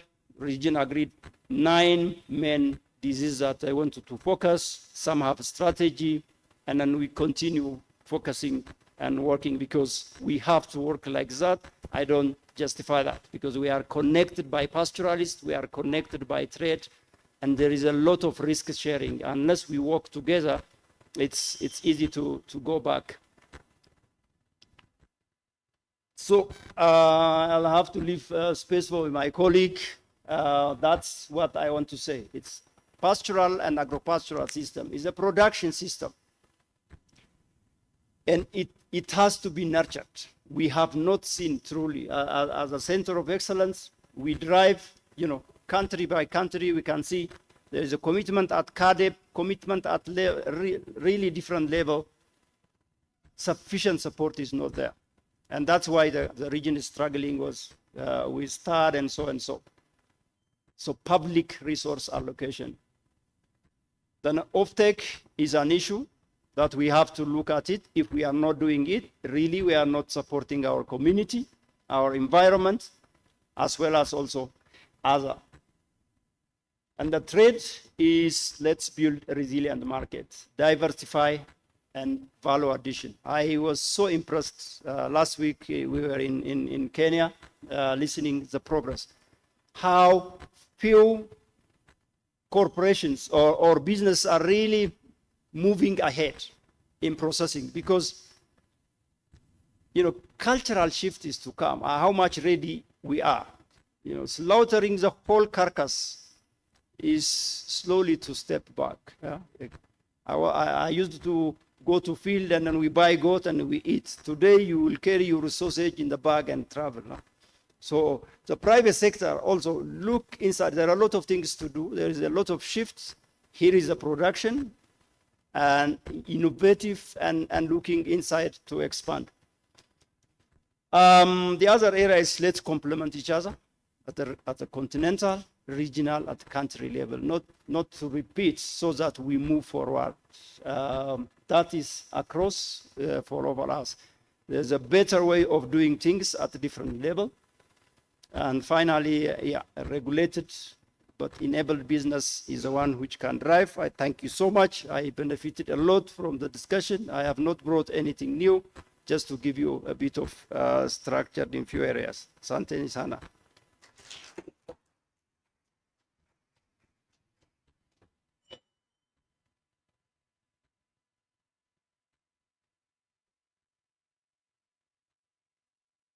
Okay, thank you for those remarks, Iqbal, Dr. Dereje. We want to move on a little bit. We have heard from Iqbal, which is in the Horn of Africa. We also need to hear a little bit from the West Africa side and the Sahelian. So I want to invite ECOWAS, John Mark, to take us through a little bit of what they do in ECOWAS with regard to policy.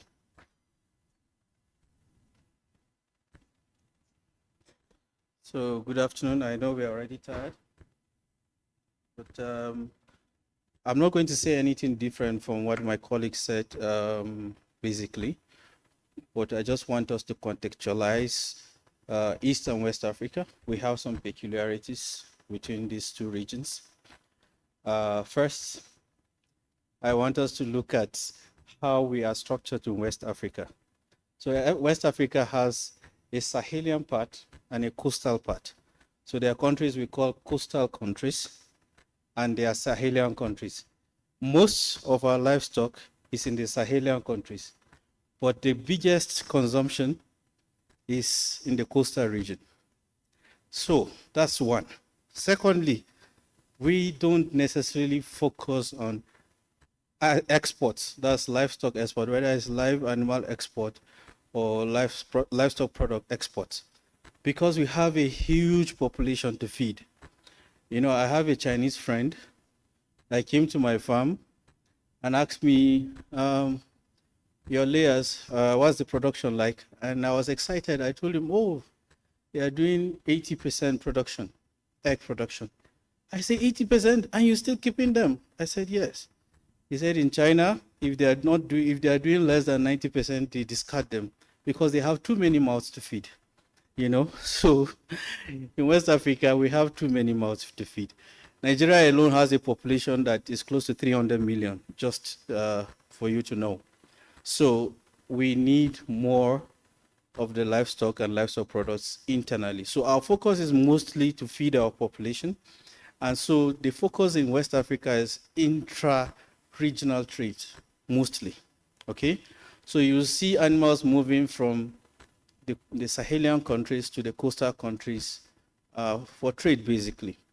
And then sometimes between the countries. And that's why when I was making my earlier comments, I said, we have animals that are moving from Mauritania, which is almost in Northern Africa. It is not part of ECOWAS. But because of livestock, most of our protocols and conventions now include Mauritania. For example, the Nouakchott plus 10. Nouakchott is the capital of Mauritania. We have to hold that and give it the name Nouakchott plus 10 protocol because Mauritania, most of the animals, they start the migration, the pastoralist transhumans migration from Mauritania, and now we say they can go all the way to DR Congo. I think my colleague Musa is here. He knows that very well in Central African Republic. So that's, I don't know how many thousand kilometers, but that's a long trek, and they do it on foot.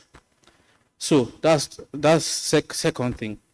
The third thing is that also in West Africa, what we are focused on is how do we boost not just intra-regional trade, but also local livestock production.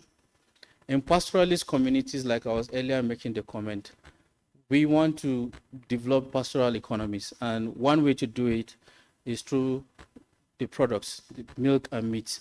You know that the pastoralists see their animals as a source of pride and wealth. So they are not so keen about selling their animals as fast as maybe people in Eastern Africa. So even though they do sell, but this is not something they will naturally do all the time, even though that is changing. So what do? We focus on what products they are likely to sell, which is milk. But we have a huge project, like I said, the Pastoral project, that is also focused on the meat value chain, because livestock products, especially meat and livestock, moves from within these countries together. Now, what are the policies that we have put forth?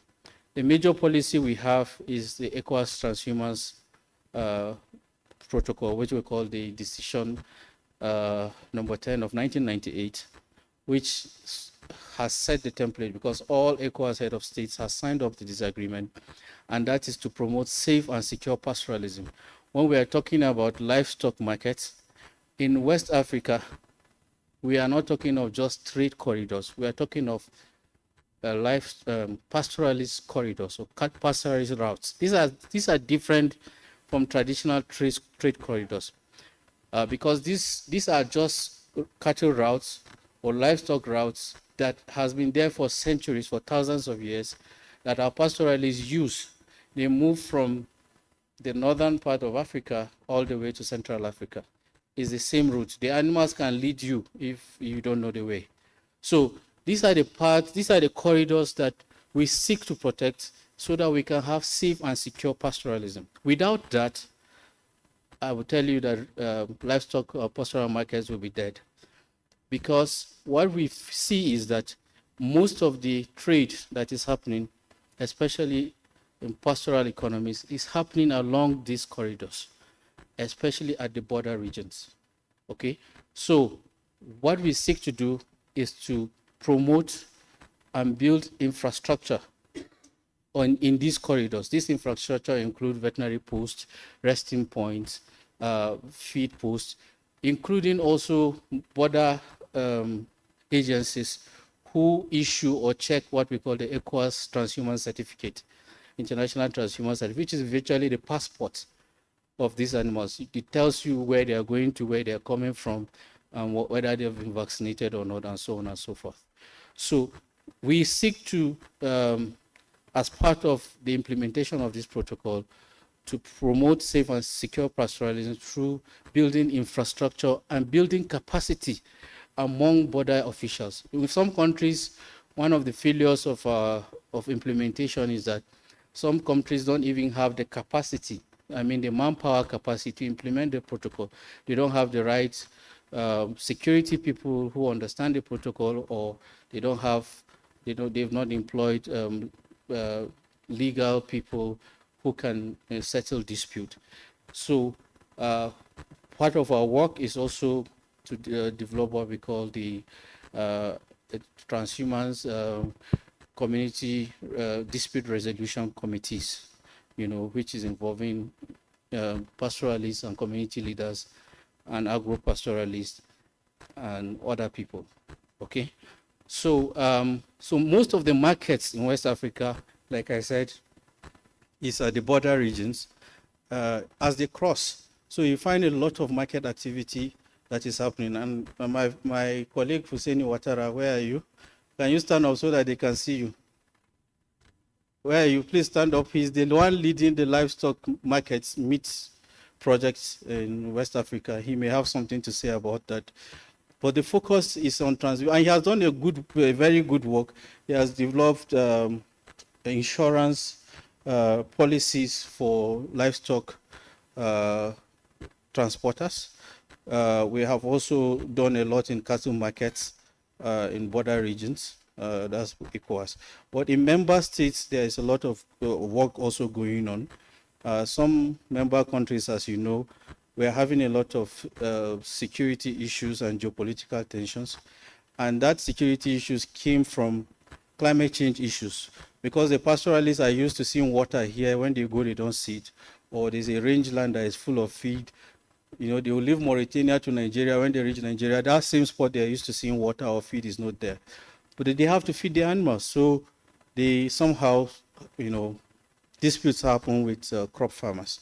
And that has metamorphosed into criminal gangs now taking over, and then they are giving pastoralists a bad name. Now, in West Africa, they think the pastoralists are the terrorists, which is not true in most cases.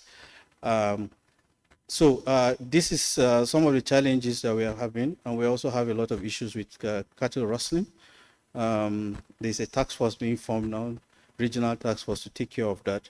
So the policy essentially is the ECOWAS transhumans protocol, and it has also, we also have a new one that is not a new one particularly, it's just the implementation that we call Nurture Plus 10. And we have a platform called the Livestock Mobility System in West Africa and Sahel, which seeks to implement this project. And is doing so much to basically ensure safe and secure pastoral. There's so much to say about this, but I promised I was going to be brief. So that's just to contextualize what we are doing in West Africa.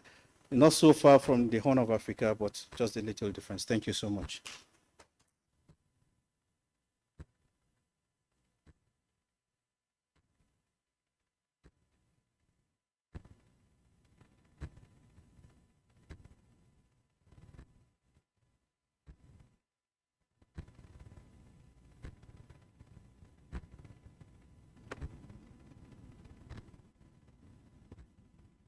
Okay, we want to shift gears a little bit so that we can focus on policy issues. As has been discussed,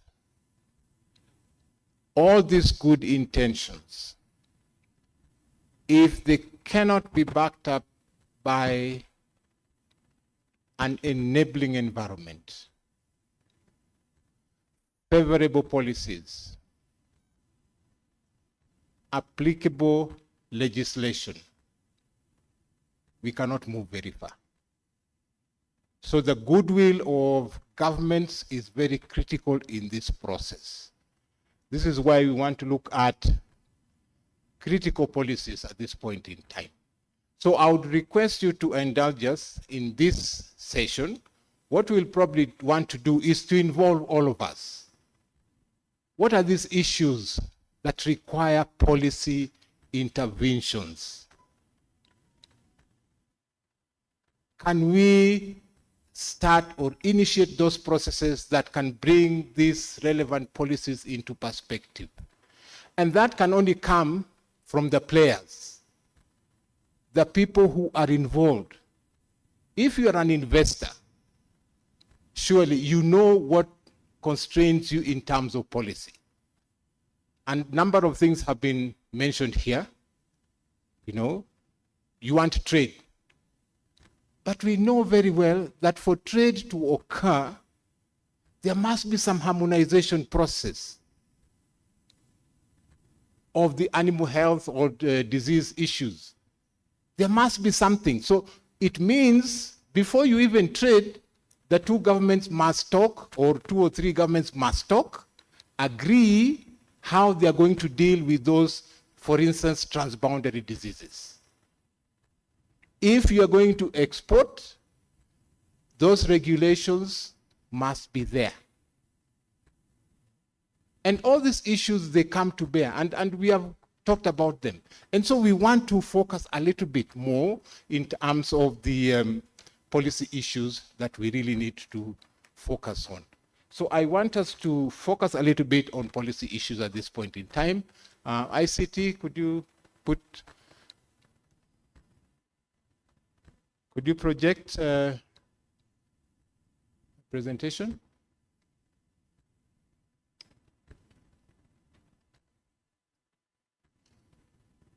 There's something on economic reforms.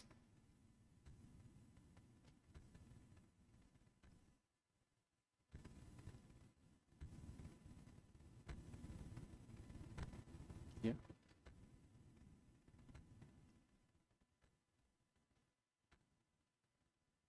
No?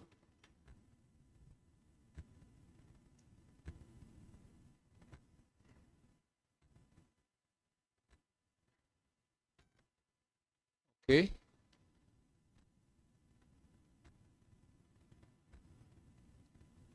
Looks like you do not have it. Okay, fine. I'll use my computer.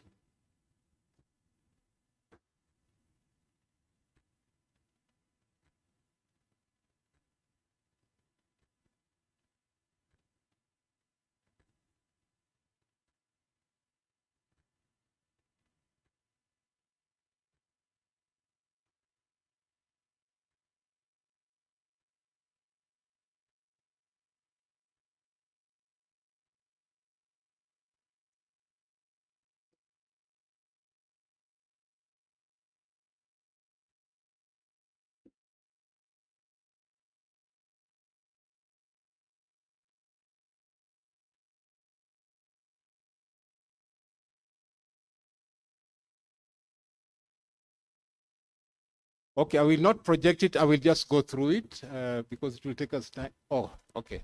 After I've already brought it. Thank you. Right. If you look at your program, it is not exactly 10 hours, but the session that we are starting is that one. And what we want to do, or what I would wish to do at this point in time, is just to introduce some basic things in terms of summarizing the issues that we have already done so far. So I just want to bring these things into perspective so that we can then focus on the policy issues that are critical for us.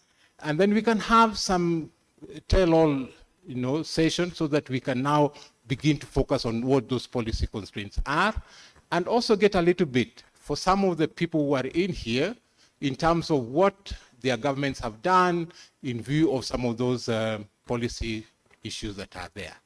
And so we can then move on to, okay. This is what we have. And again, we said here that we do not want to focus a lot more on the constraints.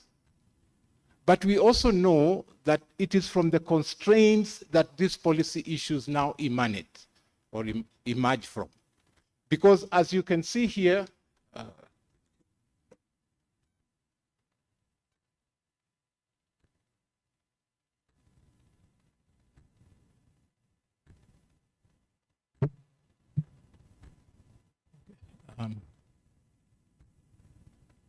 yes, thank you. As you can see here, what we have, definitely we have those constraints, but along with the constraints, we have the opportunities. Basically, what we are saying is that for you to exploit those opportunities, you must overcome those constraints. This is what we are focusing on now. And so we want to look at some of those issues that we have already indicated here. You know, we have talked about those low production and productivity and so on. We know those issues are there. But then we have to take certain measures from a policy perspective. And so, you know, those land tenure issues, you know, those communal lands and so on, we know there are things that actually have to be complied with for, you know, even just to keep livestock. You have all these issues of feed and fodder, you know. How are you going to move over to other areas where it's not traditional feed and fodder areas, okay? And some of these things need specific policy interventions.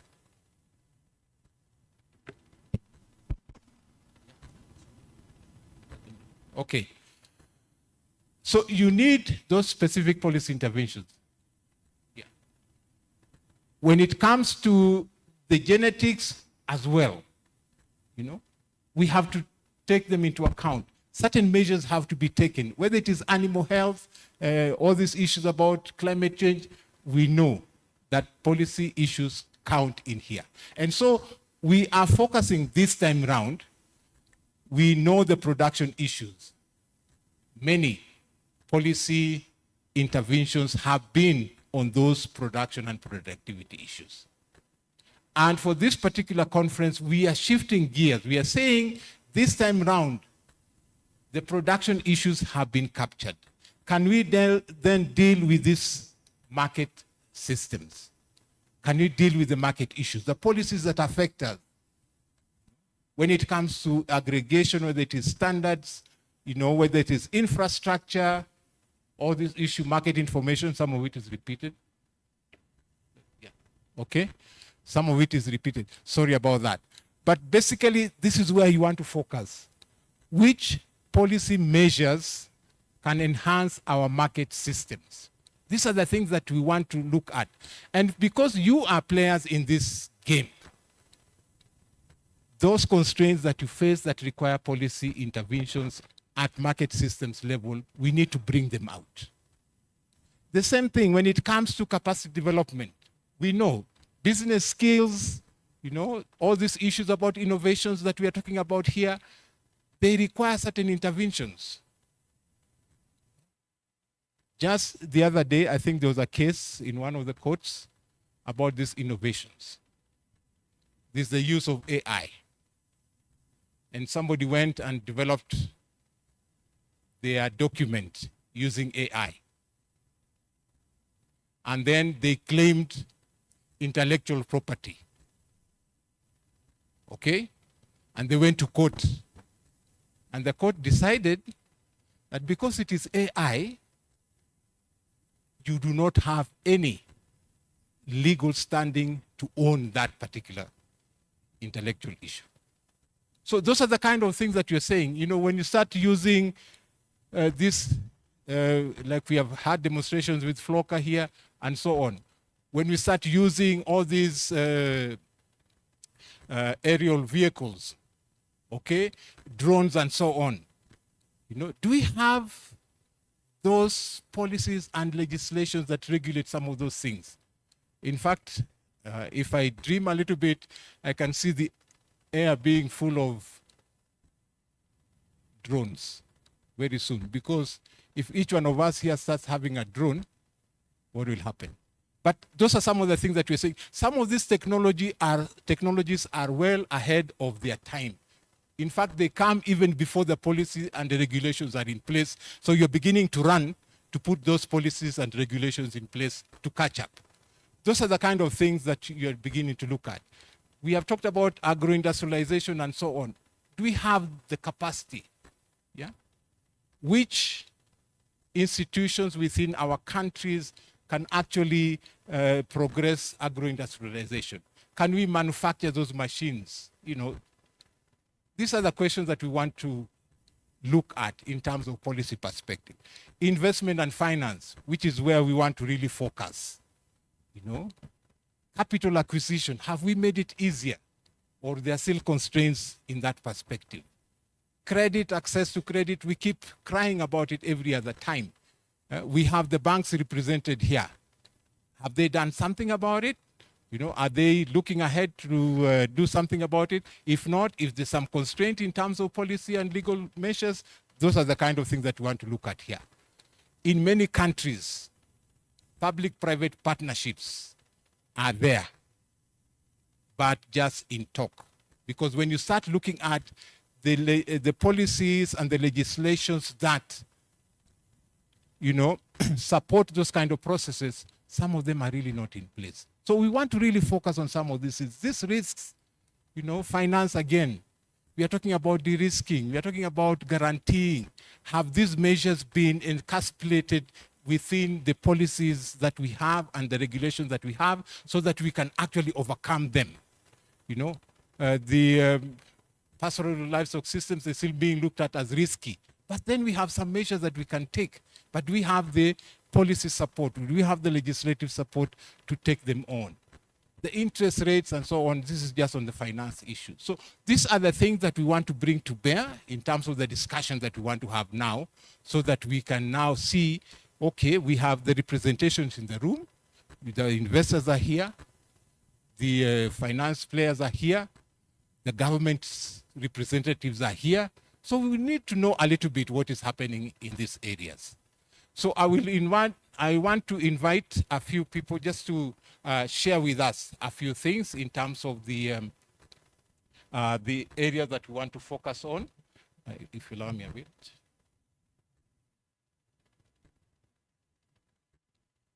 So that we can shed some light in terms of the processes that we are having, in terms of the issues that we are having at the moment. Now, we have been focusing a lot more on the finance side. And so I want to invite some contributions from the people in finance. I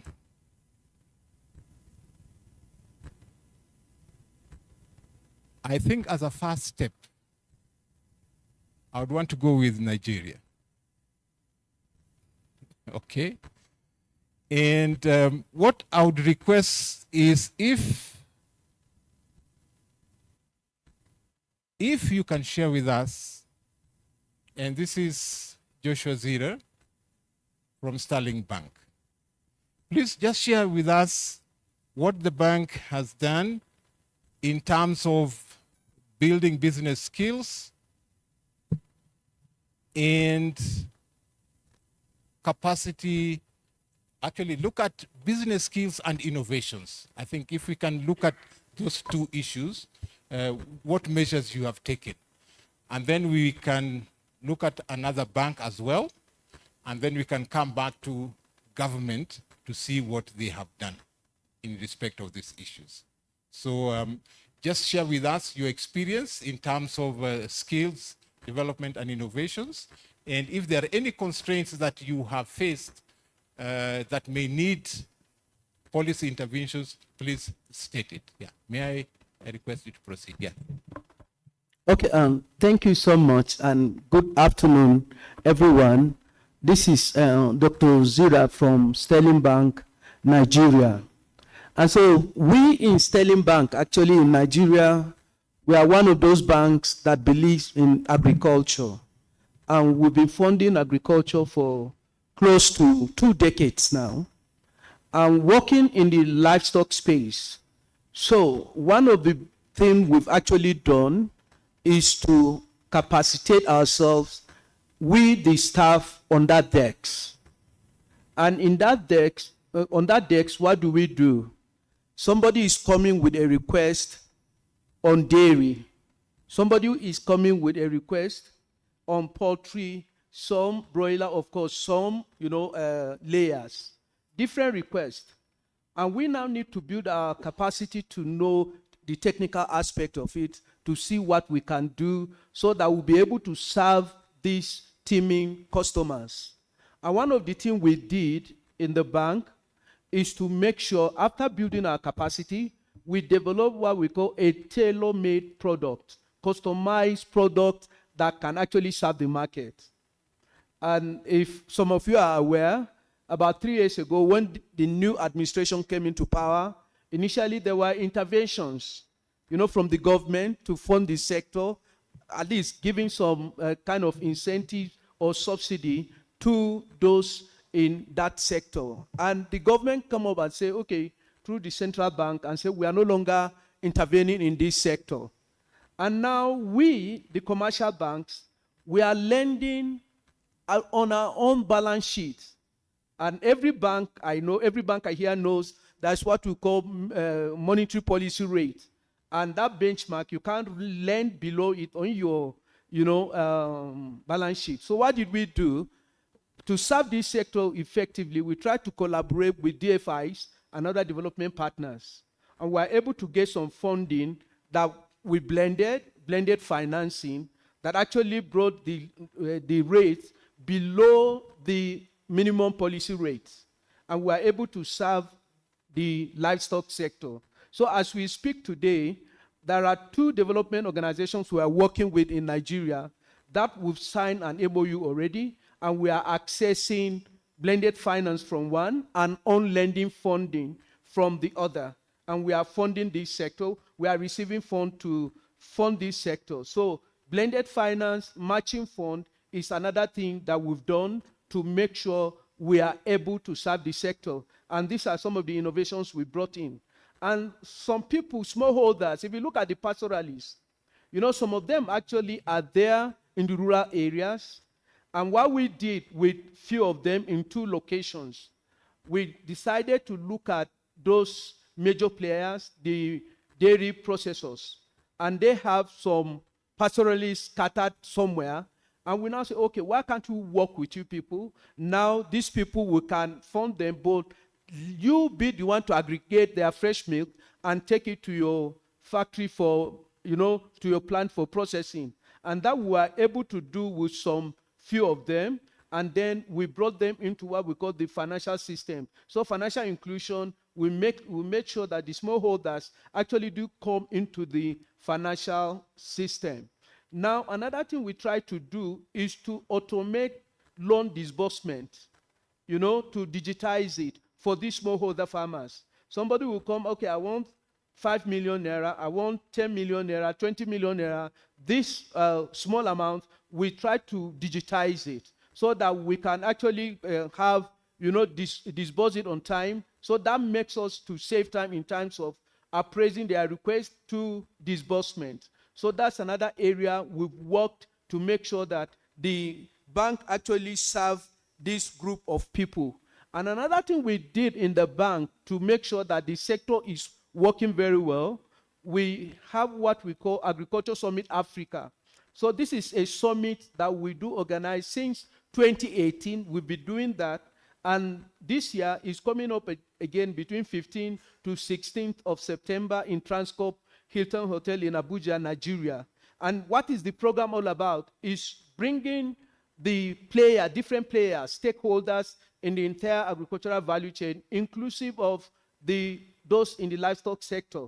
And the last 2 we did, we specifically did a deal room on feed and fodder, 2024 and 2025. And so many people came in to pitch their their businesses, and we were able to link them B2B, we were able to link them to businesses. So these are some of the platforms we provide in order to see that the sector, apart from catalyzing funding, we look at access to market for them, that they too can also meet who they can actually interact with, and also access to information.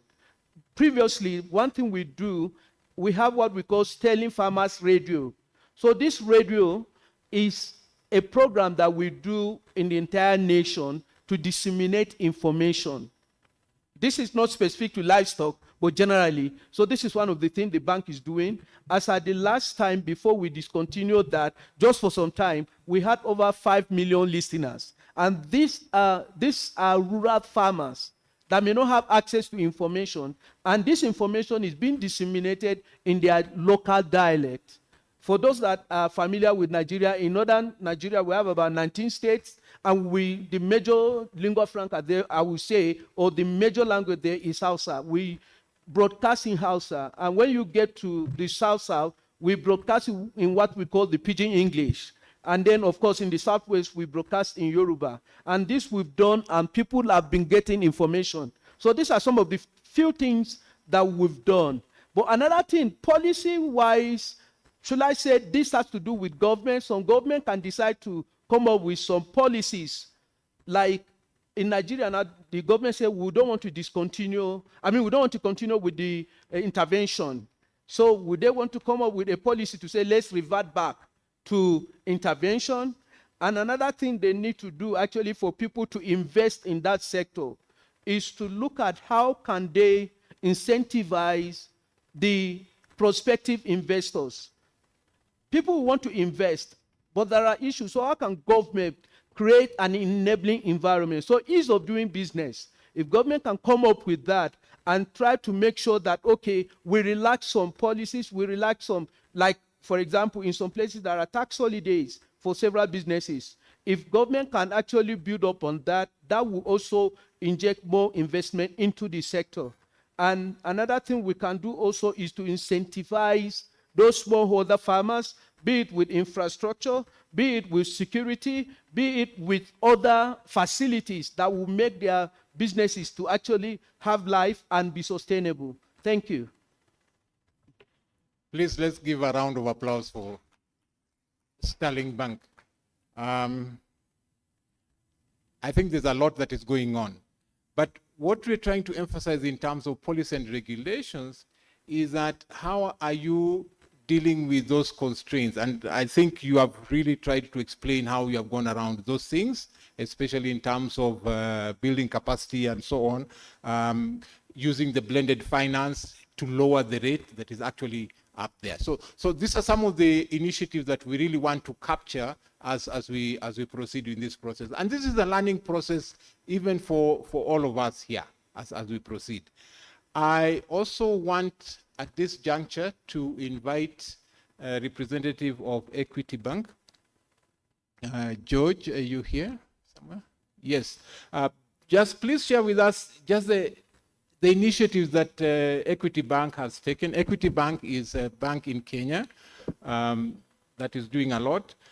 So we want just to hear what Equity Bank has done in terms of advancing pastoral livestock development, especially in view of investment and finance. Are there changes that you have adapted, which were initially not there? Are there changes that you have picked up, which were restricted in terms of policy and legislation and that kind of setup? So let's just hear some of the experiences that you have had. Just share with us. Yeah, thank you. So thank you very much, and good afternoon. My name is George Kaburu. I'm with the Equity Bank. I am the RM livestock, that is a livestock specialist of Equity Bank Kenya. Our conversation today on the initiatives is predicated on our Marshall Plan, that is our Vision 2030 as a bank, where 30% of the entire business of Equity Group should come from agriculture, And just to mention that as a bank, we have a livestock framework as a guide to us understanding the challenges, the constraints, and curating solutions that resonate with the sector. We've held quite a number of multi-stakeholder livestock roundtables for the 3 years now, starting with the producers, ranches and conservancies, slaughterhouses, abattoirs, tanneries, where the group CEO pledged about 1.5 billion USD. We, as a bank, we sat in the National Livestock Transformation Steerco under the guidance of the Gates Foundation. Some of the work streams within the Steerco have been on camel commercialization, feed and fodder commercialization, digital financial solution for pastoralists, feedlot development amongst other work streams. This committee eventually advises the president on what is happening across the different livestock ecosystems. We also, as a bank, sit in the Feed and Fodder Initiatives, that is the KEFA, Kenya Feeds and Fodder Association, and we've sponsored some of their events in the past.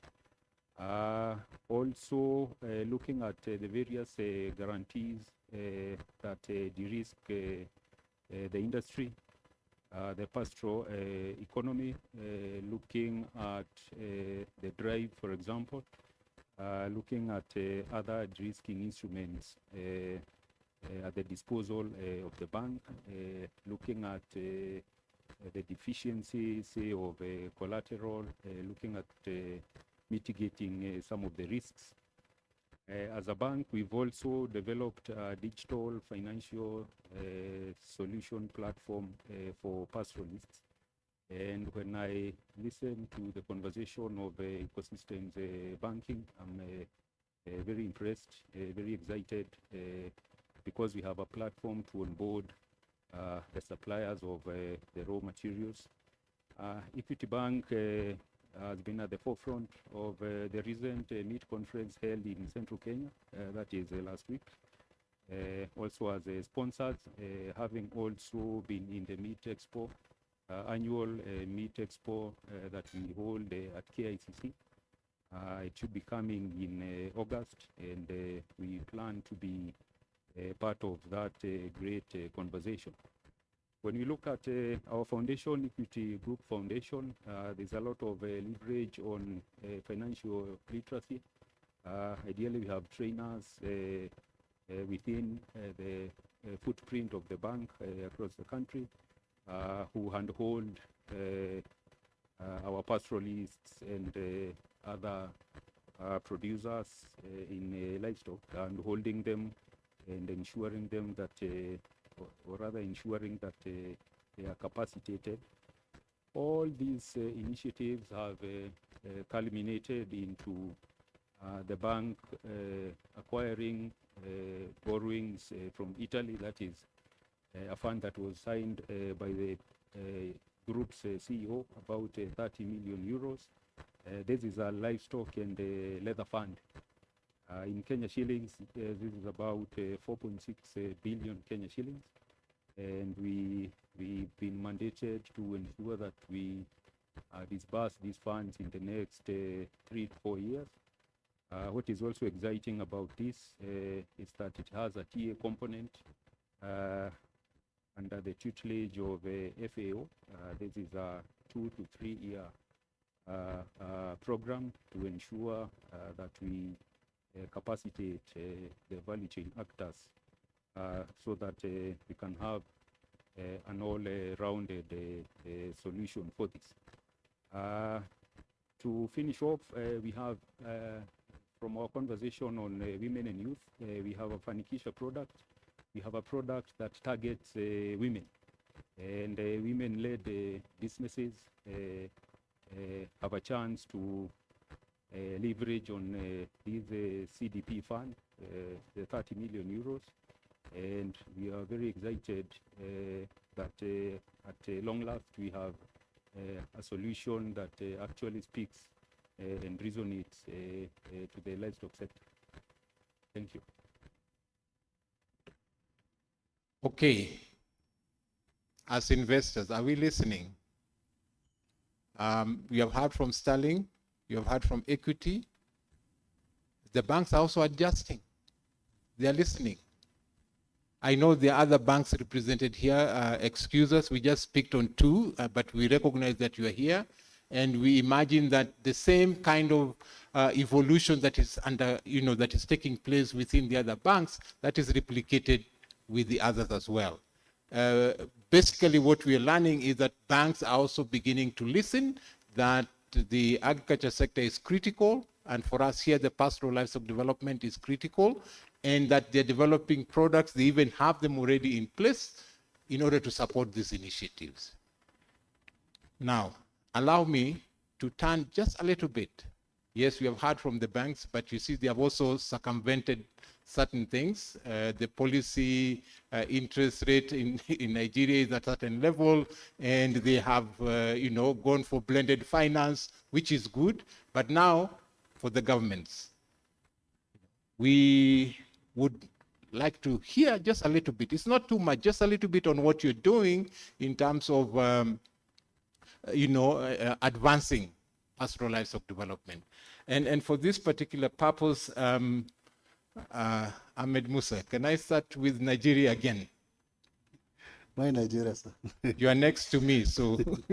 Thank you very much. My name is Musa Ahmed. I'm an assistant director of the Ministry of Livestock Development in Nigeria and a focal person for APMD in Nigeria. Actually, in the side of government in Nigeria, we have the NLTP, which is the National Livestock Transformation Plan, which is a 10-year development plan for the livestock, with the aim of transitioning the pastoral system into commercial and sedentarizing the production model. The investment and financing provision actually is they have about 10 billion naira, the payroll allocation, which is about the first phase is about 3 to 5 years, with state contribution of about 30%, which is about 20 to 30 billion. So, and the concession financing for ranching, feedlots, value chain infrastructures. We have the flexible loan terms of about 10 to 30 years, the duration moratorium of about 3 to 5, with the policy to provide this loan to the state and to other stakeholders. We have the closed loop financing, where they only bring it directly to the stakeholders by passing the middlemen and the other barriers. We have the NL Gas, which is a National Livestock Growth Accelerator Program, which is a 10-year strategy for the livestock with the new Ministry of Board. The framework actually is under the National Agri-Food System Investment Plan, which is also a 10-year program. Financing and insurance pillar, which is providing insurance infrastructure development pillar, improve the livestock production facilities across the 114 grazing reserve. We have about 517 grazing reserve in Nigeria, and about 114 they are gazetted. What do we mean by gazetted? They are under the federal government. You know, in the policy of Nigeria, the land belongs to state government. So this 114 are the one under the Federal Ministry of Livestock. A lot of developmental plan ongoing. We want to resuscitate the grazing reserve. The grazing reserve is the area where most of the animal, the pastoralists are there for the pasture and water. We have the tax exemption on the material and equipment for like the milk collection centers. The ministry is working with exempting tax, like under the former ministry when we are in agric, all agric input and everything are tax free in Nigeria. We can import them to Nigeria without tax. So that's what we are going to replicate. We are sure they are even accepted anything under livestock that is coming is free tax. So we have the tax regulation incentives, where the private sector investments with fiscal inception, design and the risks in the livestock sector.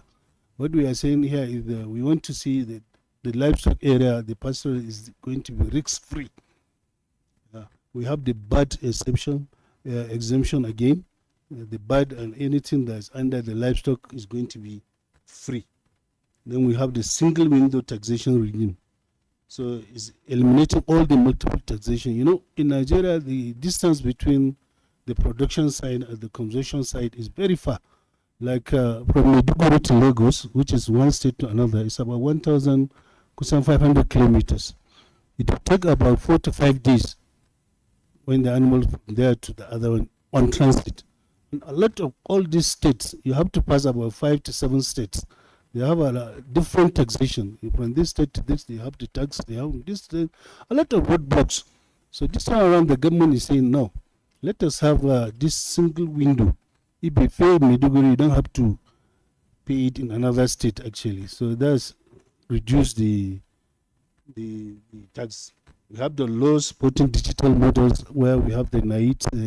NAIT is like the laminate, the Nigerian Livestock Identification and Traceability System. We have the blended financing, where the partnership with the mechanism with the PPP arrangement, where the government provide the catalyst funding in the areas of public goods. We have that under RULIF. RULIF is a project in Nigeria with the Ruminant Livestock Intervention Program, where the government go to the grazing reserve. We built a milk collection center, cottage feed mill, human and veterinary dispensary, commercial pasture plot, which is about 10 hectares. We have the homestead pasture. The homestead pasture, we targeted only women, where we give them allocated the land for them so that they can grow their own pasture. But the commercial pasture, we targeted the men, which is about 10 hectares. It's very big. We have the ag dams. We provide the hand-pump boreholes. We provide the schools. The aim of this project is to settle the pastoralists. Let them come and settle in one place. They have the milk collection center where if the milk collected, the uptakers can come to uptake the milks. So it's a very good concept we have, but actually the government is doing a lot in that. We have the diaspora investment partner. The people in diaspora, they came to one under umbrella to see how they can finance, blending financing mechanism in collaboration with the development finance institution and multilateral agencies. Yeah, you know, we have a lot of Nigerians in diaspora. Every year and then they come together to see how they can help their country. A lot of them enjoy a lot of scholarship. They want to pay back to the root. And a lot of finances used to come under the umbrella targeting specifically for the pastoralist. So we have the RICS guarantee concession where the finance instrument attract domestic and international market capitals. Insurance mandate, all borrowers request to purchase insurance cover. We have the Nigerian Agricultural Insurance Corporation, which is under the federal government. It's providing specifically insurance cover for the pastoralists and the other agriculture. So this, they source their own funding from the federal government, and they provide insurance in that area. So we have the National Council for Livestock Development, which is established in 2026, which is the highest umbrella body for the livestock development policies. It's a new ministry established in 2025, now it's 2026. We have the NISAL, the Bank of Agriculture, Development Bank, all this, they are all coming for funding to support the livestock subsector. In some states, actually, they came under the all key in, some about 20 states key in by establishing the new Ministry of Livestock Development. Some of the states, they even go ahead to have some agencies specifically targeting for the pastoralists. Like Kaduna State, we have a Kaduna State Peace Agency, Jigawa State Farmers Herders Board. We have a Niger State which is specifically produce a ministry, or I can say the Ministry of Livestock for peace building. Specifically, after the Ministry of Livestock, they even go and created the Ministry of Peace Building, which is a very good, welcome development. We have a lot of developmental. You can sum it up. You can sum it up, Ahmed. Just sum it up so that we move on to the next, please. Just summarize. Okay. We have ELFRES, which is under the ministry, which is a World Bank project, about $500 million project too, which is, they are in 20 states. They are financing and providing a lot of infrastructures under the livestock sector. Thank you. Okay, thank you. Yeah, thank you for that contribution. You can see the government is doing a lot, but we want to focus on the policy measures that have been taken, because the programs that are there, that's good, but we also need to see the policy measures that have been taken in terms of overcoming some of the constraints that investors and traders in pastoral development are facing. So thank you for that. Let me look at Ethiopia. Ethiopia? Do you want to make some comment? Yes. Yep, please. Yeah, thank you so much. My name is Sisai Getacham from Ministry of Agriculture, currently leading the Director of Veterinary Service in the ministry. Actually, the policy level intervention was raised by Dr. Edmialam, representing Luna. Now, I would like to just focus on what is not being raised. Number one is that the land access policy for the investor as well as the pastoralist market linkage to the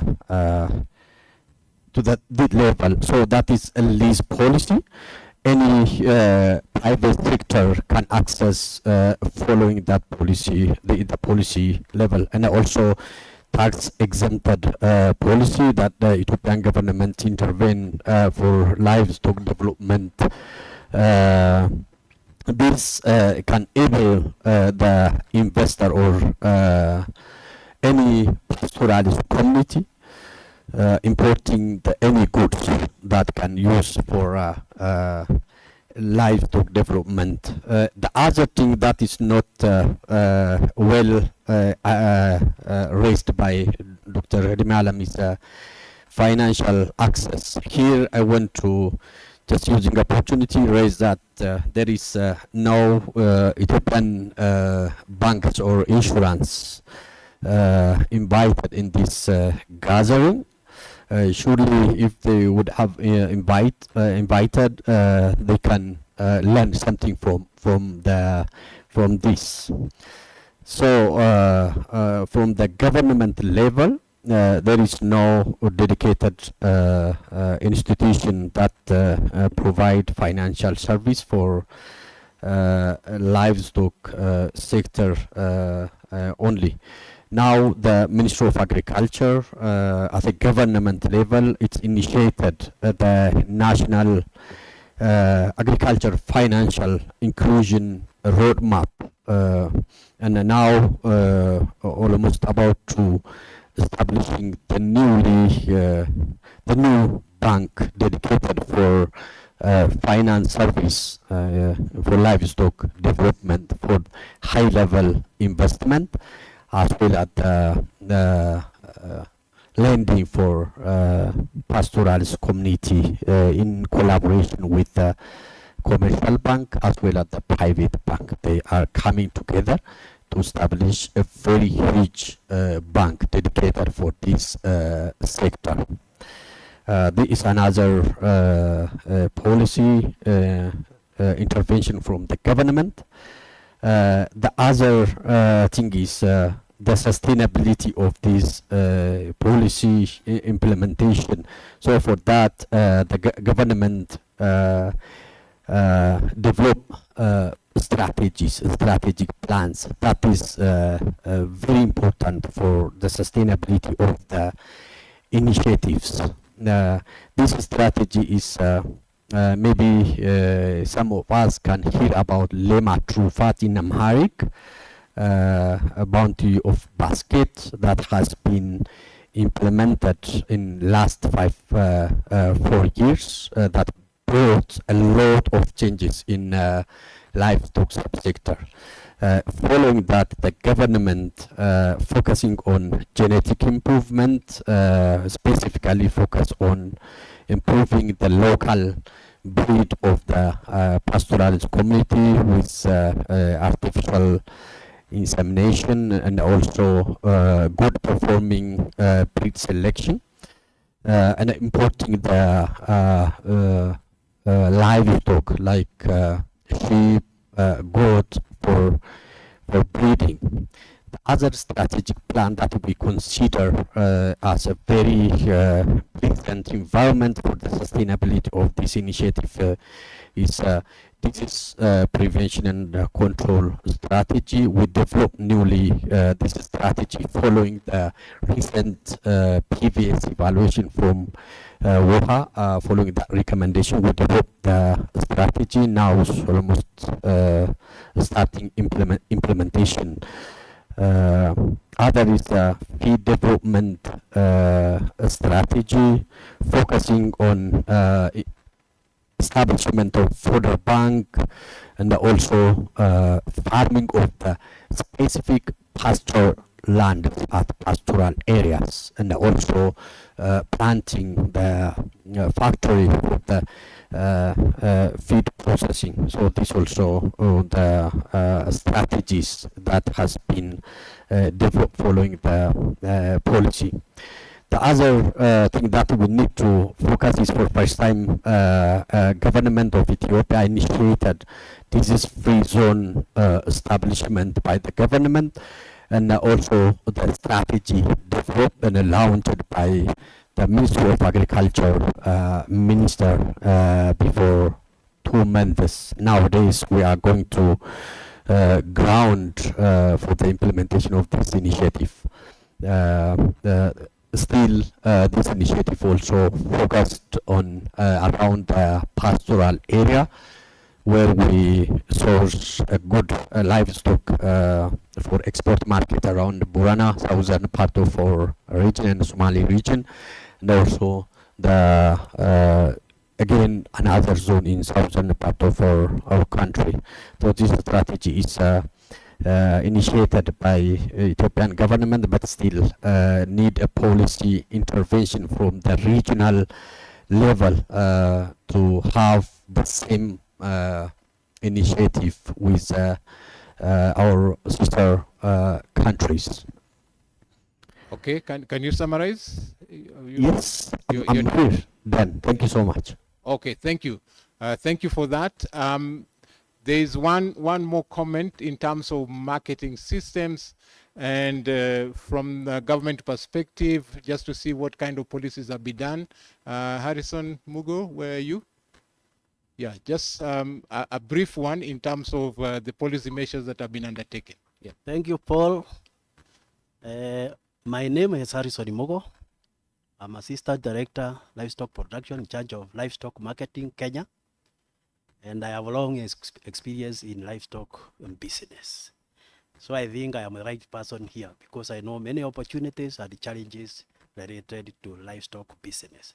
So as a government, Kenya has a long history of addressing livestock trade and production, starting from colonial times, and we had laws and policies related to that. But in 1992, we amended most of our laws and policies to accommodate structural adjustment programs.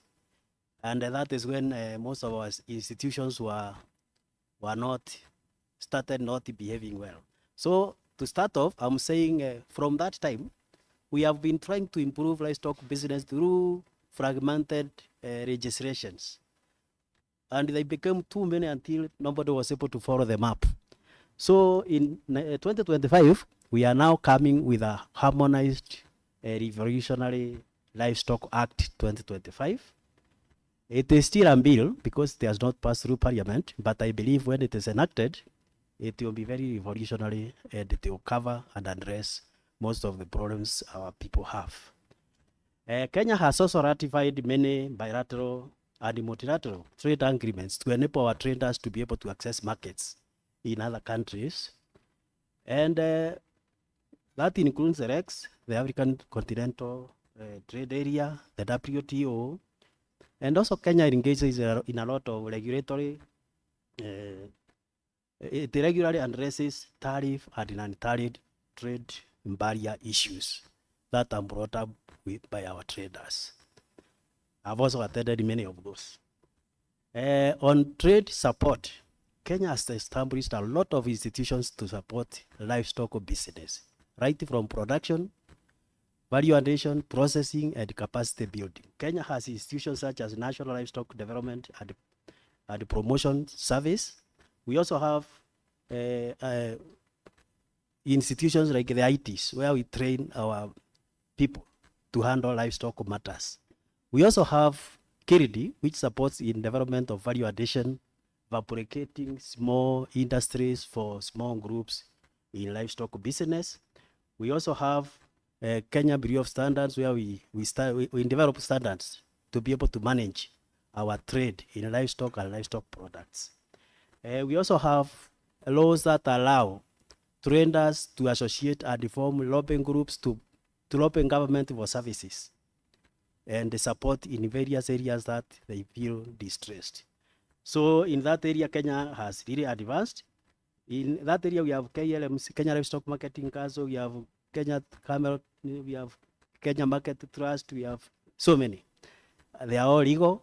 They are allowed to operate and make sure the traders and everybody is comfortable. On market access, we realized that in livestock trade, unlike the crops sector, our market facilities were in very bad state. Kenya is now on a roadmap to upgrade all livestock facilities for marketing, starting from sale yards, abattoirs, tanneries, and many things. We have standards for that, which are have now to be adopted by anybody who is building or constructing facilities for livestock trade. And those standards are gazetted and they are legal, so we believe the environment for trading our animals is going to improve. We have started with quite a number, but I believe most of the country is yet to be covered with livestock infrastructure upgrade to support livestock business. The other issue is on product development. When you compare our products in foreign markets, they do very poorly because of quality.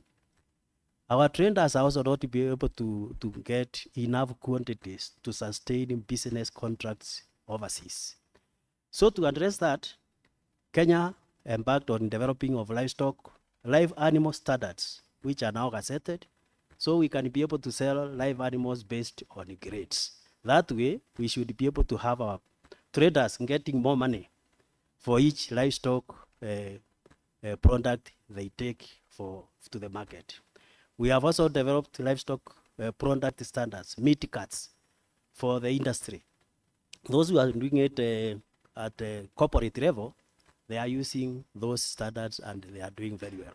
And unfortunately, we are to roll out the implementation, the sensitization of the rest of the communities on these standards so that everybody now starts adopting those standards to improve their trade and realize better incomes for the products they are taking to the market. So we have also issues to do with the product specification. That's why we are now specifying if it is a goat, what quality is it in body condition, is it a male or female, so that you can specify that product to enable you even to trade digitally. So because if you can specify the product properly, you can also be able to sell those products online. And we are saying that we have done a total of about 52 standards, and we are now encouraging and capacity building our people to adopt them to do better trade using the same. Kenya is also promoting private sector. Initially, we had only one licensed abattoir. Harrison, you may have to summarize, please. I'll try to, but you can give me 3-4 minutes because I have a few things I want to cover. 1.5. Which I did not hear covered in the other countries. So what I'm saying is that we also license private processor, abattoirs. We also post in government staff to ensure their food safety concerns handled there. We also do value addition. We promote our small groups by the government tries to do a demo or somewhere to benchmark small common manufacturing facilities for products from small groups like in Nyeri. The 2 units we have were developed by our KIRD, Kenya Industrial Research Development Institute, fabricating small machinery and equipments to help small dealers to improve quality and value add their products.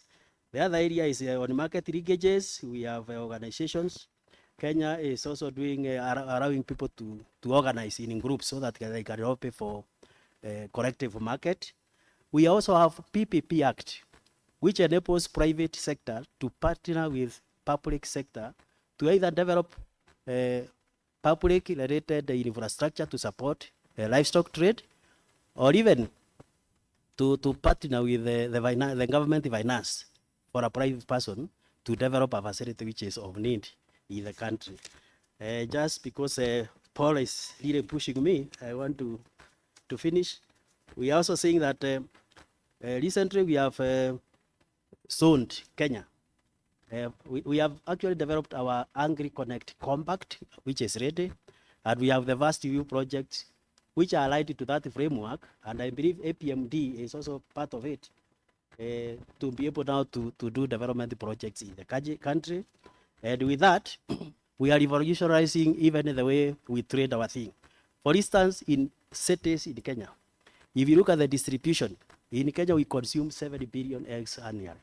We produce around half of that, the rest is imported. But if you want to handle business in big volumes of eggs, you have to go visiting every small storekeeper or trader to be able to amass and aggregate your product. So we are now declaring that we shall have big depots, value chain based in Kenya. If it is rice, we have a zone for rice. We also have a big depots for eggs.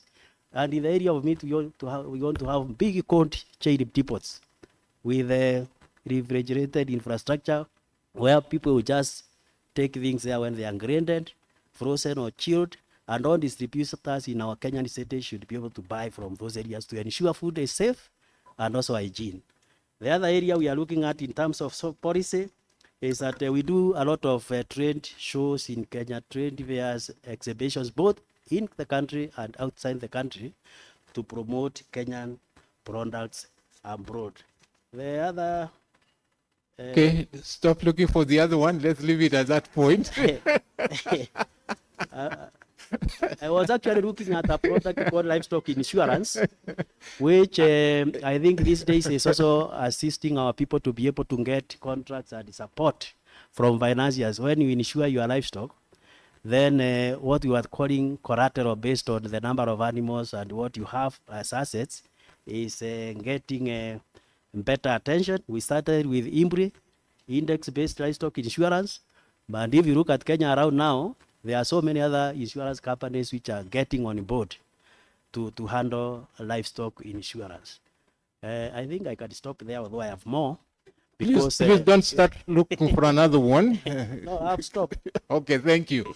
Okay, please, let's give a round of applause for all the presenters in terms of, yeah. Thank you very much. We thought it was critical for us just to share some of those issues that touch on policy and legislation, and also look at what the banking or the financial institutions are doing to deal with some of those issues. Because really you do not want to be in a situation where, you know, a legislation or a policy is a hindrance or a constraint. You want, this is why we talk about an enabling environment. Policy is really supposed to enable, you know, for us to undertake our function. So thank you very much for those remarks. We have to bring this to a close now. So we have some 2 presentations which are also very critical for us that we have to finish before we break for the day. So please, you'll bear with me as I call upon Diana to present. on the African Continental Free Trade Area, because this is very critical for us. But before she gets here, I want to request us just to stand. You know, we have been sitting since we came from lunch. I will give you the freedom to exercise whichever way you feel. I will not want to give you instructions on how to exercise. I think you know which side of your body aches, so you probably want to exercise the way you feel better. Okay, so please exercise in whichever form makes you a little bit more attentive. So you can stretch your legs, just don't kick anybody next to you, but you know, you can go around and okay. Yeah. Okay. So with that, we have these two presentations from ASO and from FTA, so that we can close for the day. So let me invite Diana to make her presentation. Yeah, welcome, Diana. Yeah. So you can have your seats. Oh, so this is the point. Yeah, this is the pointer here. I don't know where you want to put your laptop there. I think that one is safe. I think they're going to project. Hmm? Yeah, they should project. If it goes the wrong way, you just take it back. Good evening, ladies and gentlemen. Are we still stretching? I'm happy that we still have the same facilitator who exercises a lot of flexibility.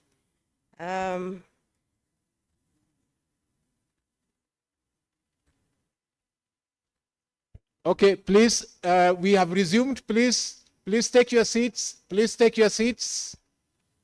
Please take your seats so that we resume with the presentation. Okay, take your seats.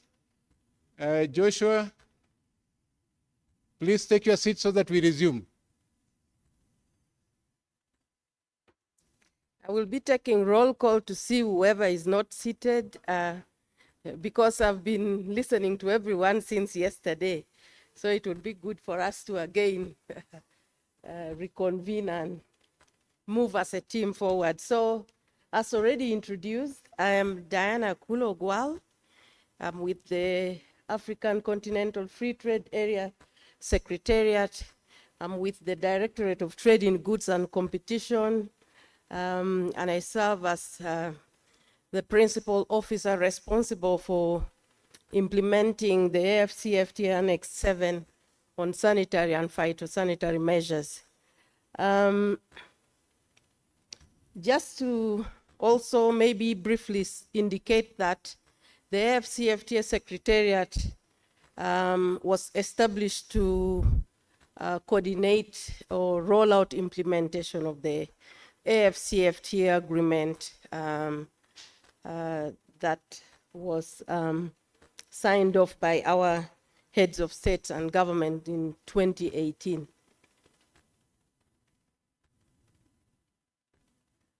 Perfect. I might be covering all or some of those.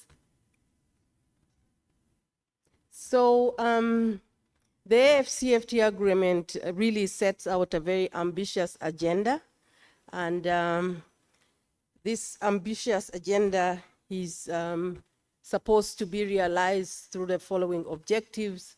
The first one is creating a single continental market. We've been talking about that, so I'll not go into it. And then expand intra-Africa trade across regional economic communities and the continent in general. Yesterday we had that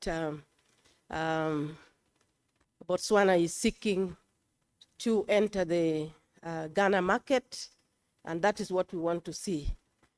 Interaction between the different regional economic communities. For instance, this is SADC seeking to get into West Africa. The other is to promote and attain sustainable and inclusive development. We realize that the continent needs transformation, but in so doing, no one must be left behind. We need to look at all the interest groups, women and youth, and then promote industrial development through the development of regional value chains, It's through tackling all the various segments of the chain for a particular area that we can realize progress, and then enhance competitiveness of African economies and support economic transformation of REX. Yes, just this morning, one of the panelists indicated that we want to be able to, become price setters, not price takers. So I thought that one was that resonated very well with me. And I think this is at the heart of this objective. And then let me go back to the objective of the AFCFTA. We realized as a continent that we were not trading with each other. We were instead importing goods from overseas because it's easy to do so, one. But as it's easy, it also means that we are exporting our jobs, and we are spending our foreign exchange importing some of these commodities. So that was at the heart of the AFCFTA agreement. Now, in terms of our discussions, I think it's important to highlight where SPS issues are housed. It's anchored on the Protocol on Trade in Goods, which is implemented through 9 annexes. I come from the division that is responsible for looking into Annex 5 on non-tariff barriers, Annex 6 on technical barriers to trade, and then Annex 7 on SPS. Of course, all this work in a coordinated manner and also in relation to other protocols. I was asked to share with you about the AFCFTA Guided Trade Initiative that was launched in 2022. So I'll be talking about the Guided Trade Initiative here. So like I said, the AFCFTA agreement was signed off in 2018, and fast forward, 1st January 2021, we started trading within that framework, ideally. But as the AFCFTA Secretariat, while that was the case, we still realized that, we needed to do something for people to now formally get into the trading mode under the AFCFTA framework. So it's against that background that the GTI was launched. And in the first phase, we had 7 countries: Ghana, Kenya, Mauritius, Rwanda, Tanzania, Cameroon, and Egypt. So the overall objectives of GTI were to, 1, demonstrate the efficiency of the legal framework of the AFCFTA instruments. We wanted to understand whether this agreement that we had been working on, that has been launched, is really actually serving the interests of the continent as it was designed to do. And also we wanted to get feedback on how the legal and the institutional national systems in countries were supporting the working of the AFCFTA agreement. At the heart of trade is the private sector. So we also wanted to know how ready the private sector was to trade under the AFCFTA regime. And also, maybe the last objective was to identify possible future intervention to increase intra-Africa trade and maximize the benefits, get the key lessons from there and take it forward. So in implementing GTI, we had a roadmap that we had to work with the countries. So we convened meetings to work out and agree on all the processes. And then the roadmap included that the countries needed to establish national AFCFTA implementation or ad hoc committees so that they would be able to, lead the processes within the country, be able to answer questions that are arising be it from the public or the private sector. And then one of the things we also needed to do was to connect the different committees in the different state parties, be able to connect B2B, business-to-business connections with manufacturers, associations, and chambers of commerce, because these are really the drivers of trade at a more formal level within the countries.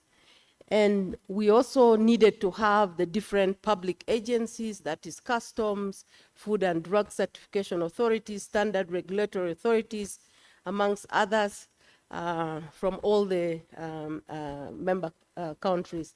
And then we also needed to understand how then these commodities would move from one state party to another. That's why we also involve logistics companies, shipping companies, and all others, in the, including the financial sector as well. So we had a checklist for it. You needed to have signed and ratified the agreement. You needed to have drawn up your schedule of tariff concession, submitted to the AFCFTA Secretariat, and it needed to have been verified by the Secretariat for further processes. Also, we needed state parties to signify or to indicate which country within their office, which office within their country or authority would be the signatory to, let's say, the rules of origin, certificates, and the like. Then all the specific tariff concessions or PSTCs also needed to have been gazetted according to national laws. What we have learned along the way is that we have 55 countries, and sometimes we have different systems in place. And then we also needed that countries should nominate designated competent authorities to certify originating products, and we were also banking on them to mobilize the private sector, because at the heart of it's the private sector that does the trading. And then if there were any non-tariff measures, let's say SPS measures, TBT regulations in place that needed to be shared with different countries, they also needed to share it with us. And in the first phase, so as you can see, we had a total of over 100 potential trades. Kenya came up with the highest number. They had 27 companies participating with over 50 trades, and then followed by Ghana with 14 companies and 40 trades, then the rest as well. So in the second phase, we had now 37 countries, all 5 regions of Africa participated, including the island states. So those are the countries from West Africa. I'll not read through them. This is from Central Africa. I hope you can do a quick read. Southern Africa, we had all those as well. Island states, almost all of them participated. And then we had East Africa with 4 countries. North Africa, we also had 4 countries. So these were the products traded in under guided trade initiative, and you'll be happy to hear that we had meat products, we had powder milk, we had frozen tuna, but no, that's not for you now. We also had leather bags. So I think we had livestock products strongly featured in this process, and I believe livestock and livestock products will continue to feature. We didn't have any live animals traded during GTI, but yeah, we had other products. So we learned that no other entity can take the role of the private sector in the implementation of the agreement. The private sector is key. So we also realize that as a continent or countries need to have in place aggregators. I think one of the panelists talked about aggregation in the morning. We learned that also during this process, that we needed aggregation in order for us to have benefit from the mathematics of economies of scale. So we encourage the state parties to support their private sector to take advantage of GTI, and of course, the 17th extraordinary session of the summit that was held in Niamey, Niger, in November after the first phase of GTI, directed the Secretariat to then expand GTI to cover other state parties, and also to support state parties to establish what we would then call trading companies. So we found that in some countries there were trading companies mostly dealing in agricultural commodities, which is not a problem for us, but of course we understand that we need to also expand that, their scope. In establishing AFCFTA trading companies, of course, we gave the guidance that the private sector should be at the heart of it. They should be at the heart of, establishing these trading companies, and then they should be, the ownership should be clearly of African origin, but also we also understand that sometimes because of capital, you have players beyond the continent having key stakes in the state parties. But we said that would also be welcome, but to the extent that the majority stake is of African ownership.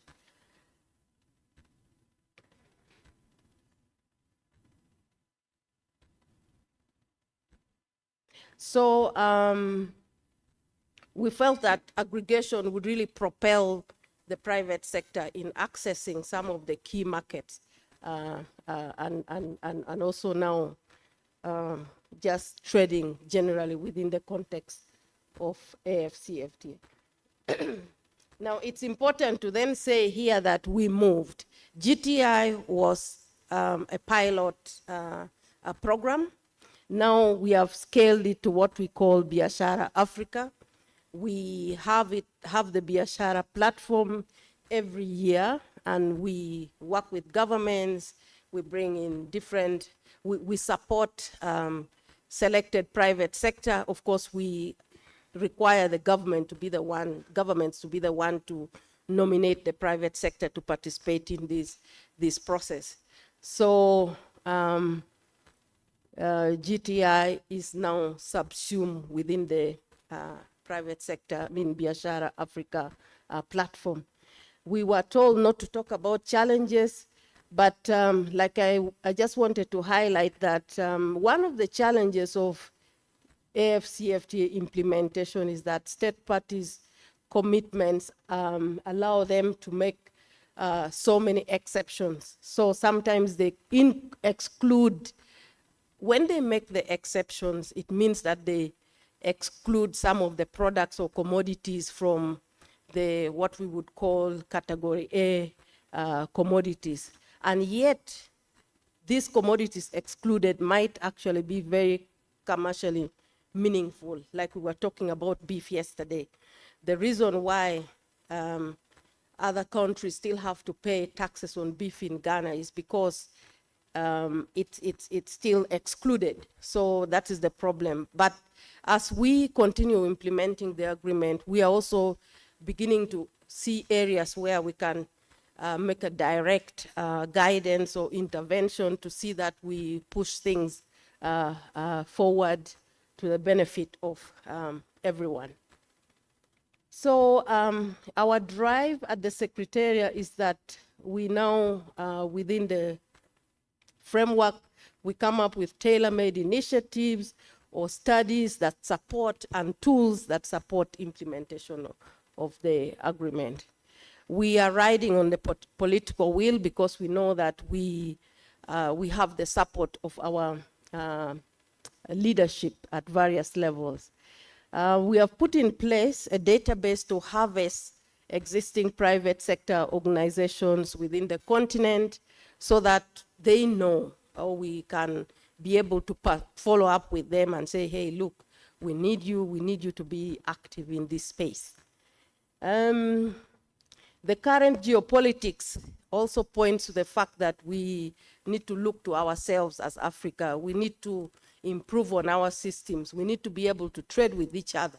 If you look at the kind of tariffs that shook the continent or the world in not so long ago, really some of them were a blessing in disguise. They were eye-opener to point to us that, you know, we also have, we should start counting on ourselves.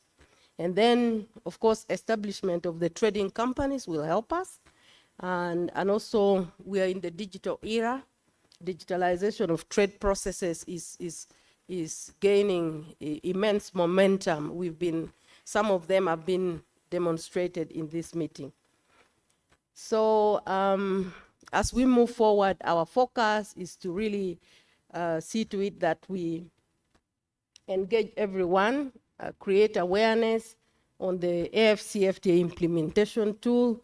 We have the Intra-Africa Trade Fair, Biashara Africa, as I mentioned, the AFCFTA NTB online mechanism, and of course, we are working tirelessly at mobilizing and making sure there's coordination at especially national level. We are also reaching out to key institutions to see that, to encourage them to invest in various segments. Capacity building, we are doing that. Transparency, we are encouraging that, you know, transparency creates predictability in the trade space. So it's when countries are being transparent that we know what we are dealing with. And then collaboration at various levels. We were talking about conducive policy environment. We are trying to see to it that we create the right policy environment for the agreement to be fully implemented and the objectives that I listed earlier on are realized. So this is what I was thinking about, the reality of the African livestock markets. I think from the first day, since yesterday, we've been talking about how vibrant it is. It's a big employer, leads to income generation and also improve livelihoods, amongst others. So for us, it's just to ensure that we ensure that products are moving across borders seamlessly. We need to really be able to zoom into areas that need infrastructure development and also address issues of certification or movement at border procedures, addressing them. So these are the AFCFTA implementation tools. I will not go into them now, but if anyone wants to know about them, I can also be able to share with them. That's it. Thank you.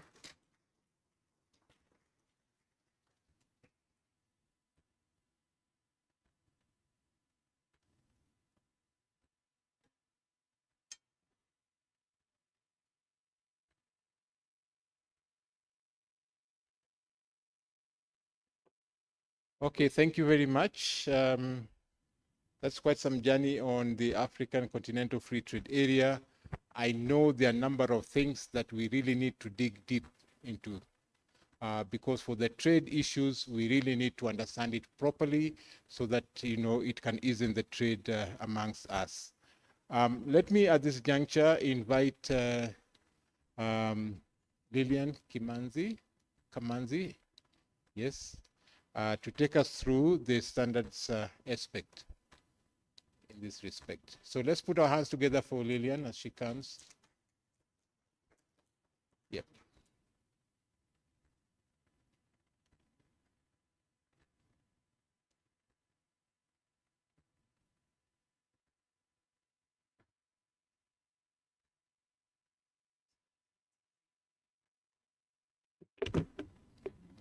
Oh.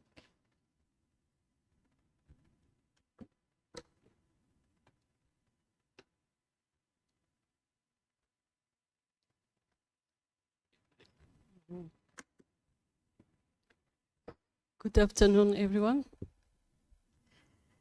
I know it's not easy to present at the end of the day.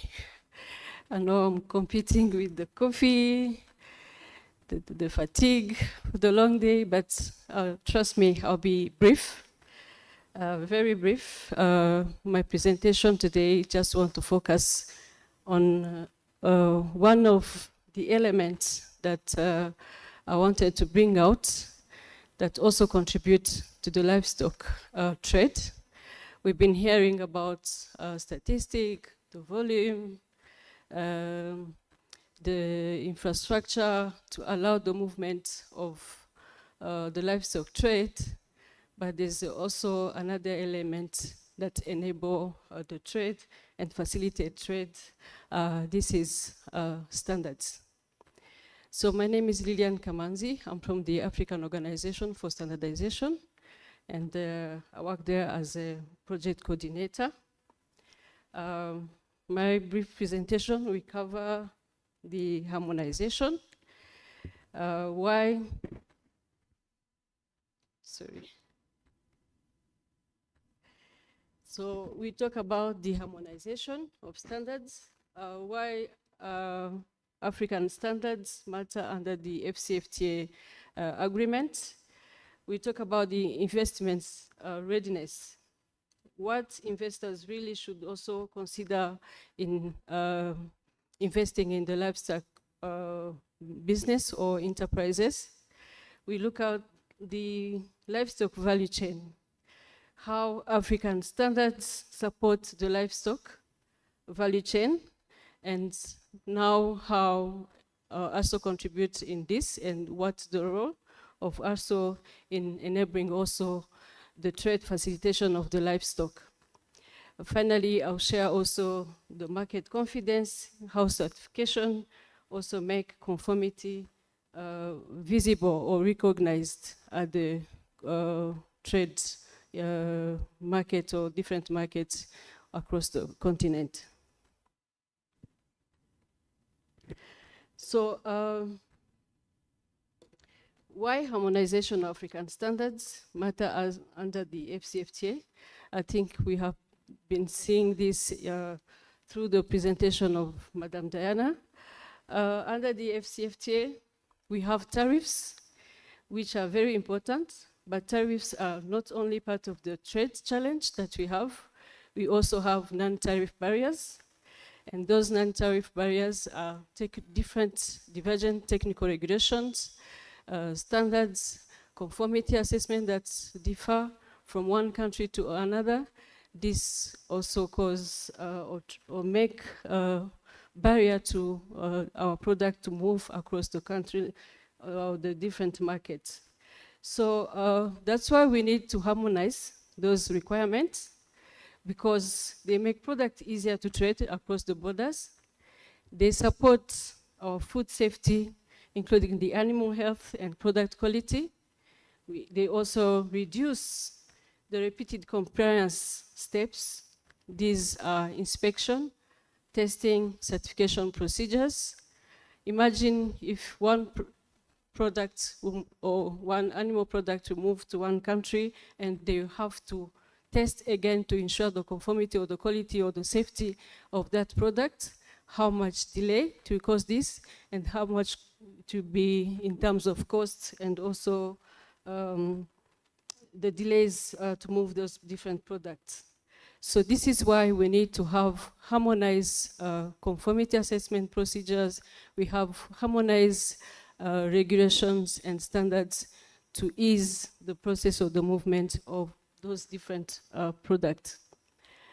So in addition to what we've been listening, that investment or investors look into different sectors, including the livestock, we have in standards or in the world of standards, standards enable the business to be sustainable. So for that, we think now that when looking to invest in different livestock products, investors, we think, should also look into the processes, the defined production process. This will ensure that the key operations are documented and there are certainty that even next time the producer will be able to produce the same quality of the initial or the presented product earlier. We need to look into the quality and safety controls. The enterprise that you want to invest in, do they have controls in place that we ensure that the safety of the product is there, the final product will be able to be consumed and safe. We need to ensure that there's a traceability system in place, and also the company or the enterprise should be able to demonstrate the conformity assessment by trying to make sure that the product is tested and also, wherever possible, certified to testify that is complying to all the requirements set by the regulation or the standards. We need to see if there's a capacity to meet the market requirement. This is in terms of implementing the standards, the infrastructure in place to ensure the quality, and also the staff that will be able to handle all those requirements.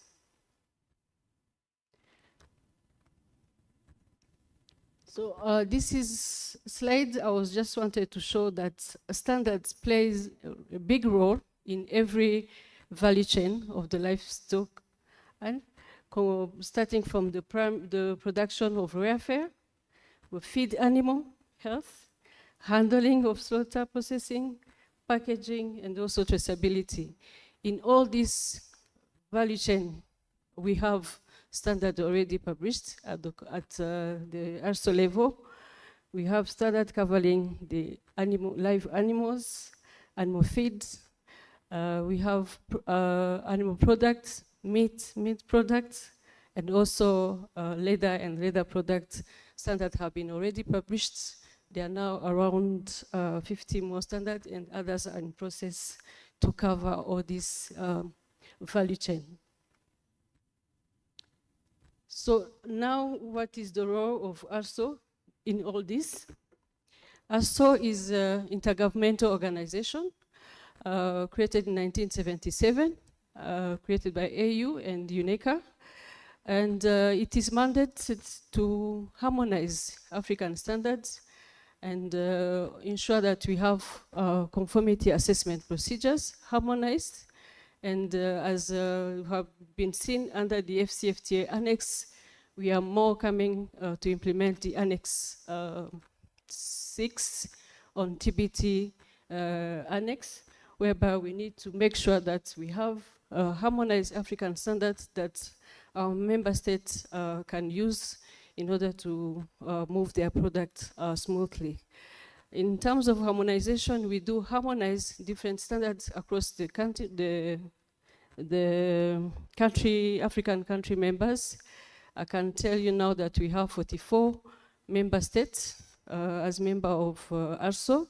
So we ensure that all different standards developed at the national level are harmonized to avoid duplication, to avoid conflicts, so that we all speak one language. And at the moment that we are trading, we'll be able to communicate easily. In terms of harmonization, we also do develop from scratch national standards that are responding to our African needs. We know at the continent we have our unique products, our unique needs. We also do develop those different standards. This is supported, and we work in collaboration with the national standard body from different country members. They're the ones providing the experts that help us and support in developing those different standards in different sectors. As I said, also our mandate is also to put in place a conformity assessment that will help us to implement those different standards that are being developed. We cannot forget that we also work with the other continent organization, the FCFTA, AU, IBA, and the REX in terms of standards harmonization and also ensuring that all the needs are coordinated and also responded to. Here I can also share that recently ASO and AU IBA through the RAFS project, we are working together to develop a standard that helps us measure how feed and fodder sector are growing and performing across Africa. This is a draft standard. It's being developed now. I think soon we share with all of you so that you can also give us your input so that this standard can also easily use at the continent level.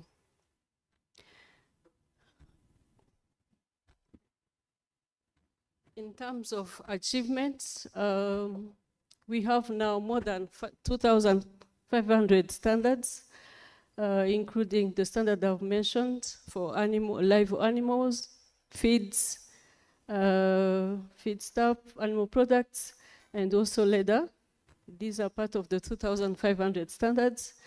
We have now more than 1,000 experts engaged in standards development. They are from our member states. We have managed to train because standards alone will not be really effective without the implementation. We also ensure that our SMEs across the country, across the continent are trained in those different standards. And good news is that the implementation also goes with certification. Once you have implemented, you also need to ensure that you are certified. Now we have more than 336 products in 7 countries in Africa that have been certified against the African standards. They are now bearing the African quality mark. This means that this product can move across those different countries because of that mark and because they are testifying that we have used one common standards. Therefore, there should be no other requirement or any other barrier that will stop those countries to move to different countries.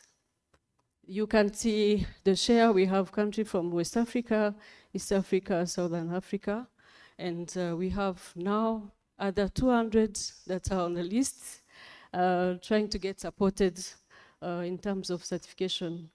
And you can see the product. We have some products in foods, agricultural products, chemical in terms of cosmetic products, textile and leather, with also beverage products. So how does the certification work?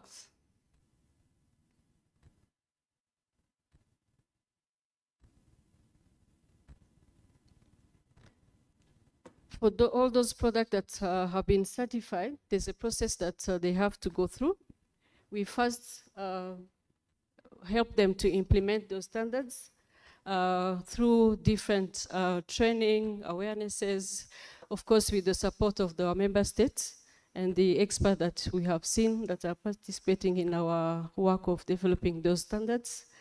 Once they have implemented, There's a third-party certification body that will come and do audit, inspect, and sample tests to ensure that those products have complied with the requirements set in the standards. After the audit, of course, sometimes you can get, or the enterprise will get feedback like non-conformities where they need to work on so that they can improve and get now the final decision that they are complying with those requirements. Finally, the product, once all the requirements have been met, they be granted a mark, the African mark, when they are they have implemented the product standards. But we have also another mark called Eco Mark. This is in line with the standards, the sustainability standards, whereby you get now the EMA mark. I think you can see now here on my left side, these are the two marks that we are being used at the continental level. We have African mark, that's marked with an umbrella, and the EMA, which deals with now with the sustainability standards. So here I just wanted to share now the beneficiaries of these, all these processes.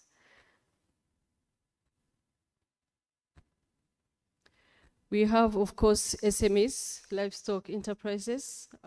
They need to implement those different standards and finally be able to get the certification. We also have the exporters. They need also to comply with the requirement of different standards, as mentioned, to ensure that they access the market and they are ready to demonstrate the traceability and compliance to those different standards. Of course, the government is there. They also need to support in implementing or enforcing those standards through different regulations that are being developed. Standards are the baseline of those regulations that you see around or you come across in the implementation or improving the sector. The regulators as well. And definitely, finally, we have investors that now encouraging also to consider or integrate standards because they are also key of making the business or the trade happen. They also need to consider the standards. So finally, as a way forward, we need to prioritize and harmonize standards across the livestock value chain. The number that I've mentioned is still low. We still see gaps and still see needs that need to be harmonized.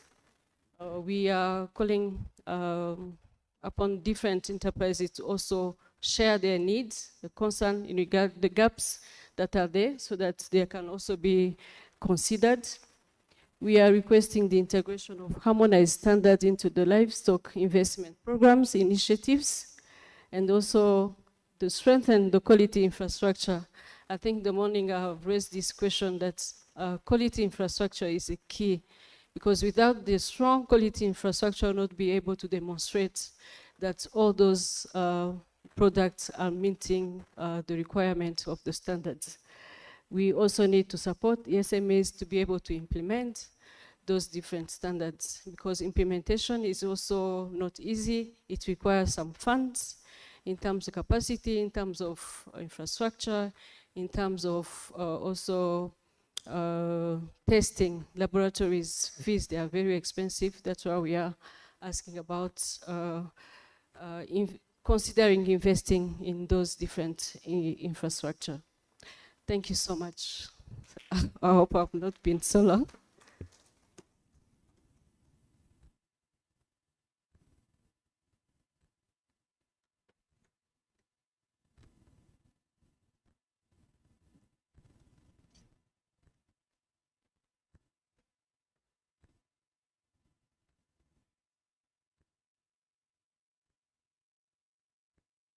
Okay, thank you very much, Lillian, for that presentation that was quite an eye-opener in the role of standards in facilitating trade. We are coming to the close of the day, and we have to look ahead what is coming, but I'm also advised for economists. You know, we are all economists one way or another.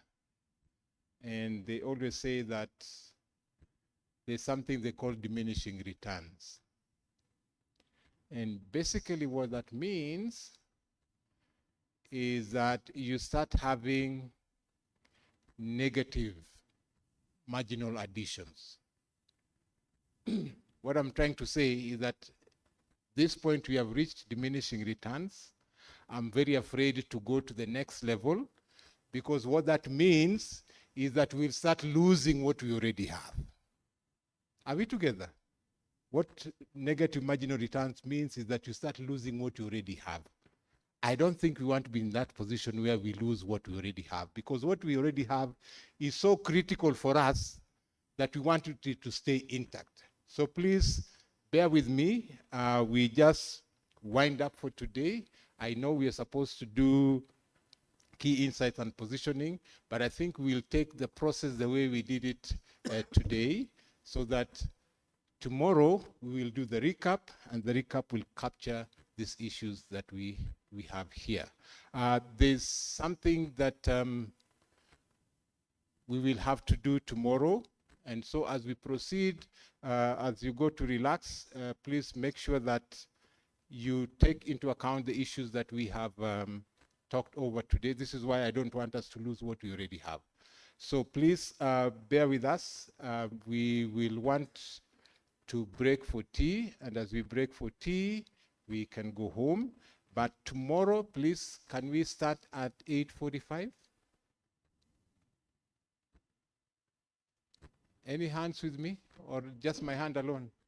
Can we start at 8:45 tomorrow, so that we can finish at 16:45 at least? Yeah, so we can spare some 15 minutes. Yeah, so please don't arrive at 8:45. Let's start at 8:45. Okay, please. As you arise, please, let's put our hands together. It's been a very long day with a lot of presentations, but we have been through it, and we are survivors. So have a good evening. Remember to take your tea as you go off, and we can meet tomorrow in the morning. Have a good night. Thank you.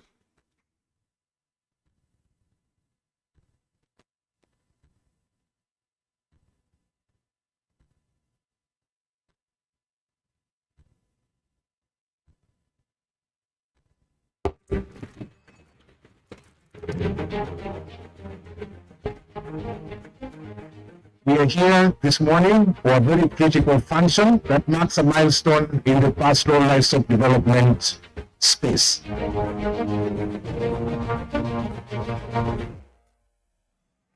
Every institution here represents a part of the solution, not the problem. Huh?